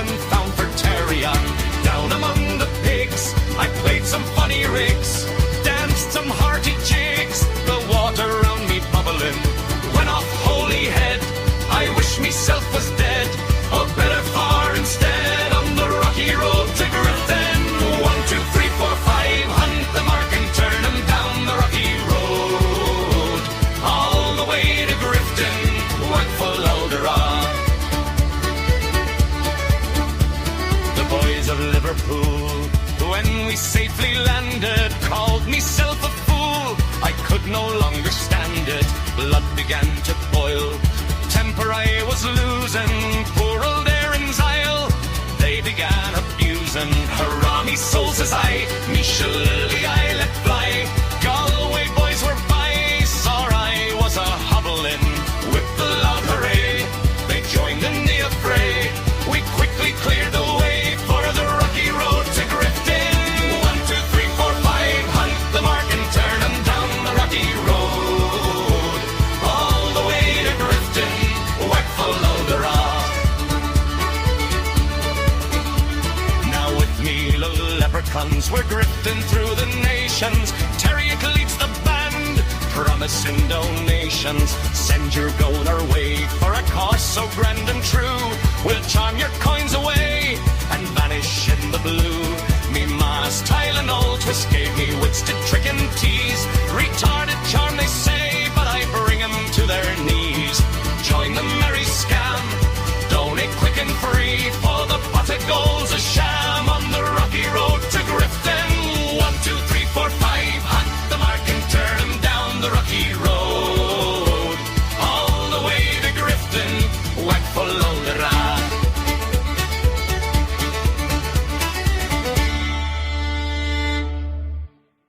Yo! As they say in Ireland. You know what I'm saying? Gotta give him a little bit of the Irish jig. The Irish jig, ladies and gentlemen. And we're back. I actually might keep this as my background image because it's quite a beautiful image. I also got the rainbow, you know what I'm saying? I don't know, let me know, because typically we have this. Or is it just show I have like the logo as a background, but I don't know, man. This seems quite more beautiful. You know what I mean? Quite more epic, things like that. Let me know in chat. But ladies and gentlemen, like I said, to stick with the theme, which is America. You know what I mean? Appreciate you in chat. Appreciate you. You know, the song is brilliant. Thank you very kindly. You know what I mean? We even got a bit of Michael Bublé going on. I'm feeling good. You know what I mean? Liban. No worries. Like I said, I aim for a lot in terms of the streams. So it's like I don't want to overuse visual stuff. Because I'm cognizant of like people who kind of like listen to a show in the background. So I want to make sure that we're always kind of like prioritizing the audio, but giving us with a little bit of the visual and all that kind of stuff as well.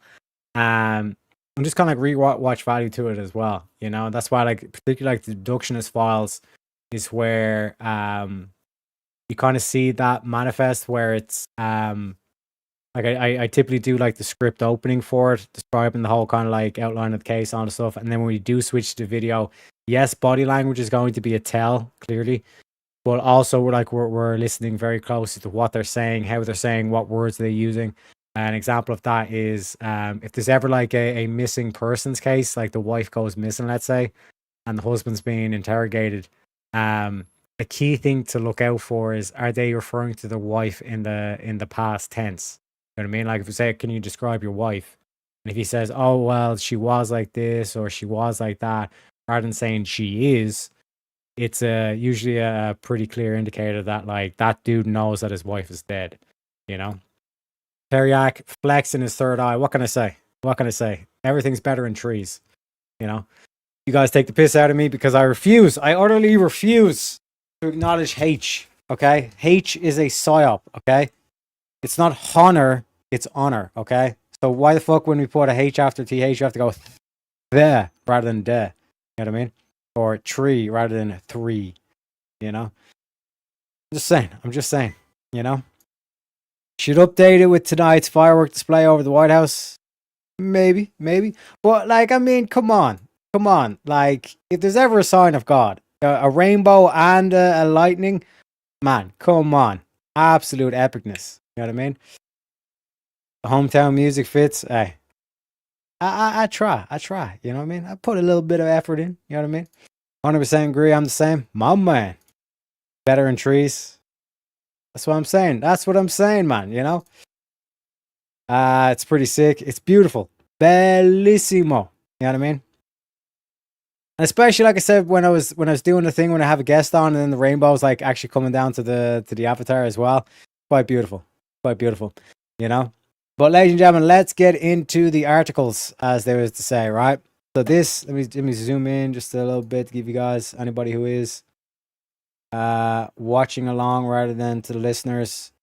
Beautiful, and the text goes like this. So you should be able to clearly see this. Let me know if you can't. We do, yeah. So we have the L thing here, so I'm not covering up any text as well. So this is part 1, and there's 5 parts. Okay, we got 5 tabs to go through. Okay, so the British Empire is America's historic enemy. You might hear a lot where like the British are our greatest ally and all this kind of stuff. When you go through the history, the British have constantly tried to undermine, like, for example, the whole War of Independence. Who was that against? It was against the British. The Civil War. Who was funding the other side in the Civil War? The British. You know what I mean? And we're going to get into that, right? Let me clear my throat. Because, like I said, I haven't been awake too long. I mean, I've basically been awake, 4 or 5 hours at this stage. I'm still getting my 3rd cup of coffee into me. And I may need to clear the throat, make sure I'm articulating precisely,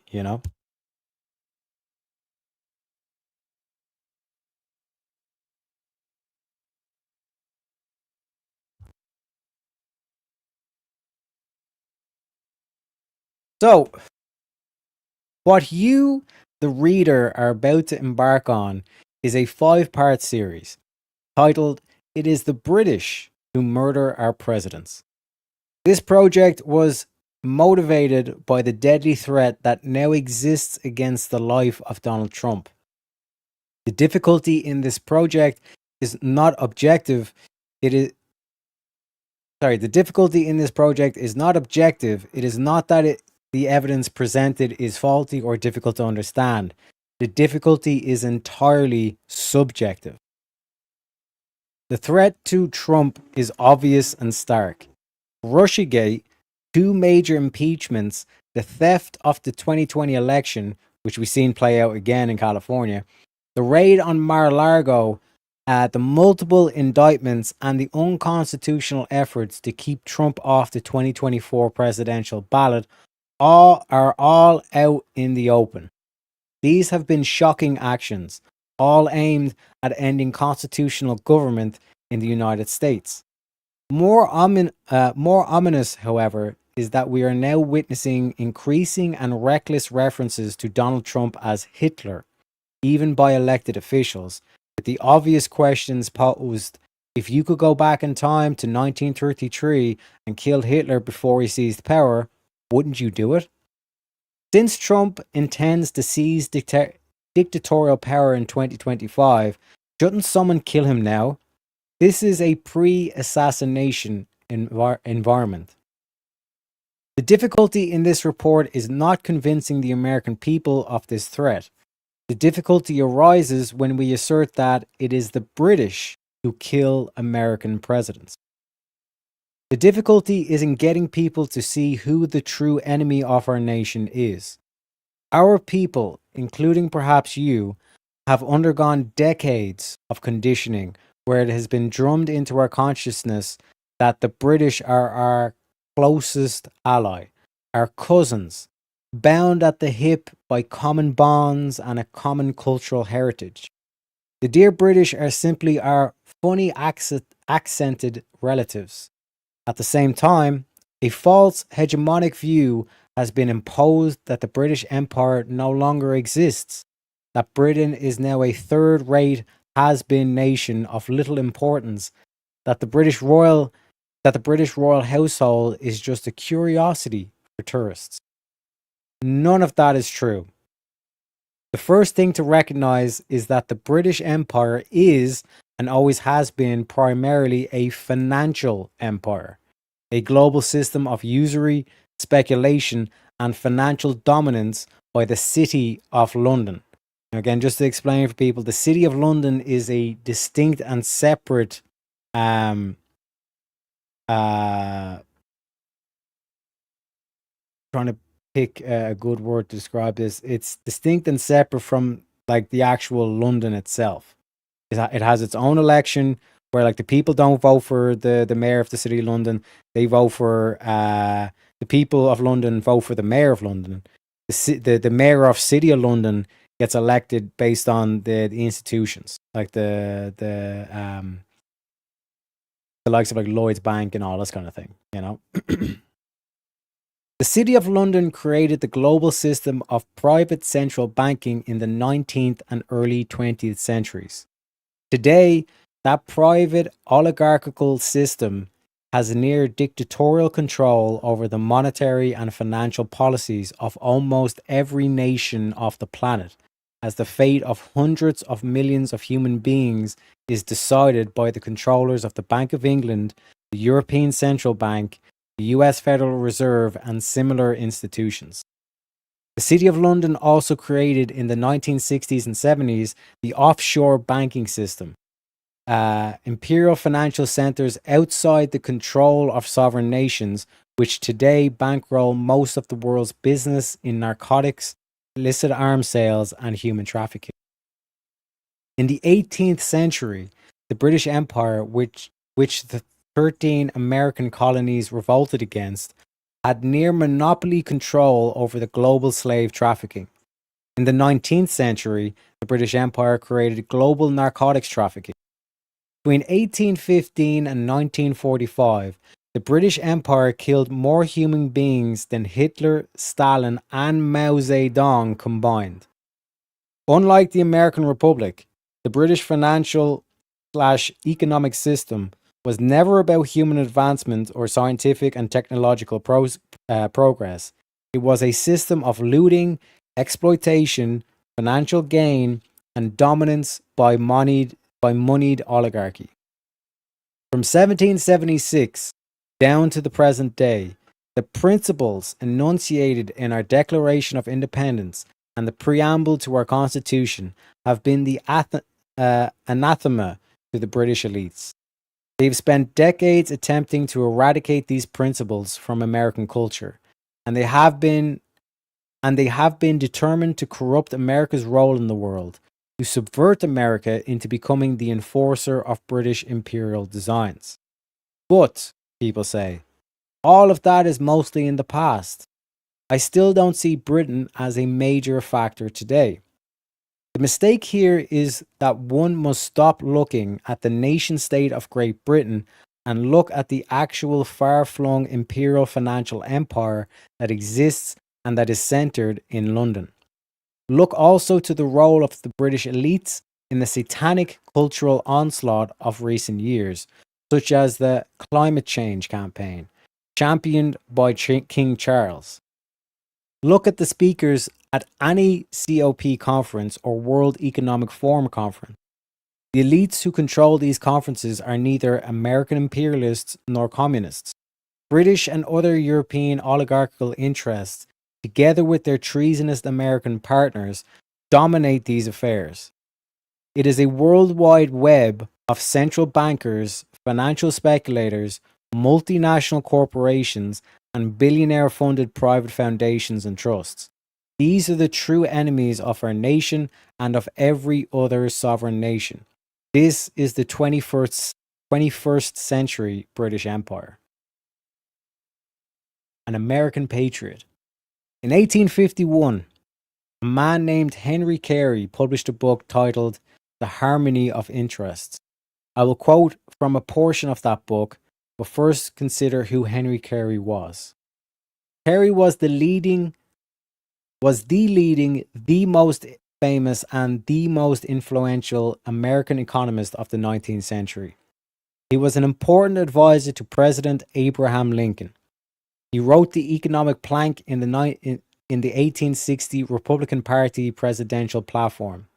After 1865, he became the foremost champion of Abraham Lincoln's issuance of greenback sovereign currency, writing extensively on it, and he campaigned to defend the continued circulation of the greenbacks after Lincoln's death. He traveled in Europe, and his intervention in Germany was crucial to the decision by Otto von Bismarck in 1879 to abandon the British free trade policy and adopt the American system of tariffs and protectionism. He was a premier American patriot. In his Harmony of Interest, Carey writes, Two systems are before the world.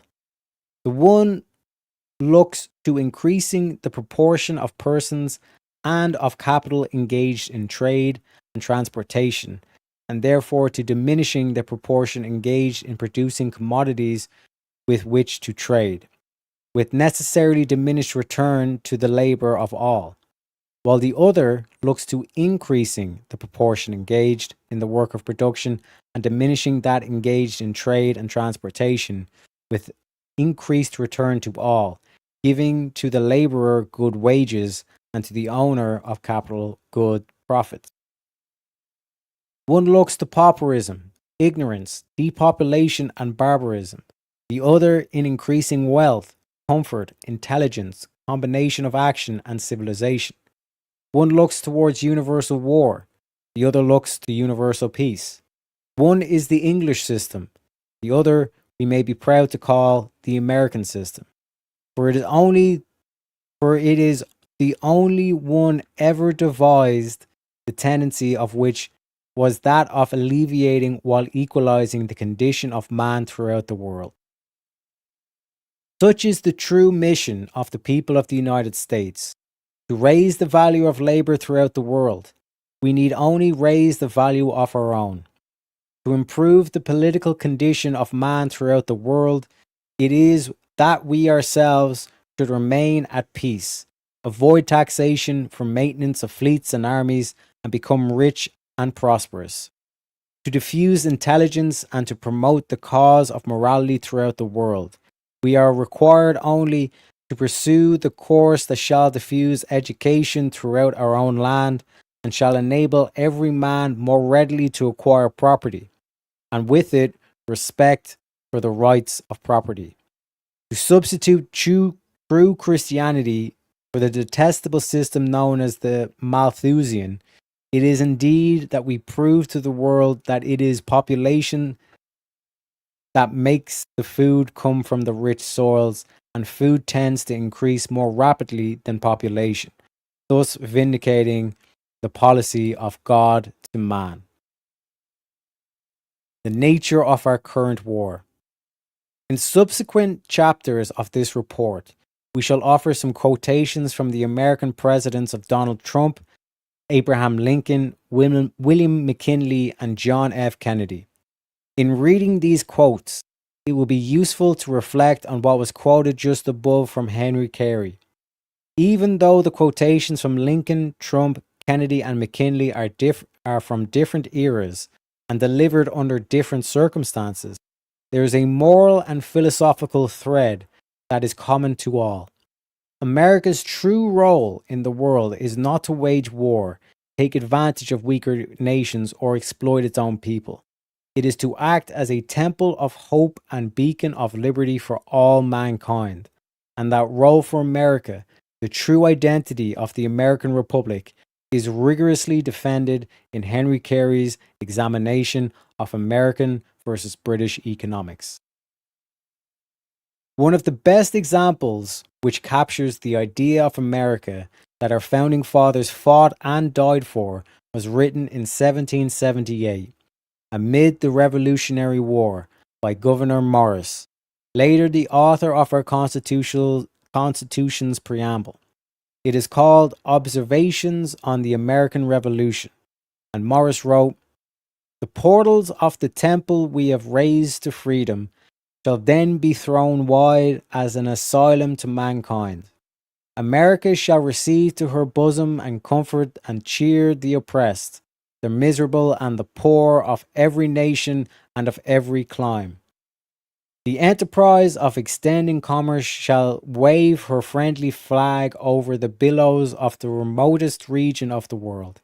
We shall learn to consider all men as our brethren, being equally children of the universal parent, that God of the heavens and of the earth, whose infinite majesty for providential favor during the late revolution, almighty power in our preservation from impending ruin, and gracious mercy in our redemption from the iron shackles of despotism, we cannot cease with gratitude and with deep humility to praise, to to reverence and adore.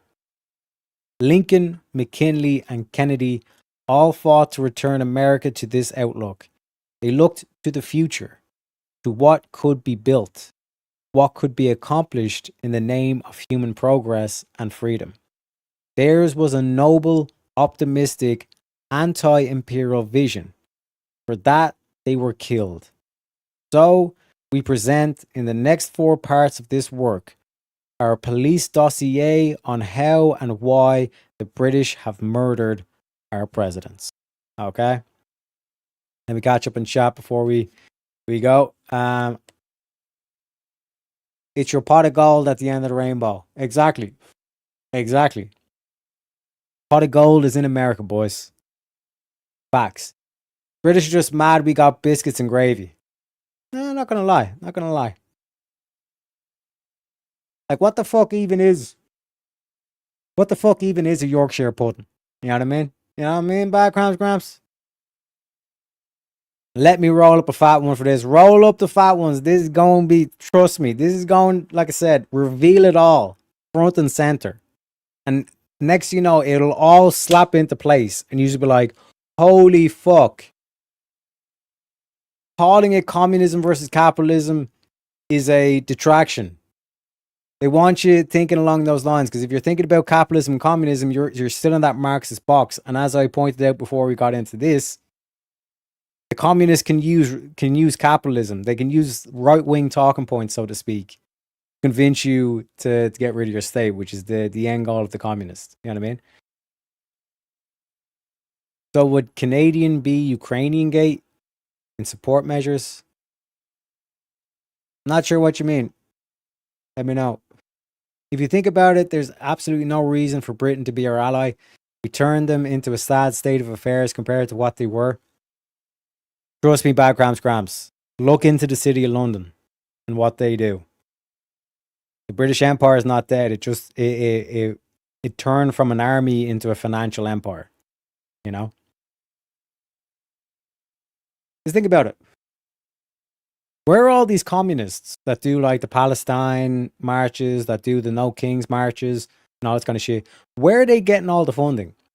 Because all their signs are brand spanking new. They have like all this like, expensive equipment, like these gas masks so that the tear gas can't disperse them. They have lawyers and journalists there documenting everything. They're being bussed in from other states. Like, who's paying for all this transport and all these services and all this kind of shit? You know what I mean? Please look back to my past comments. The Queen denounced the throne in 2012, 2013. Charles is illegitimate to the crown. 100%. Like, just look at the multi-faith. He's supposed to be fide defensor, defender of the faith, not defender of all faiths. You know what I mean? What is it? 362.5 mortars, 36 2.5 mortars for $100. Not a bad price. Not a bad price, friend. Buckingham Palace around the same time has blueprints accepted and started for the new major mosque. Yeah. Sorry, but could we speed up a little bit? I'm about to fall asleep. I apologize. One might call them progressives given their endless calls for progress. But is it progress or is it regress? Seems like it's regress. You know what I mean? And Miss 13 says, freeze plus fire equals smiley face. Not sure what you mean. Biscuits and gravy is lit. Facts. We agree with that one. You know what I mean?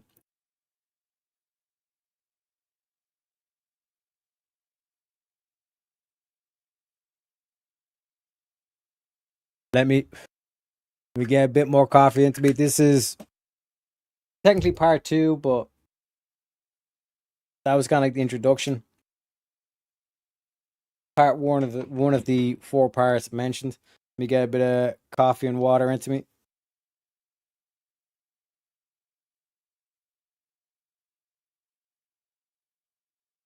But yeah, like as Blue was saying, progress, they just lie about what they're progressing towards.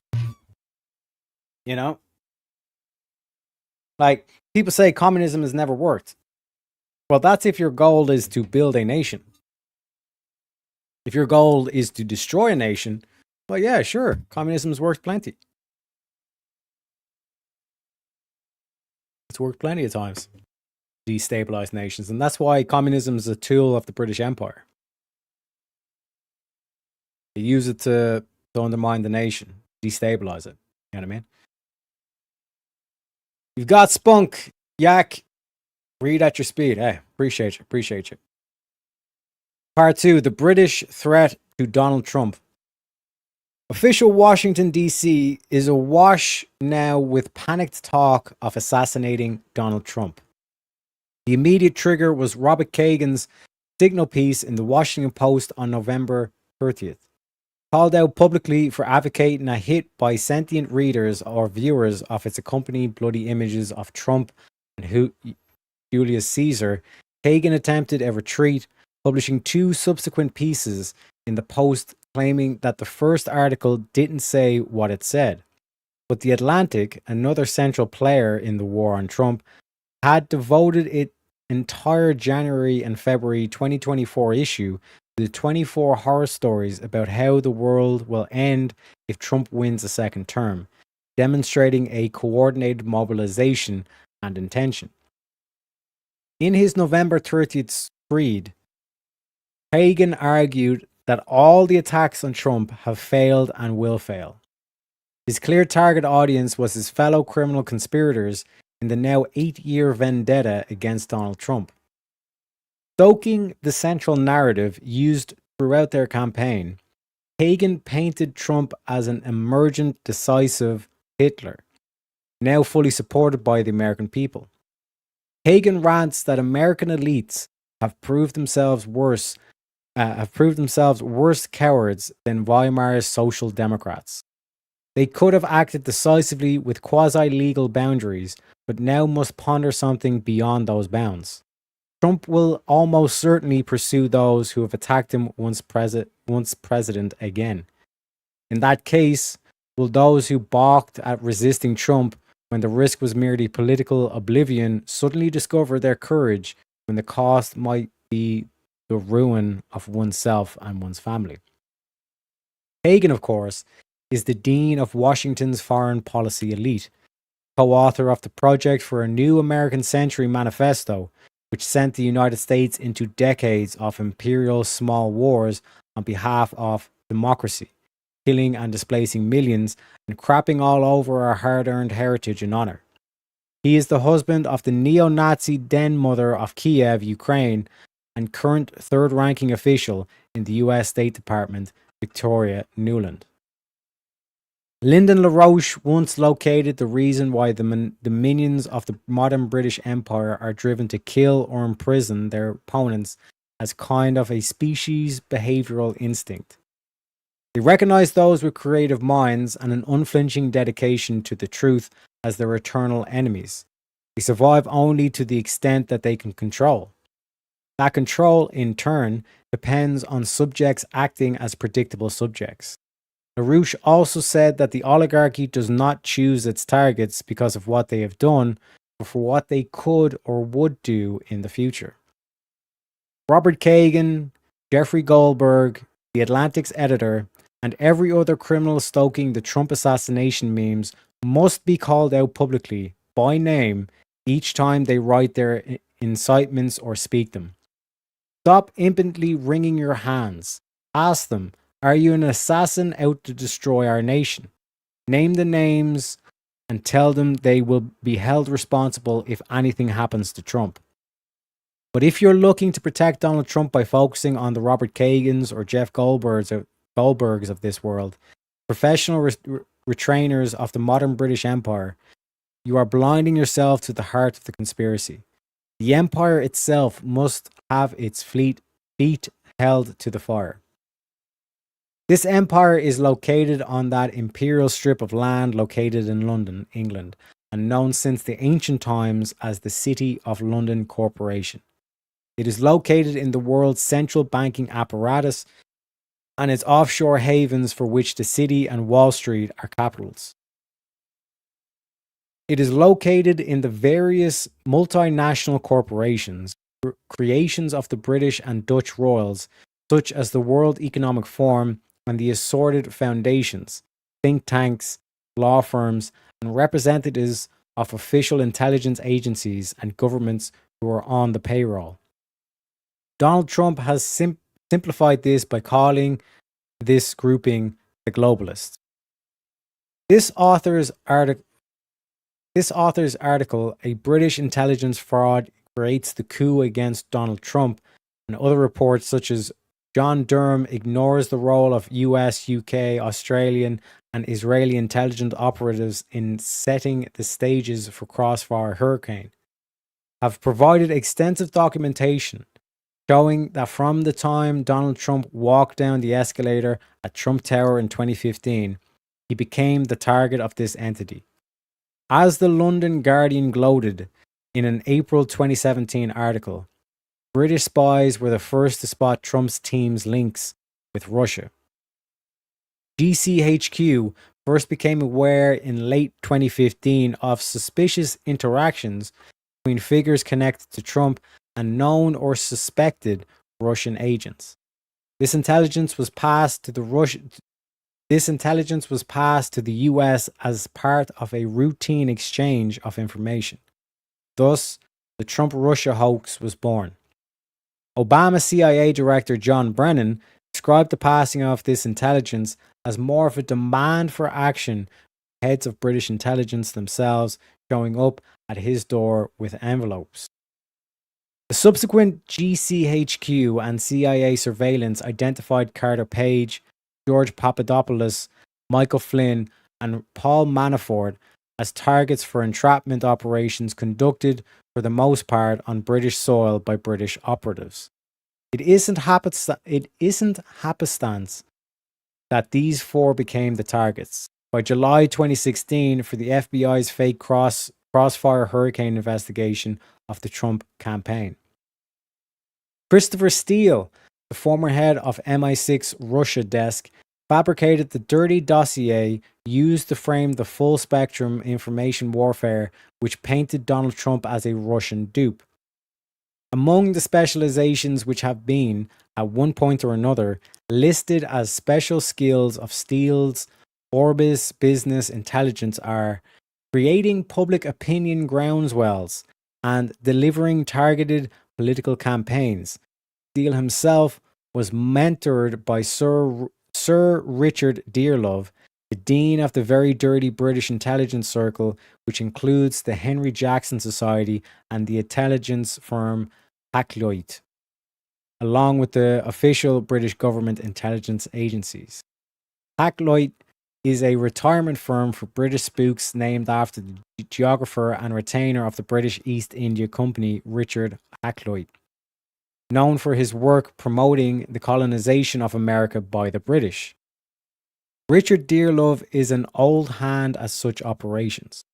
While leading MI6, Dearlove infamously vouched for the Doctor dossier, which said that Saddam Hussein had weapons of mass destruction, collaborating with the CIA's George Tenet on one of the most deadly intelligence lies in the last century. This is not to say that the Obama White House was not a witting conspirator in these operations. They were in it with both feet. But our insistence is that, as usual, the inspiration and the idea were British, and, as they had since Franklin Roosevelt died, sympathetic and profiled Tories in Washington accommodated them. Trump, it was said, was out to completely destroy Barack Obama's very British foreign policy legacy, and as outlined below, the entire British rules-based international order you hear our village idiot Joe Biden blathering about every day.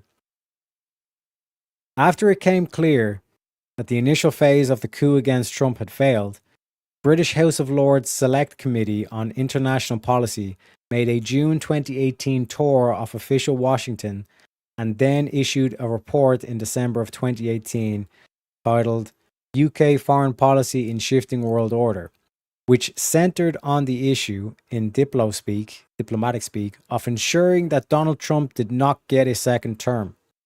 In discussions surrounding the report, Sir Richard Dearlove insisted that Trump would be a one-term president.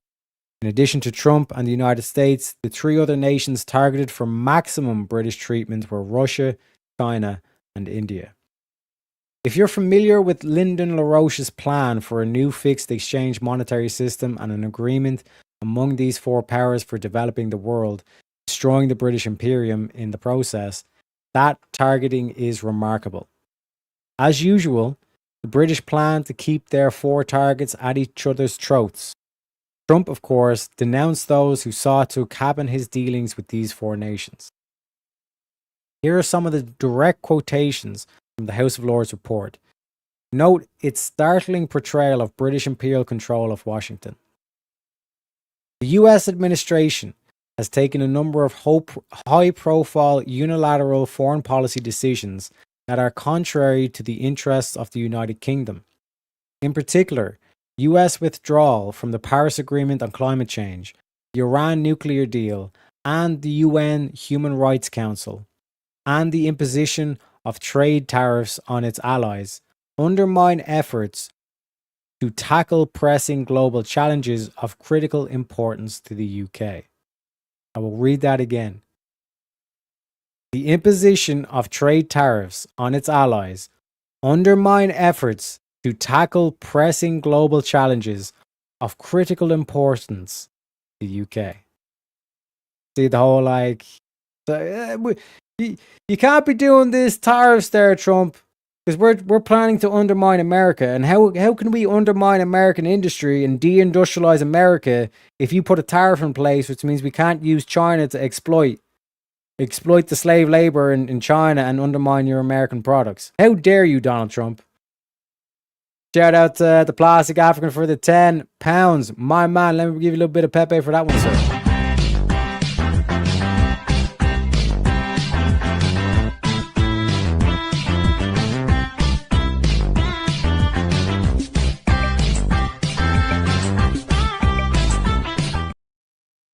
Appreciate you kindly, sir. Thank you very kindly.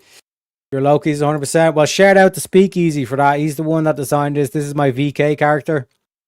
So again, like even like the braided kind of like border and like all that kind of stuff. Shout out to Easy for that. My man. I'll catch up in chat once I finish this. We're about just halfway through.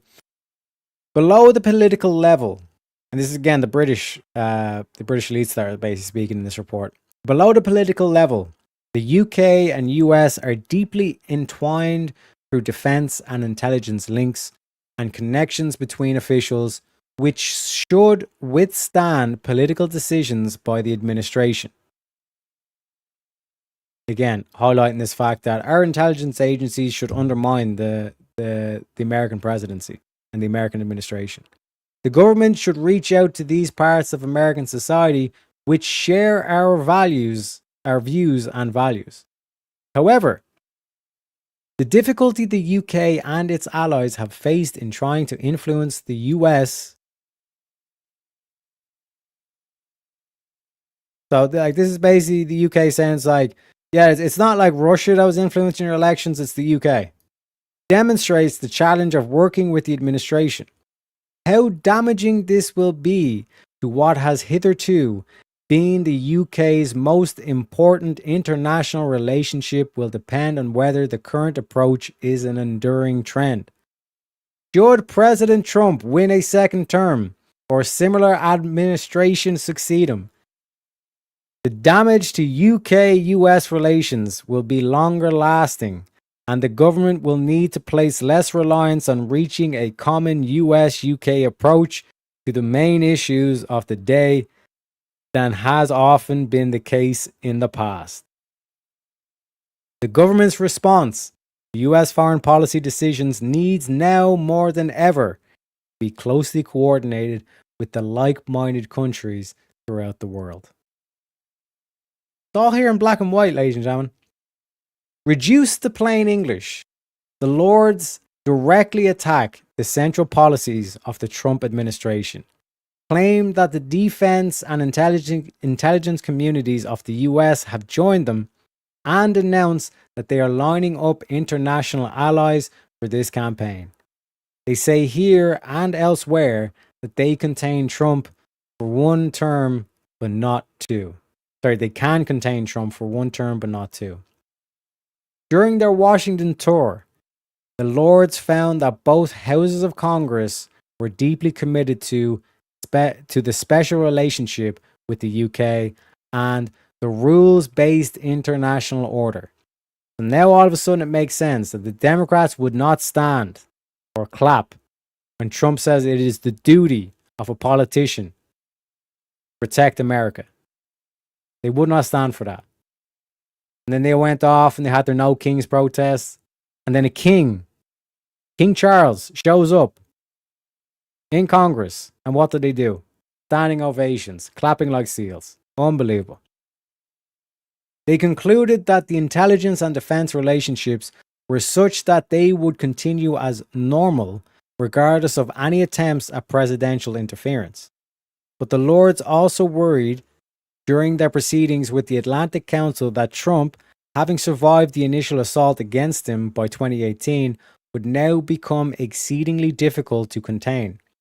Over and over in the report, they lament Trump's unpredictability as the cause of catastrophic international instability.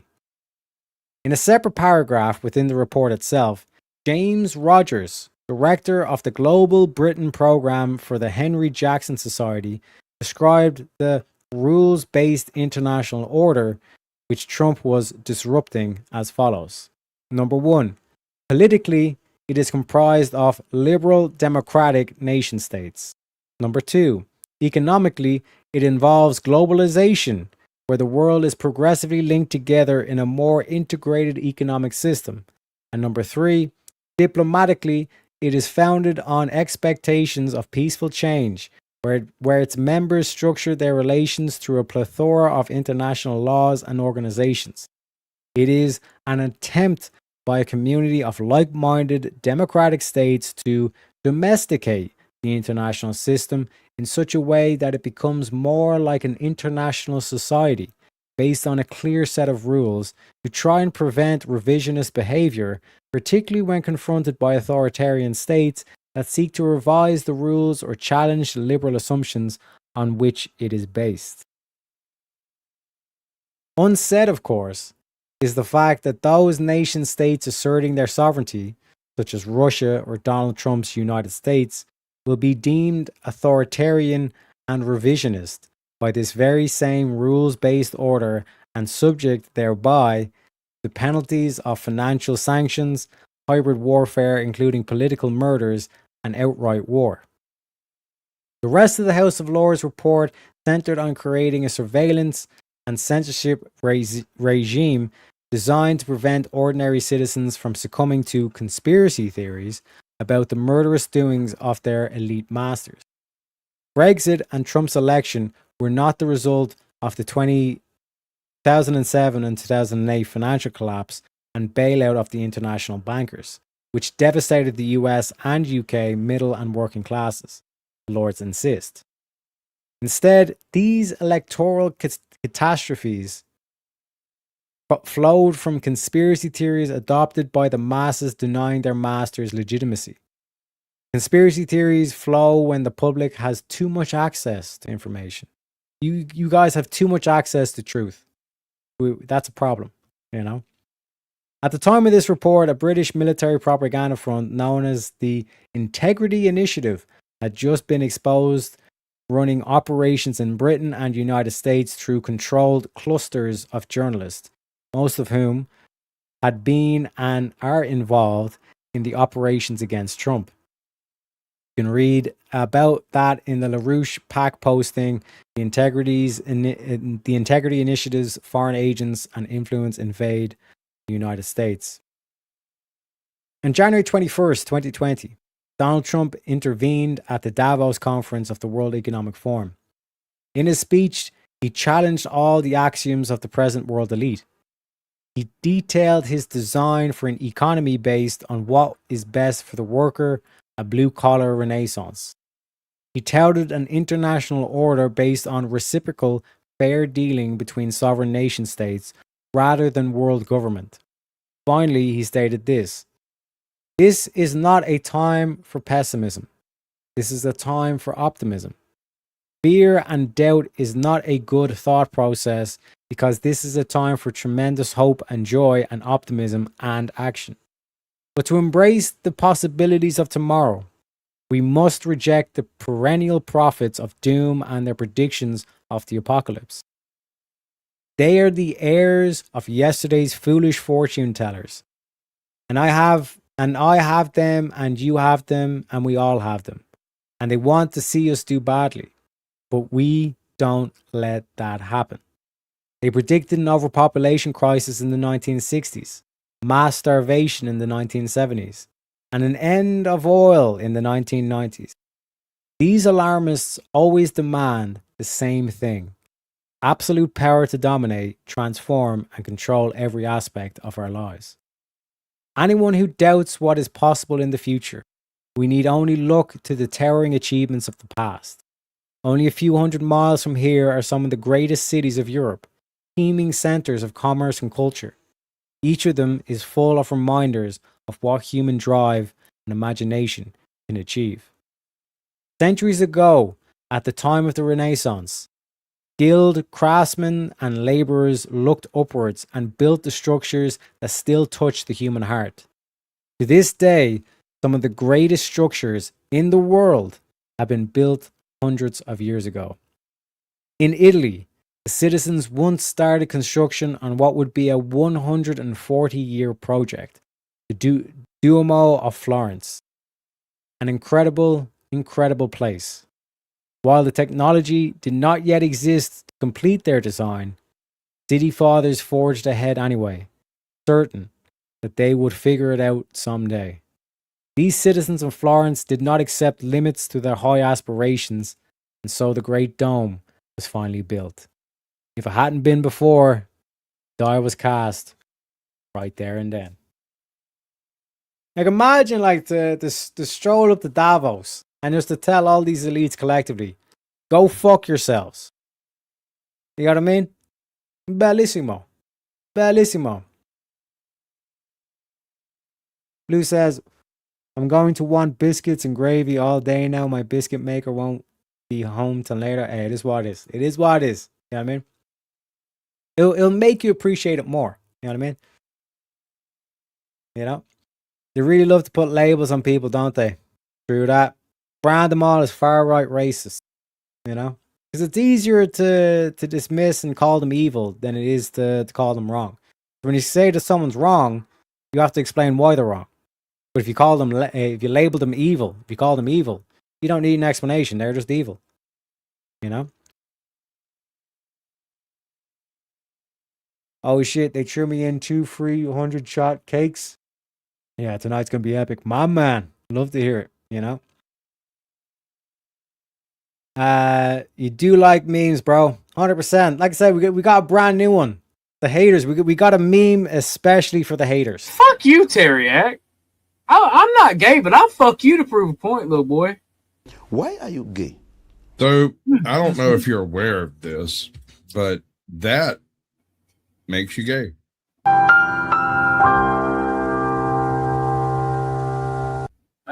Hey, look, it ain't gay to suck dick, all right?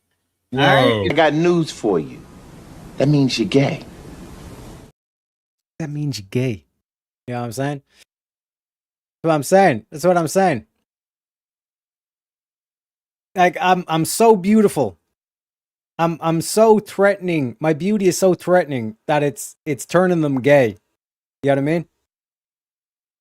Quite a spectacle to behold, you know? Orthodox gay. What can I say, man? What can I say? You're welcome, Blue Tiger. Hey, my man. Definitely gay. 100% gay. You know what I mean? But it is what it is, folks. It is what it is. Let's go to part 3. The British kill Abraham Lincoln. And again, you're not going to find this history in your history books.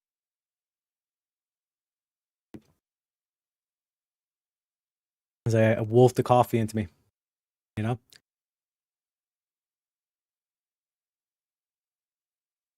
They're not going to talk about this because the thing that like was brought up in chat earlier as well is like it's a massive web, an international cabal of the globalists and all this kind of shit. All right. And to give you an idea of how powerful a financial force the City of London is, right? It is estimated, because it's hard to actually know how much financial control it has, right? Or how much it actually has. So it can only really be based off estimates. But it's anywhere between $50 to $100 trillion worth of assets and money that gets filtered through the system. Now, to put that in perspective, the City of London has more financial control than the debt America has. America's debt is like 40 trillion. To the point where it's like people say, oh, we'll never be able to pay that off. I doubt that. Any of those people that say we won't be able to pay off that debt, let Trump cook. Let Trump cook, ladies and gentlemen. Pretty sure Trump has a Trump card up his sleeve, so to speak. He's got that ace up his sleeve, you know? But that's to give you an idea of like how powerful is that. Like, they have more money that if you were in debt, like no way of paying that off. That America's no way of paying that off. But when you look at like how much like power they have, that's what you're talking about. You know? Unless you're the prettiest guy in the courtyard, hey, it is what it is. It is what it is, you know? Why, like look at the Dickie Bow. You know what I'm saying? How can you be hating on this Dickie Bow? I mean, look at these buckles on the shoe. You know? Look at this shamrock, baby. How can you be mad at that? You know what I mean? You know what I mean? Everybody loves Pepe.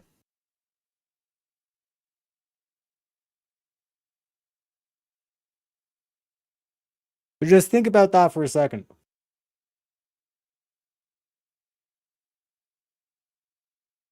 When you have 50 trillion, let's just do the lower estimate of 50 trillion.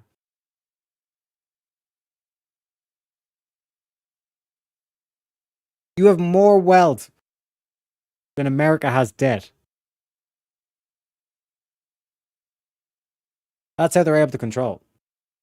You know?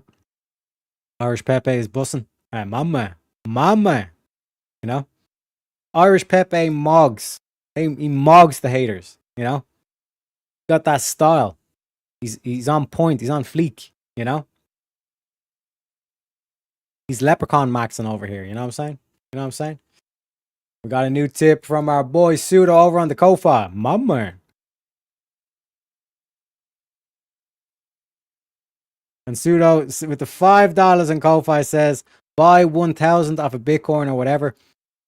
That's what I'm hoping. But like I tried to do the bank transfer, but my bank still hasn't transferred it. And then I fucking transferred over the stuff I had on PayPal. And then they were literally like during the stream, they were ringing me. If you check yesterday's stream, you'll see me literally like on camera, like have to answer the phone. And they were like, yeah, can you send us proof that this was your PayPal account that you send this money to? I was like, motherfuckers, I put in a fucking transfer thing that you still haven't got around to, and now you're telling me to justify. Unbelievable, man.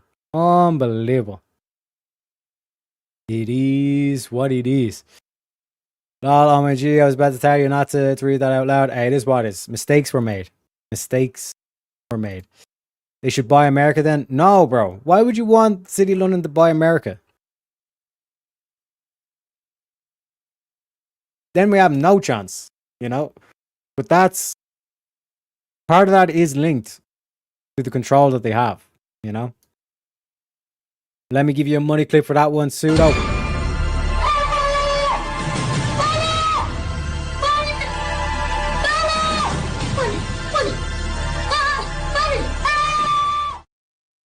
Appreciate you kindly, sir. Time to sharpen your pitchfork, Big Irish. What can I say, man? What can I say? Yeah, I hate transferring money. Coinbase keeps it pretty straightforward, though, on their end. Yeah, no, like, that's what I'm saying. It's the banks. The banks are like an antiquated system, and they do that on purpose, so you can't actually transact funds quickly. They're a bunch of bastards, man. You know? Let's get into part 3. The British kill Abraham Lincoln. What is today referred to as the Civil War in the United States is a blatant misnomer. What it should be referred to is like the Second War with the British. What occurred in America between 1861 and 1865 was explicitly a proxy war, exactly as what we see today in the Ukraine. Just as the Anglo-American/NATO elite are now waging war against Russia through Ukraine, in 1861 the British Empire waged war against the United States through the Confederacy. For 4 years, the British financed the Confederacy. They armed the Confederacy. They built the Confederacy's navy. They even fed the Confederacy soldiers. Confederacy was just as much a puppet as Vladimir Zelensky is today. During the war, Confederate agents repeatedly went to London to beg for more aid, just as Zelensky now comes to Washington, D.C. The British never deployed their own troops, but they ensured that the Confederate Army would stay in the field for 4 long years and bleed America dry. And this is a whole aspect to the British and how they play it off. They want you to go to civil war. They want you to spill American blood and use to tear each other apart. And then they'll come in and say, well, we funded you guys, we'll give you a loan and all this kind of shit. You know what I mean? Meanwhile, pass these policies. Let British Petroleum take your oil. Let us drain you off your natural resources. So then you can never industrialize. You know? During the Civil War, the Confederate government developed a very extensive secret intelligence service headquartered in Richmond, Virginia, but with the 2 other vital branches, one in Montreal, Canada, and the other in London, England, both on the soil of the British Empire. The operations of this intelligence service were tightly integrated with the intentions of the British oligarchy which protected it.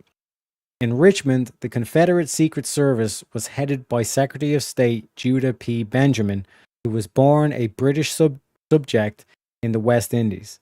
In London, the key figure was James D. Bullock, the uncle of the later US President Teddy Roosevelt. Together, these 2 men coordinated the supply of British rifles, British naval vessels, and British gold to the Confederate armed forces, and it was from this network that the assassination of Abraham Lincoln was carried out. Proxy War.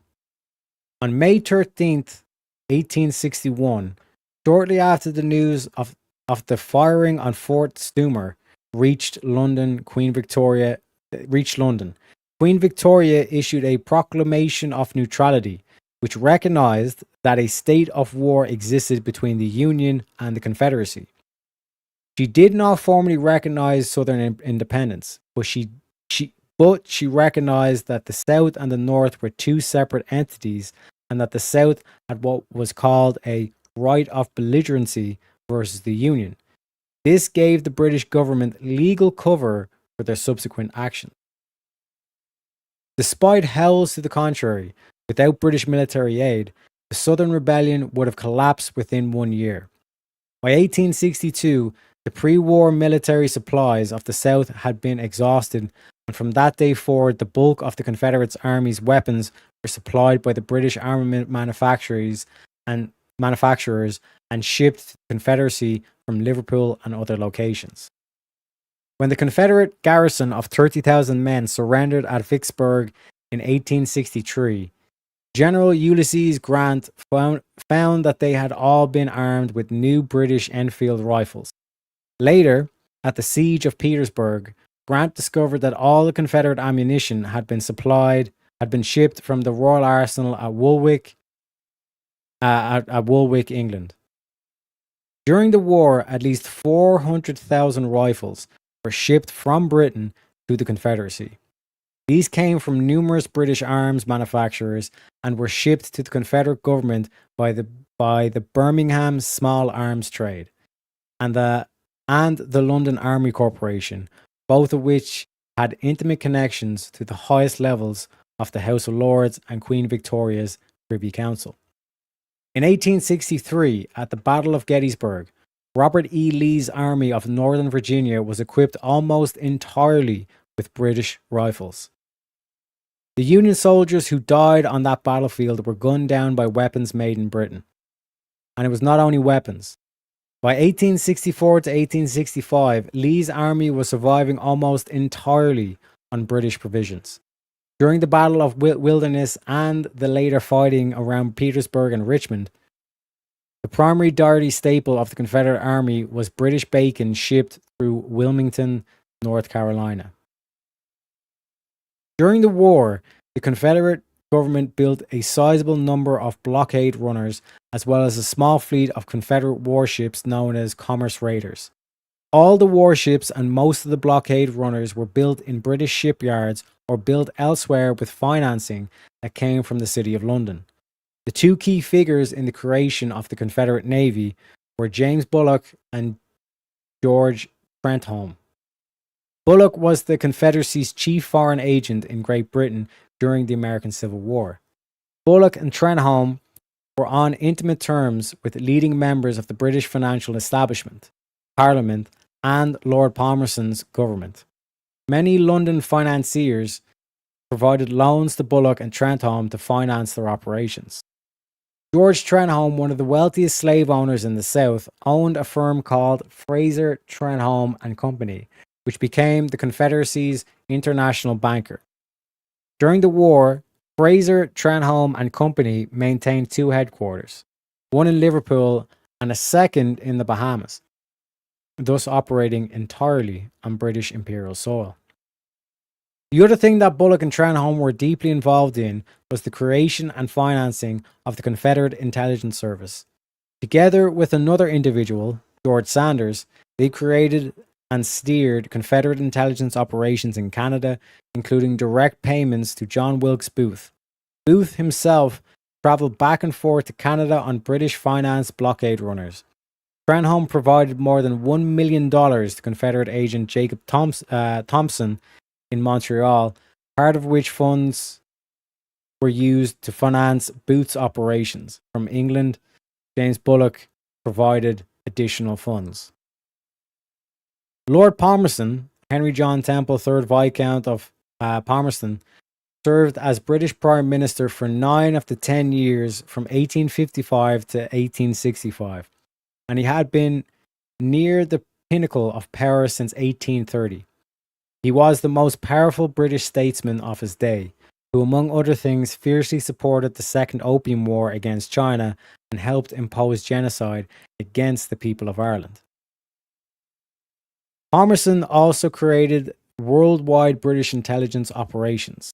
Today, many people think of spying as some sort of James Bond fantasy, but what Palmerston developed was cultural warfare.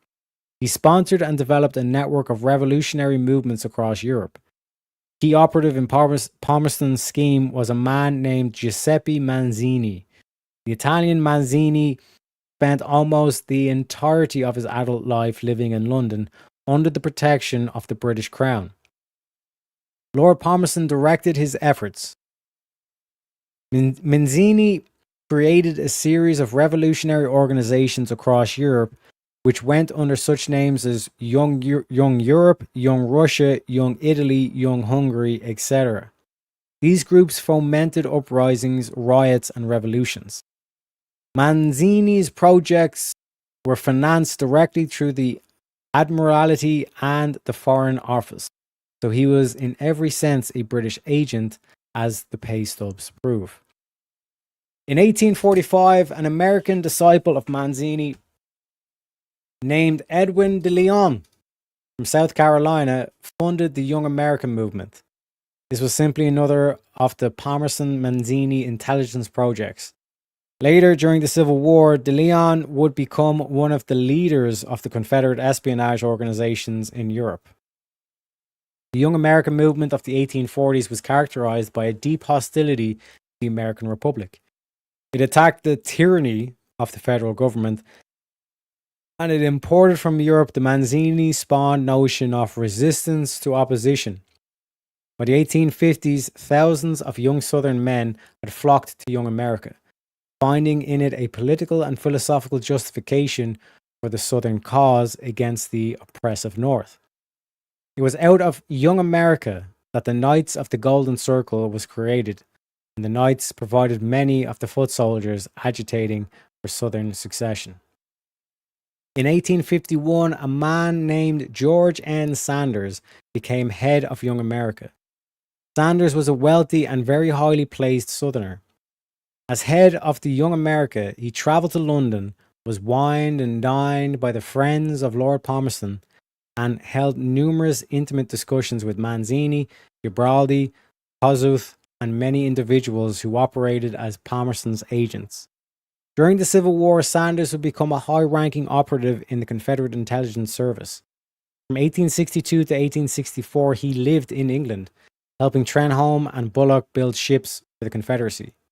Then, in 1864, with $5 million supplied by Jefferson Davis, he moved to Montreal and took charge of all Confederate intelligence operations there, including all contacts with John Wilkes Booth. A pro-slavery Southerner, as a teenager, Booth became active in the milieu of Manzini's Young American movement, and in 1858 he joined the Knights of the Golden Circle. Much of Booth's life is shrouded in obscurity, but it is clear that by no later than 1862 to 1863, the young Booth had been recruited as an operative of the Confederate Secret Service. During the war, Booth's case officer was the same George Sanders discussed immediately above, the intimate of Manzini and the head of the Confederate Secret Service in Canada. During the war, Booth made 2 trips to Montreal to meet with Sanders and other Confederate intelligence agents. In Montreal, Sanders supplied him with funds forwarded from London by James Bulloch to finance his operations. On July 26, 1864, Booth attended a secret conference at the Parker House in Boston. In attendance were 3 Confederate agents from Canada. From there, he returned to Baltimore and began recruiting volunteers in a plot to kidnap Lincoln. It is clear that this project assigned to Booth at the Boston meeting,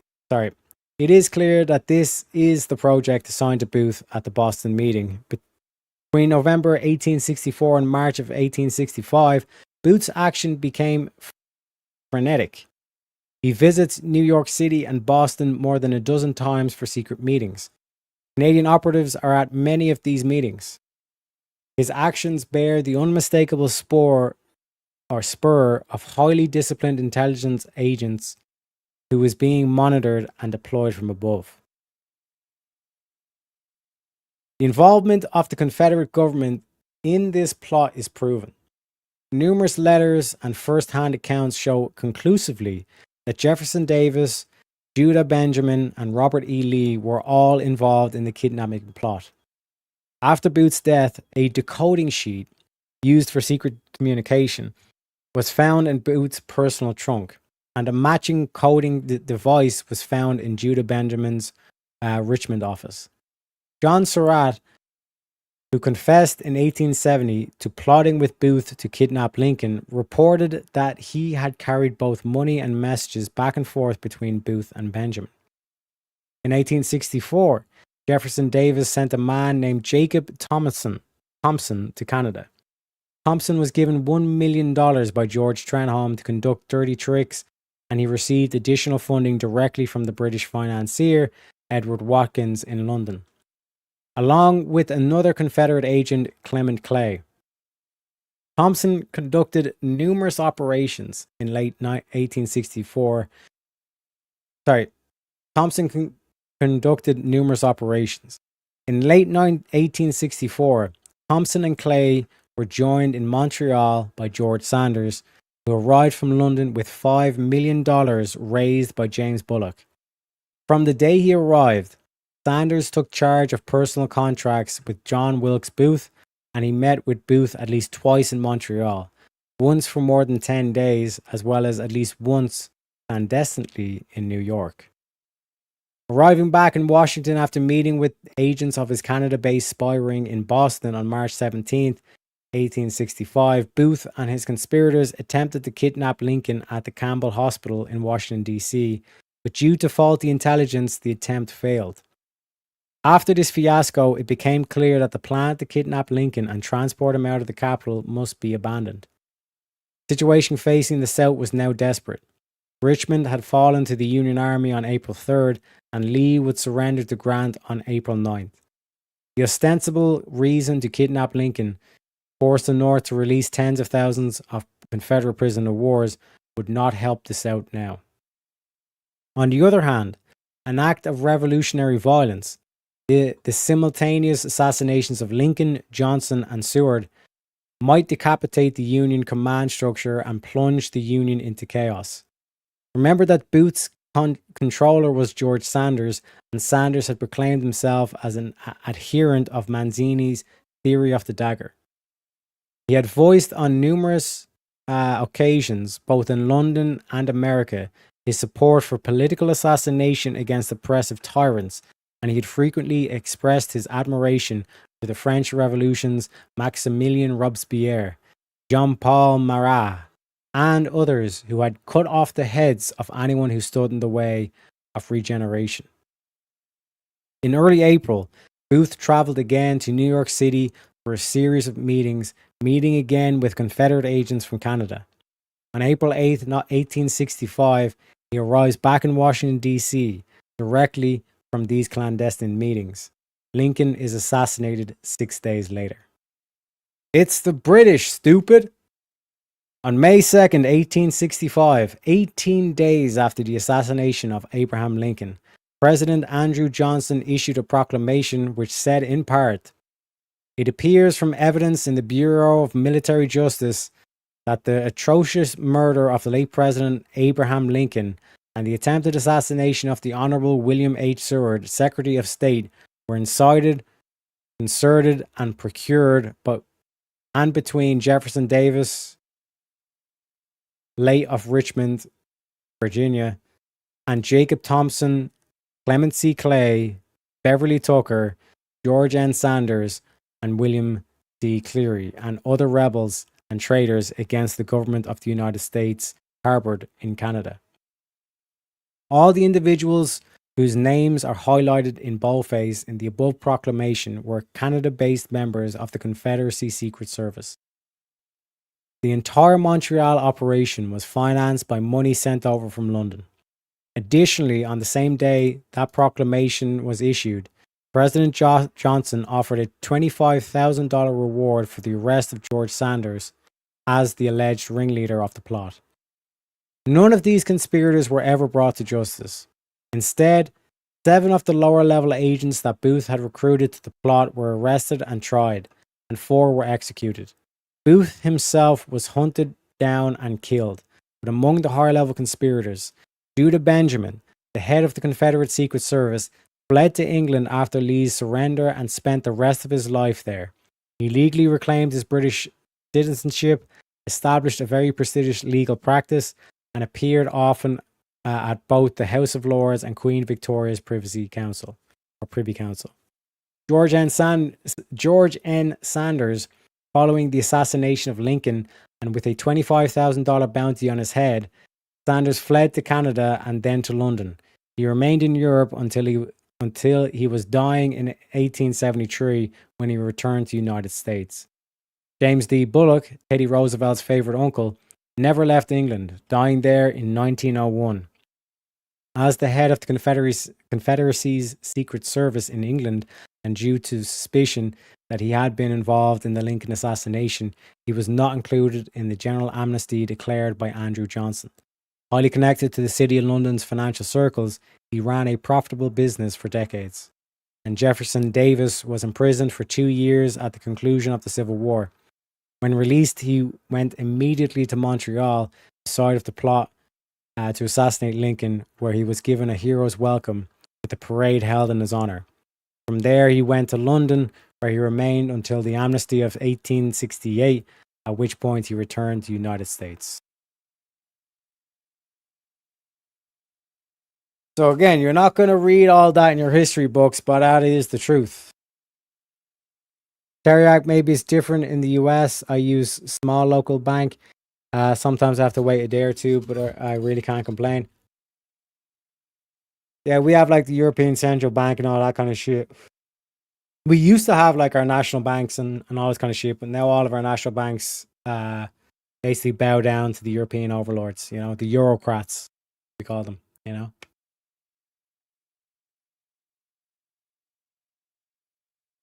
Stay humble, exactly. Stay humble, baby. Only banking I do is my checking account. I invest all my extra money because savings accounts don't earn me jack shit. 100%, baby. Take your investment into your own hands. You know what I mean? Gate and Colonnade. Wait, did I fuck up? I like I said, why I like to thank the show's unofficial sponsor. From doctors, nurses, and pharmacists to moms, dads, and caregivers, they have all put their trust in Tylenol. Please be patient. My mom's took Tylenol, okay? I am going to make a mistake or two when I'm reading, okay? It is what it is. They taught none of this in our government schools. Sure, why would you? Why would you? You can't be teaching them proper stuff or the proper history. Then they won't go along with their globalist agenda. You know what I mean? It's ridiculous, man. It's ridiculous. And just like the video we showed earlier on of the teacher or the principal, they're literally trying to poison the mind of the youth. You know?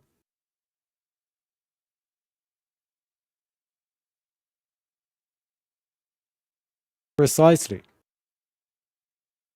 Precisely. They have an agenda. They have a narrative they want to push, and they don't want you being able to see through the lies. They don't teach you logic.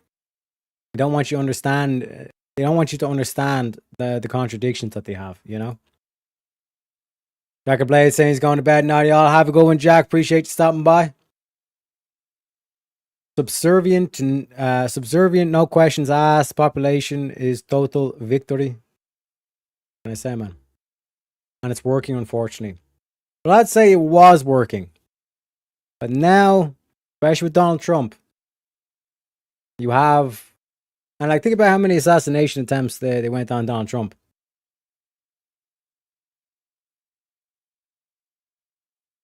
How the Steele dossier. Russia collusion, Russia collusion. What about this collusion with the UK? Oh, they're our greatest ally. Can't be questioning that. How about you British motherfuckers get the fuck out of America? You know the whole don't tread on me? How about you tea drinking, crumpet fucking ass eating, don't tread on me? This is America, baby. You know what I mean? And might I add, again, some imagery, you know? Don't be trifling, you know? And like, this is what I keep trying to say, and why like today's dedicated to the 4th of July is like the Republic of Ireland would not exist if the Republic of America never existed, you know? And as we went over there, this whole aspect of not just fighting for independence from Britain, then having to fight another proxy war from Britain. You know? Well, let's get into William McKinley. Before proceeding to the subject of the British assassination of William McKinley, given how little people know of McKinley today, a brief introduction is required. McKinley was the last Lincoln Republican and the last Civil War veteran to serve as President of the United States, having fought at the Second Battle of Bull Run and the Battle of Antietam, I think. Let me know if I'm pronouncing that wrong, Americans. Throughout his long career, McKinley was devoted to the memory and intentions of Abraham Lincoln, and on February 12th, 1895, McKinley delivered a eulogy in Albany, New York, on the 86th anniversary of Lincoln's birth. In the eulogy for Lincoln, McKinley says, "Greatest names in American history are Washington and Lincoln. One is forever associated with the independence of the states and formation of the Federal Union, the other with the universal freedom and the preservation of the Union. Washington enforced the Declaration of Independence as against England.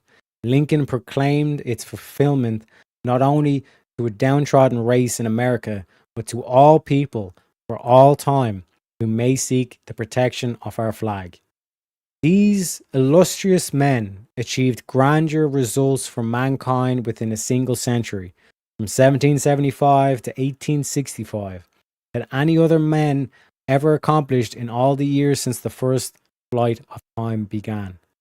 The present generation knows Washington only from history, and by that alone can judge him. Lincoln we know by history also, but thousands are still living who participated in the great events in which he was leader and master. Many of his contemporaries served him. Some are here, yet in almost every locality. So Lincoln is not far removed from us. He may be said to still be known to the millions, not surrounded by the myths of antiquity, nor a halo of idolatry that is impenetrable. Today, McKinley is most remembered as the champion of protectionism, and his 1819 protective tariff remains as the apex of the protectionist system. Speaking of that tariff, McKinley said, "The law of 1890 gave work and wages to all such as they had never been before. It did it by establishing great industries in this country. It had no friends in Europe." In 1897, McKinley's first act as president was to push through a law heavily taxing British imports so as to preserve the home market to our own producers to revive and increase manufacturers. But McKinley was more than just a proponent of narrow protectionism. Beginning as early as his years in Congress and as a central feature of his presidency, McKinley increasingly put forward a policy then known by the name of reciprocity. Under McKinley, this idea of reciprocity became the guidepost for all U.S. foreign policy, particularly toward the nations of Latin America. As the word implies, this was a policy of partnership among nations, particularly in areas of mutually beneficial economic, scientific, and industrial development. And now you understand where Trump's saying, like, it's all one-sided. These deals are all one-sided. We need to have a give and take. We need to have good deals. McKinley's anti-imperial vision. On September 6, 1901, William McKinley was assassinated by an anarchist revolutionary in Buffalo, New York. 24 hours earlier, the president had delivered the major address to the Pan American Exposition, a conference of nations from the Americas devoted to science, industry, trade, and economics. This speech outlined a policy which was intended to define his second term as president. Here are a few excerpts from that speech. The Pan American Exposition has done its work thoroughly, presenting in its exhibits evidence of the highest skill and illustrating the progress of human family in the Western Hemisphere. This portion of the earth has no cause for humiliation or for the part it has performed in the march of civilization. The wisdom and energy of all the nations are none too great for the world's work. The success of art, science, industry, and innovation is an international asset and a common glory. Modern inventions have brought into close relations widely separated peoples and made them better acquainted. Geographic and political divisions will continue to exist, but distances have been effaced. At the beginning of the 19th century, there was not a mile of steam railroad on the globe. Now there are enough miles to make its circuit many times. There was not a line of electric telegraph. Now we have a vast mileage traversing all lands and seas. God and man have linked the nations together. No nation can longer be indifferent to any other. The period of exclusiveness is past. The expansion of our trade and commerce is the pressing problem. Commerce wars are unprofitable. A policy of goodwill and friendly trade relations will prevail reprisals. Reciprocity treaties are in harmony with the spirit of the times. Measures of retaliation are not. Who can tell the new thoughts that have been awakened, the ambitions fired, and the high achievements that will be wrought throughout this exposition? Gentlemen, let us ever remember that our interest is in concord, not conflict, and that our real eminence rests in the victories of peace, not those of war. We hope that all who are represented here may be moved to a higher and nobler effort for their own and their world's good, and that out of this city may come not only greater commerce and trade, but more essential than these, relations of mutual respect, confidence, and friendship, which will deepen and endure. Our earnest prayer is that God will graciously vouchsafe prosperity, happiness, and peace to all our neighbors, and like blessings to all the peoples and powers of earth. Good work will go on. It cannot be stopped.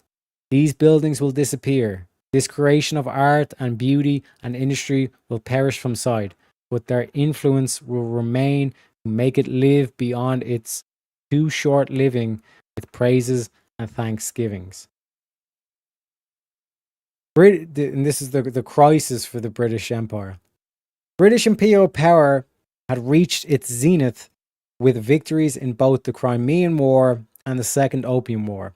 However, Britain's 1861 to 1865 plot to dismember and subjugate the United States had not only failed, but resulted in an explosion of manufacturing, new technologies, and scientific breakthroughs in America. In the decades following the Lincoln presidency, the United States leapt forward as the greatest industrial power in human history. Even worse for the British, other nations began to adopt the American's system of economics. The methods of the American system. Even worse for the British, other nations began to adopt American system economic methods. The Meiji Restoration in Japan in 1868, the 1879 decision by Otto von Bismarck in Germany to adopt protectionism, the Russian decision to build the Trans-Siberian Railroad in 1891, and similar developments in China and elsewhere, taken as a whole, posed a mortal danger to British imperial rule. During these decades, Russia and Germany were America's two most important partners on the world stage, and this shared anti-imperial future is precisely what McKinley outlined in his final public speech at the 1901 Pan-American Exposition. And this is when London unleashes Murder, Inc. On March 13th, 1881, the great reformer and the defender of the United States from 1862 to 1865, the Tsar of Russia Alexander II, was assassinated. 9 years later, the pro-American German Chancellor Otto von Bismarck was removed from office in a political coup d'etat. Both men had held extensive discussions with Ulysses Grant during his 1878 to 1879 world tour, and both were in complete concord with the policy orientations of Lincoln and Grant presidencies. Then, between 1894 and 1900, the President of France, Sadi Carnot, the Spanish Premier, the Empress of Austria, and the King of Italy were all assassinated, all of them by British-steered anarchists. The anarchists and nihilist terrorists who carried out these assassinations are best described as Generation 2 of the Palmerston-Manzini British intelligence apparatus from the 1850s and 60s.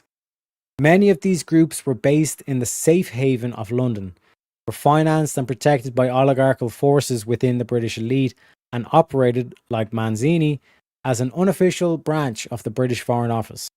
Those assassinated were all deemed a threat to British imperial interests. In her autobiography, the Russian/American anarchist Emma Goldman wrote, Anarchist activities flourished in London. England was the haven for refugees from all lands who carried on their work without hindrance. In London, Goldman published the anarchist journal Torch, which advocated political assassinations as the means for revolutionary change. Rather than prosecuting or deporting her, Goldman was befriended by many British aristocrats. When she was deported from the United States in 1919, it was the British aristocrat Bertrand Russell who sponsored her return to England. Russell's grandfather, Lord John Russell, twice Britain's Prime Minister, had been one of the most rabid British backers of the Confederacy from 1861 to 1865, and the Russell family had operated at the highest level of the British Empire for generations. Goldman's London headquarters was at the home of William Michael Rossetti, the brother of the degenerate British aristocrat, the pre-Raphaelite poet/painter Dante Gabriel Rossetti. Goldman herself did more than just talk and agitate. In 1892, she planned and helped her lover Alexander Berkman carry out an assassination attempt against Henry Clay Frick, chairman of the Carnegie Steel. Frick was shot twice and stabbed 4 times by Berkman, but survived the attack. On September 6, 1901, one day after his historic address at the Pan American Exposition, President William McKinley was shot twice by the anarchist Leon Solzhenitsyn. 8 days later, McKinley died from his wounds. Solzhenitsyn was a disciple of Emma Goldman, having met with her at her home in Cleveland in June 1901 and attending a lecture by her on the destruction of government a bare 2 weeks before he killed the presidents. These are the reports, likely but unconfirmed, of other additional meetings between Goldman and Solzhenitsyn during the summer of 1901. During Solzhenitsyn's trial, Goldman authored an article titled The Tragedy at Buffalo, wherein she defended Solzhenitsyn's killing of McKinley and compared it to the assassination of Julius Caesar by Marcus Junius Brutus. Solzhenitsyn also attended lectures at Goldman's political headquarters during those years, the Henry Street Settlement House in New York City. Only weeks before McKinley's assassination, the New York City Police Commissioner had publicly warned that the Henry Street Settlement House was at the center of assassination threats to President McKinley. The Settlement House was itself created by the highest echelon of the London and Wall Street elite. It was built in 1893 with funds provided by Wall Street's Jacob Schiff, chairman of Kuhn, Loeb and Co., and his partner Sir Ernest Cassel, personal banker and friend to Britain's King Edward VII and member of the King's Privy Council. The attack on President McKinley had been fully expected. In 1900, McKinley's chief of staff, Senator Hanna, had requested the proper safeguards be thrown around the person of the president, and he stated that anarchists or socialists, through their various organizations, resolved to rid the earth of a number of its rulers, starting with the Empress Eugene of Austria, King of Italy, and then the President of the United States, and the first 2 calls have come to pass as predicted. This was the London-centered apparatus, funded and protected by the highest levels of the British Empire, which carried out the murder of the American president. Turning point. McKinley's vice president during his first term was former New Jersey Senator Garrett Hobart, but Hobart had died in office in 1899. In 1900, the question was who would replace Hobart on the electoral ticket. McKinley despised Teddy Roosevelt and fiercely opposed his nomination as vice president.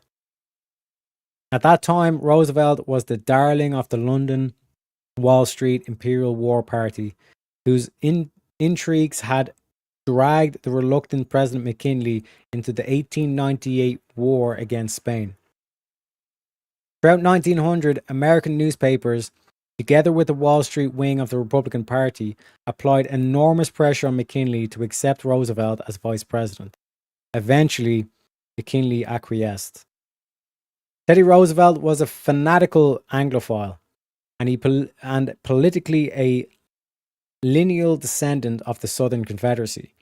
He often referred to James D. Bullock, his mother's brother, as his favorite uncle. This is the same James Bullock who had been the financier of John Wilkes Booth and the Lincoln assassination. Roosevelt publicly praised Bullock on many occasions. An example from 1905. My mother's two brothers, James Dunwoody Bullock and Irvine Bullock, came to visit us shortly after the close of the war. Both came under assumed names as they were among the Confederates who were at the time exempted from the amnesty. Uncle Jimmy Bullock was a dear old retired sea captain, as valiant and simple and upright a soul as ever lived. Men and women, don't you think I have the ancestral right to claim a proud kinship with those who showed their devotion to duty as they saw the duty? Unbelievable. But this is the whole thing. Like they'll put their boy in second command and then try to take out the king, or take out the president. It is not possible to believe that Teddy Roosevelt was unaware of his uncle's true activities, since in 1883 Bullock had authored and published his infamous anti-American work, The Secret Service of the Confederate States in Europe. Stepping into the Oval Office over the bloody body of McKinley, Roosevelt proceeded to reverse every one of McKinley's policies. He abrogated our traditional alliances with Japan, Russia, and Germany, and immediately brought America into a global partnership with the British Empire. In the Western Hemisphere, McKinley's policy of reciprocity based on American Republican ideals was jetonized and replaced with the policy of big stick colonialism. Roosevelt blatantly attacked and intimidated Latin American nations, blackening the name of the American Republic. He closed the American West to settlement, locked up Western lands from development, and cancelled all of Lincoln's economic development measures. He turned over national financial power to the British banking cartel of Rothschild and Morgan. During the financial panic of 1907, Roosevelt established the National Monetary Commission, a group charged with reforming America's banking and financial system. It was the work of that commission which led directly to the infamous 1910 Jekyll Island Tryst, whose product was the establishment of the U.S. Federal Reserve in 1913. It was Teddy Roosevelt who gave us the Federal Reserve, a privately owned central bank, not Woodrow Wilson. Also, in 1908, Roosevelt established America's first national police force, the Bureau of Investigation, the forerunner of today's FBI. Congress refused to allocate funds for what they charged was a nationwide secret police, so Roosevelt instructed Attorney General Charles Bonaparte to establish the agency under presidential authority. 1901 was a devastating turning point for the American Republic, one from which we have never fully recovered. Key bono, who benefited from this? Well, by 1915, the Lincoln Grant McKinley tradition was dead. America was closely aligned with the British Empire. A London Wall Street money-centered power was in control of the nation's economy. Woodrow Wilson, a supporter of the Ku Klux Klan, was in the White House, and America was preparing to enter World War I on the side of its historic enemy and the assassination of our presidents. And the same thing happened in World War II.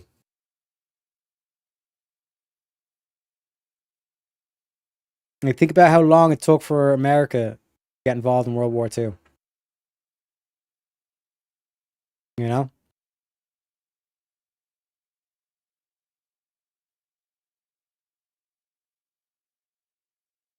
We got Mako. Let me catch up in chat.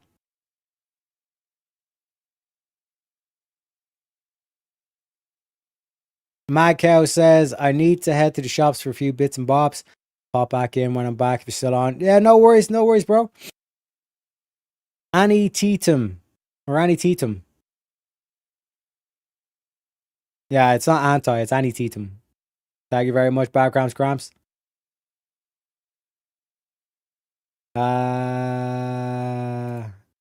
Auntie. Appreciate you. Anne drank tea and needed tea tum-tum-tums and tea-tum. What can I say? Like I said, please be patient. My mom took Tylenol. It is what it is, you know? There you go. There you go. For Ann Testum. Unbelievable. Unbelievable. Don't know why this is so amusing to me. It is what it is. It is what it is. It's probably because I got a funny accent. Not gonna lie. I cannot deny the funny accent, you know? This reminds me of the old days in school where the teacher's reading an assignment and the classmates are just amusing themselves. 100%. Hey, no messing. No messing down the back. No messing down the back of the classroom. I want you to pay attention. This is history, baby. 100% accurate, not gonna lie. Still ace the test. Mama. We are paying attention, teacher. Keep going. Unbelievable. Unbelievable. See you. Unbelievable. I'm trying to teach these kids. How do I reach these kids? Dude says, no, the old days you couldn't get away with that shit, or the teacher would whack your ass with a ruler. Don't make Teriak break out the paddle. Yep. You best believe that's a paddling, boy. Like, and like this is the thing as well. Like I still had like a small glimpse into the old way, because I remember there was a teacher in our school that if you were doing any of the DOS and all that kind of stuff in the back, he was a maths teacher, and he was fucking like, trust me, man, like everybody went into his maths class, like they knew their shit, man, you know? One of the best maths teachers we had. But if you were Dawson, you just take off his shoe and just fucking throw it at you. You know? The good old days, as they say, you know? Houses don't work on these buns of steel, hoss. I like that American spirit, baby. Remember getting paddled for failing to do homework? Oof. Hey, it is what it is. Or the wooden spoon. Oh my god, man. Yeah, with your mother and the wooden spoon. Best exercise I've ever had in my entire life, you know? I used to have a nun for a teacher who used to poke you in the chest with 2 fingers if you did something wrong. Yep. They'd always fucking get you like right between the ribs as well, like in the most sensitive part. Motherfuckers, man. Motherfuckers. When I was a kid, the teacher got tough on me. I wouldn't dare go home and cry to my parents about it because I'd probably get smacked.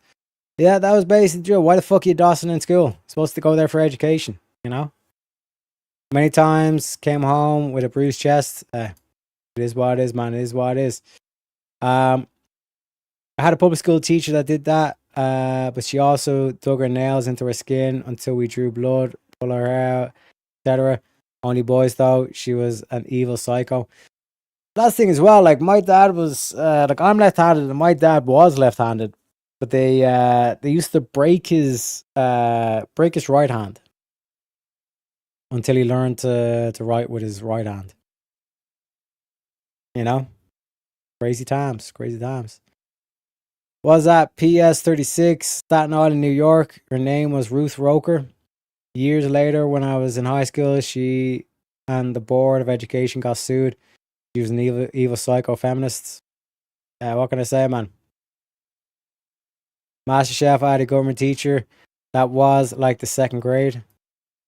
Not bad, not bad. Problem was my parents were old school and probably just thought I was exaggerating. Yeah, like that's the thing. But we've gone too far in the opposite direction.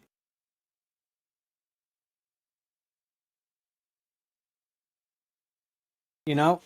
Like you do want the strict teacher that's like focusing on the lesson and all this kind of stuff. And going too far where you're basically like the only way to describe it is like you're abusing the kid. Like breaking his hand unless he learns to write with his right hand and all this kind of stuff. Like that's clearly like too far, but we've gone too far in the opposite direction. Where it's like you give a kid a bad grade and it's like, how dare you grade him so harshly? It's like, but he's wrong. You know? It is what it is. Yeah, I never told mine till years later. They were furious at the teacher. 100%. My chihuahua like that. Oh my. Were you thinking that I wasn't gonna be able to pronounce that, Blue? I'm not retarded, okay? I got a couple of gray cells in the brain, in the noggin, you know? I agree 100%. Now you can't even make a kid cry as a teacher. Yeah, like that's what I'm saying, man. You know? And then we wonder why we're like everybody's a bunch of pussies. You know? It is what it is.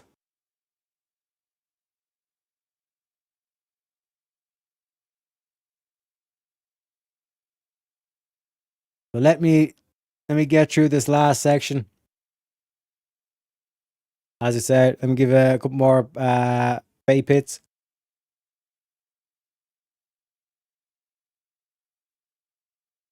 We'll read this off, then we'll close out, as they say.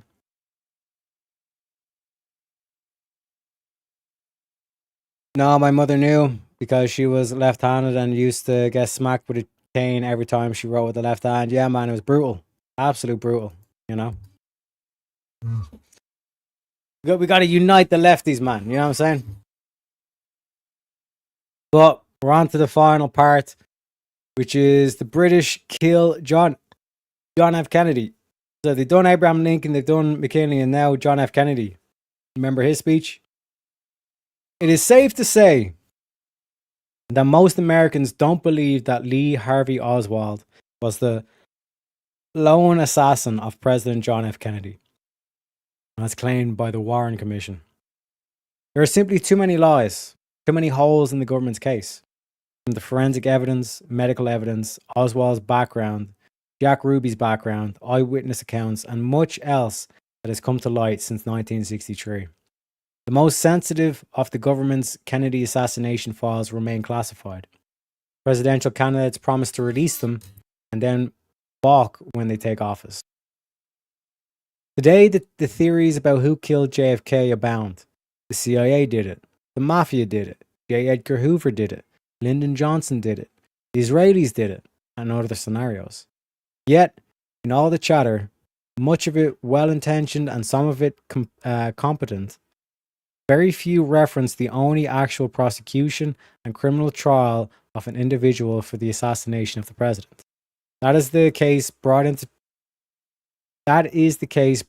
trial in 1969 by the District Attorney of Orleans Parish, Louisiana, Jim Garrison. Lyndon LaRoche always maintained that Garrison, in his persecution of Clay Shaw, was on the right track, that he had cracked the case, and a rigorous pursuit of his initial discoveries would have led to the true authors of the assassination. Garrison was attacked, obstructed, ridiculed, and harassed at every turn, particularly by the U.S. intelligence community and its mainstream media scribes of the day. Oliver Stone resurfaced Garrison's investigation in the movie JFK, which did spark new investigations and a complete debunking of the Warren Commission cover-up. But Stone, too, was ruthlessly attacked by the intelligence community and the media. Who was Clay Shaw? Clay Shaw was a former Office of Strategic Services, the OSS operative, who was based in London and functioned as OSS liaison officer, the headquarters of Winston Churchill during World War II. In 1946, Shaw founded the International Trade Market in New Orleans. The ITM, ostensibly a business consortium, was a front for money laundering, shady business deals, and the channeling of untraceable money into various spook projects. In 1958, the International Trade Mart was swallowed up by a new company called Perminidex, Permanent Industrial Expositions, and became a subsidiary of Perminidex's international arm, the Rome-based Centro Mondiale Commerciale. Shaw was never made a member of the board of directors of. Shaw was made a member of the board of directors at Perminidex. Perminidex was created and led by the Canadian Louis Mortimer Bloomfield. It was founded in Basel, Switzerland, but Bloomfield ran it out of his corporate headquarters in Montreal. Bloomfield had a long history as an operative for British Intelligence Service Operations Executive. He joined the British military as an intelligence officer in Palestine in 1936 to 1939, helping train the Haganah. During the war years, he has been placed by various sources as the SOE liaison to the FBI, serving as J. Edgar Hoover's personal advisor for the Bureau's Foreign Counterintelligence Section, known as Division 5. He is also said to have had major dealings with the OSS, later becoming a contract agent for the CIA. Given the relationship of British intelligence to both agencies, it is likely that Bloomfield had intimate relationships with both. After the war, Bloomfield became a high-level operative and troubleshooter within the British Empire elite. He was one of the founding members of the Canadian branch of Prince Philip's Malthusian World Wildlife Fund, as well as the even more elite 1001 Club, whose members were drawn from the inner circles of the British and Dutch monarchies. Later in his career, he was named King's Counsel for Canada by Queen Elizabeth and received the exclusive royal honour of being inducted into most venerable order of the Hospital of St. John of Jerusalem. This places him at the top level of British intelligence operations. Current Google searches for Parmenides, Shaw, or Bloomfield yield highly sanitized or outright fictional accounts of their upstanding and respectable lives. In reality, a closer examination of the board of directors of Parmenides reveals a group of powerful individuals connected to very dirty and very corrupt business, political, and intelligence practices, including arms trafficking, money laundering, and assassinations. One such is Tibor Rosenbaum, Mossad agent and partner of Meir Lansky, who established a notorious Banque de Crédit International in 1959 as a vehicle for money laundering, arms trafficking, and the financing of off-the-books paramilitary and mercenary hit squads. Many members of Parmenides' board were closely associated with Canadian/British master spy Sir William Stevenson. In the summer and fall of 1963, most of the board of members of Parmenides, including Clay Shaw, Mortimer Bloomfield, and Jean de Menil, the CEO of the Houston-based Schlumberger Corporation, were attending a series of secret meetings at Stevenson's personal compound in Montego Bay, Jamaica. The attendees and the timing are highly suggestive with respect to the subsequent murder of Kennedy in Dallas. Parmenides' Murder Incorporated. In 1967, Parmenides was banned from doing business in Italy, France, and Switzerland, and its offices in those countries were closed. French authorities had found that Parmenides had provided funds for several assassination attempts against French President Charles de Gaulle, following de Gaulle's decision to grant independence to Algeria and other French colonies. A Parmenides spin-off, the Caribbean Anti-Communist League, based in Clay Shaw's New Orleans, had funneled several thousands of dollars to members of the secret army organization in France to kill de Gaulle.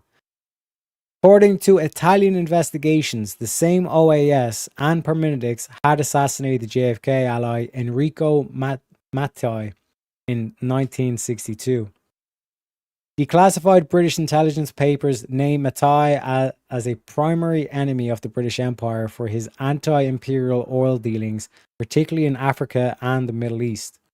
John F. Kennedy himself also pursued an anti-imperial, anti-colonial policy in Africa and throughout the developing sector. The Anti-Communist League funding the OAS, and this is how it's like that they'll act as though they're against communism, but they'll be pushing, and they do it through the right-wing talking points and all that kind of stuff, you know. The Anti-Communist League funding the OAS had its headquarters at the New Orleans office of retired FBI troubleshooter Guy Bannister. Bannister was directly implicated by Garrison in the JFK assassination. Parmenides' board member Tibor Rosenbaum's BCI Bank was also found by subsequent police investigations to be conducting Parmenides' funds into the OAS. Parmenides' Centro Mondiale Commerciale was also engaged in the laundering of CIA funds for illegal political espionage activities in Europe. During and after his trial, Shaw denied any direct involvement with the CIA, but evidence has now surfaced that at the time of the Kennedy assassination, he possessed a high-level covert CIA security clearance. The more important subject of British and American intelligence connections to Parmenides, the International Trade Mart, and the Centro Mondiale Commerciale has never been raised in a courtroom or in any venue where witnesses are under oath. As LaRouche stated, Jim Garrison put the investigation on the right track, but that path of investigation has been largely blocked since 1969. Garrison's case depended on his proofs linking Shaw, David Ferry, and Lee Harvey Oswald to each other and to the address 544 Camp Street, where the office of Guy Bannister was located. Ferry was a mercenary who had worked under Bannister in the New Orleans-based training and weapons supply operation for Cuban exiles, and Ferry had known Oswald for years. Shaw successfully lied that he had never met Ferry, subverting the heart of Garrison's case against him. Photographs from New Orleans Parish newspaper and from a Civil War patrol exercise surfaced much later showing Ferry and Shaw together, but Garrison did not have them. As for Oswald, the evidence that he was some sort of intelligence agent is overwhelming. His highly unorthodox deflection to the Soviet Union, followed by his return to the United States with no legal consequences during the height of the Cold War, was simply inexplicable. That and other recent documentation argues he had a direct relationship with the CIA. His multiple connections to the FBI are also a matter of record. Oswald telegraphed J. Edgar Hoover 48 hours before the assassination, warning Hoover of a plot to kill the president. Hoover suppressed that telegram and ordered FBI offices all across the country to bury any documentation linking Oswald to the FBI. After his arrest, Oswald insisted that he was a patsy, and he maintained this up to the moment he was gunned down by Jack Ruby. Ruby himself had been an FBI informant working for Bannister for years earlier in Chicago. Ruby also had dealings with the CIA. Who benefits? Cui bono. Cui bono. Like Presidents Lincoln and McKinley, Kennedy was killed by the British oligarchy while advancing US interests in conflict with British geopolitical aims. In his foreign and domestic policies, Kennedy had astonished the world by fighting to break out of the prison of the Cold War paradigm that had controlled the world events since Winston Churchill's 1946 Iron Curtain speech. Following the Cuban Missile Crisis, he had maintained a direct and secret correspondence with Soviet Premier Khrushchev in pursuit of peace, to the outrage of the Anglo-American intelligence services monitoring him. He had also picked up where Franklin Roosevelt left off in supporting the economic development of sovereign nations throughout the former colonial world, infuriating the British. In Part 4, The British Kill William McKinley, we examined the sudden and catastrophic changes in economic policy, strategic outlook, and culture imposed upon America within months of McKinley's assassination. Let us now look at what happened to America after November 22nd, 1963. First and foremost, Kennedy's decision to withdraw US military personnel from Vietnam was reversed within days of his murder. Within a year, we plunged into a bloody 10-year war that killed more than 50,000 Americans, inflicted horrific damage on the nation of Vietnam, and produced social convulsions within the United States and throughout the Southeast Asia. In that decade of crises, America was driven closer into the strategic partnership with our closest ally, the United Kingdom. In the economic arena, Kennedy's executive order to print non-Federal Reserve sovereign U.S. notes was cancelled. His investment tax credit for industrial and technological development was reversed, and his commitment to the aggressive development of the nation's infrastructure was abandoned. Kennedy's intention for permanent human space exploration and colonization was also killed off. By the time Neil Armstrong set foot on the moon, NASA's budget was already being slashed, and decisions had been made to terminate all manned spaceflight outside of of Earth orbit. Kennedy's vision of human exploration and discovery, enunciated in his Rice University speech, was tossed in the dustbin. The challenges and optimism which characterized the Apollo space flights, which significantly impacted American culture in the early to mid-60s, vanished.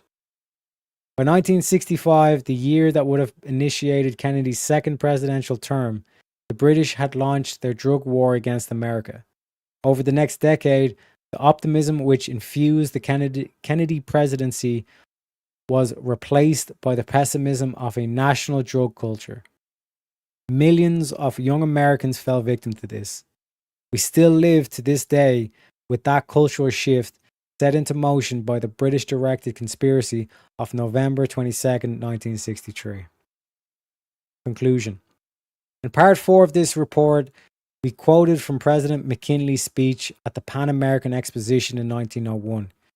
It was a message of hope, heralding a new era for mankind. McKinley was shot at the exposition within 48 hours of this speech. In ending this report, let us look briefly at 3 other speeches: Abraham Lincoln's second inaugural address, John F. Kennedy's American University speech, and President Trump's speech at Davos in 2020.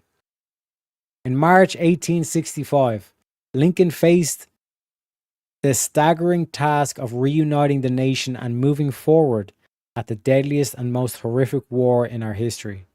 Lincoln concluded his second inaugural address by saying, "Fondly do we hope, fervently do we pray, that this mighty scourge of war may speedily pass away.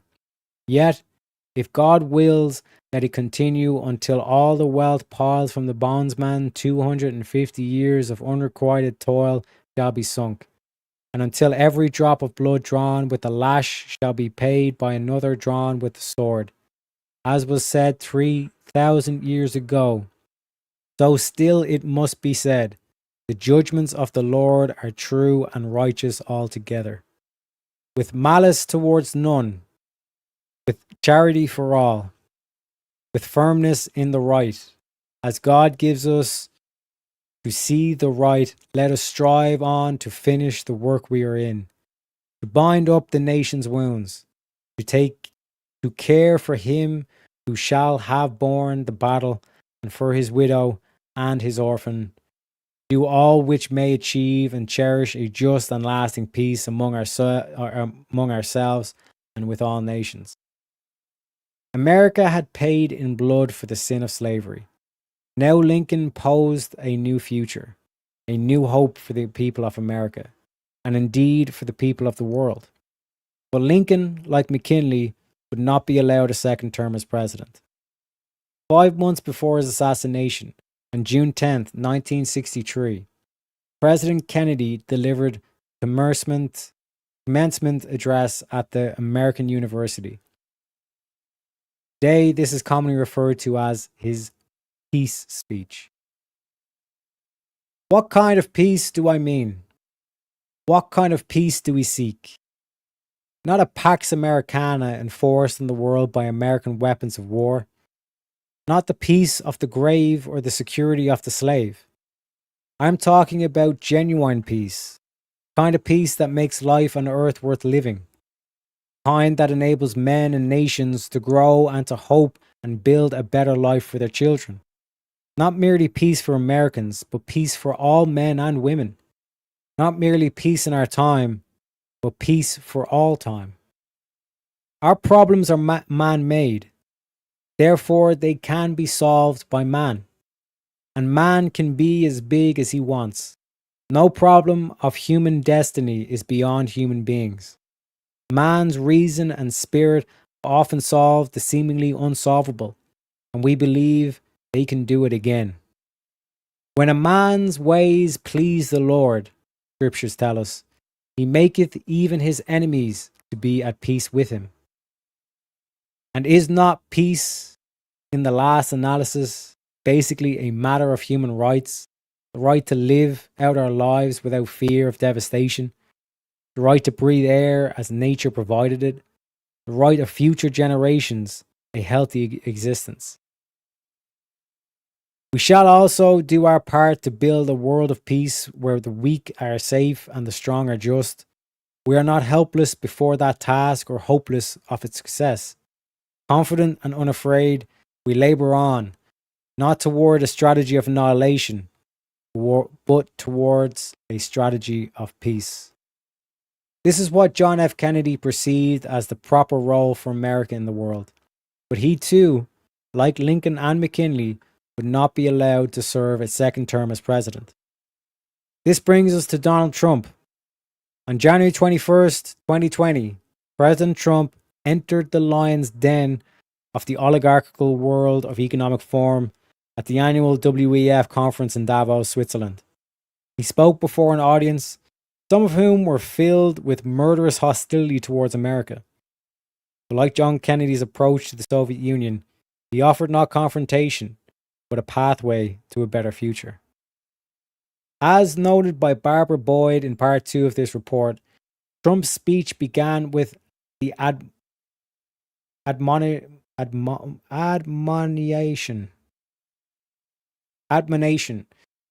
This is not a time for pessimism. This is a time for optimism, and challenged leaders throughout the world to create a glorious future for humanity. He held up the example of the incredible Duomo of Florence as an illustration of what human creativity can achieve. Trump stated, the cathedrals of Europe teach us to pursue big dreams, daring adventures, and unbridled ambitions. They urge us to consider not only what we build today, but what we will endure long after we are gone. They testify to the power of ordinary people to realize extraordinary achievements when united by a grand and noble purpose. And he concluded with these marching orders. Together we must go forward with confidence, determination, and vision. We must not be timid or meek or fearful, but instead we must boldly seize the day and embrace the moment. Together, we will make our nation stronger, our country safer, our cultures richer, our people freer, and the world more beautiful than ever before. Above all else, we will forever be loyal to our workers, our citizens, and our families, the men and women who are the backbone of our economies, the heart of our communities, and the soul of our countries. Let us bring light to their lives one by one and empower them to light up the world. The imperial oligarchy has declared war against that vision and against Trump. As the 2018 House of Lords report states, the US administration has taken a number of high-profile unilateral foreign policy decisions that are in contrary to the interests of the United Kingdom. The Lords make clear that Donald Trump, like Lincoln and McKinley and Kennedy, must not be allowed under any circumstances to serve a second term as President of the United States. Only a fool would fail to understand the implications of this threat coming from the highest echelons of the British Empire. Ladies and gentlemen, like I said, that is the true history. That is why they were taken out. And we even got Abe Dinkus in chat as well. The US should just colonize it all. Hey, I'm not gonna lie, not a good time to say that shit, but it is what it is. It is what it is. But folks, like I said, wait, we got a Kieran raid. Welcome in, folks. Let me play the clip. Do not come. Do not come. I'm gonna come. Thank you, one and all, for coming, but we are just about to wrap up. Hopefully he's enjoyed the speech or reading through that. That's basically what's been undermining America. Like this whole thing, it's the Jews. No, you're going to miss the forest for the trees if you go down that line. You know what I mean? 1 sec. Let me catch up in chat before we head away. Welcome in. We learned that from our generation, but this generation hasn't learned anything from our about manners or respect. But yeah, like we're even just morality, you know. What are we doing here? What the fuck? Leering. We're leering. You know what I mean? It's the Jews. End of story. Yeah, it's all the Jews. It was the Jews that assassinated the presidents. You know, nothing to see here. Let's not educate ourselves. You know, don't ruin the anniversary. We here a long time. I was trying to save you. 2 time. Hey, we're not mean. Get your shit together. Come on. You know? Page 3 or 4. I'm sure it was 5 out of 5. 5 out of 5, baby. Don't be absurd. Is this a Tengu story? Nope. Nationalism's not a bad word, 100%. You know what I mean? Restore the nations. It's the snakes, the snake, it's the snake. It's actually, I actually have no idea what he's reading. A bit of history. Bit of history. You know what I'm saying? But where we're at, where are we at? Reading the way presidents used to speak is glorious. Exactly. Exactly, baby. But it is the city of London that orchestrated those assassinations. To say it's the Jews is to ignore the city of London and the British trying to undermine America. You know what I mean? All I gotta say is God bless America. God bless the air conditioning we have. And don't forget our glorious fireworks made in China, but still, hey, it is what it is. It is what it is. I miss the days I could go into Chinatown, New York City and buy half sticks for like $3. Hey, but it's going to be a good event. It's going to be a good event. Happy 250th brother, Pseudo, but do you have to rub it in about the aircon? Hey, it is what it is. It is what it is, you know? Yes, you are so blessed with air conditioning. The heat, you know? He rubs it in twice. Yeah, that's what I'm saying. We're sweating me balls off over here, you know what I'm saying? Let me skip forward a bit. Yeah, the heat, hot as shit this year, 100%. How hot? It's not, you know, like, you say that, but I think it's because, like, you hear so much in the news that's being, like, rammed down your throat. But, like, oh, yeah, like, the heat is crazy, whatever. It's like, no, like, we've seen similar kind of levels. You know what I mean? Sorry, just got here. Maybe I missed what's happening. I was just giving you an old history lesson, just proving that, like, your enemy is the British imperial system. Without question. You know? See. Trying to undermine America. They want the globalist agenda. They want free trade. They want all that kind of shit, you know? They want to undermine they don't want you to industrialize, you know? Americans that hate America are out of their minds. We just call them what they are. Traitors to the nation. Traitors to the nation. We have them in Ireland. They even have them in England. But the thing in England is that it's like even the fucking the royal family are traitors to the nation. You know what I mean? That's why I use this image. This background image. If you were ever to look for a sign of God, it would be this image. You know what I mean? Also, shout out to Pseudo Master Chef over on the Ko-Fi, ladies and gentlemen. With the $22, says, I always wanted fireworks on my wedding day, so I got married 22 years ago on this day. Happy 250 USA. I don't know how we're fitting all those candles on the cake. With the $22, let me give you a shredding clip for that one, sir.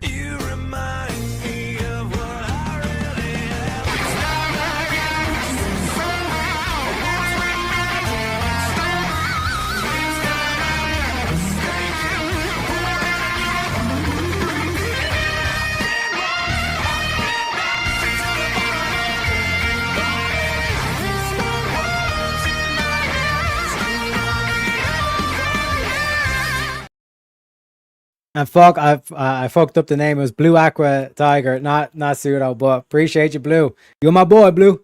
Thank you very kind for the $22, you know. But again, folks, happy 4th and happy 250 to everybody there. Shout out to you all. Appreciate you very kindly. We're going to be going over to JS. JS is doing a stream off the 4th of July and all the stuff. He's just back as well. I've noted. So again, shout out to you all. Appreciate you very kindly. It's okay. His mom took Tylenols. Yeah, like I said, please be patient. My mom took the Tylenols, okay? It is what it is. It is what it is. But we're going to be going over to JS, so make sure you give him an L, like and a sub. Tell him where you came from. And we end off the same way we do every single stream, folks. I'm not asking you to trust me. I'm simply asking you to trust your president. God bless America. God bless Donald Trump. And happy 250th birthday to the greatest motherfucking nation this world has ever seen. Why wouldn't you dedicate yourself to public service? Because I think it's a very mean life. I would love and I would dedicate my life to this country, but I see it as being a mean life, and I also see it as somebody with strong views and somebody with the kind of views that are maybe a little bit unpopular, which may be right, but may be unpopular. I am your voice. So to every parent who dreams for their child, and every child who dreams for their future, I say these words to you tonight. I am with you, I will fight for you, and I will win for you.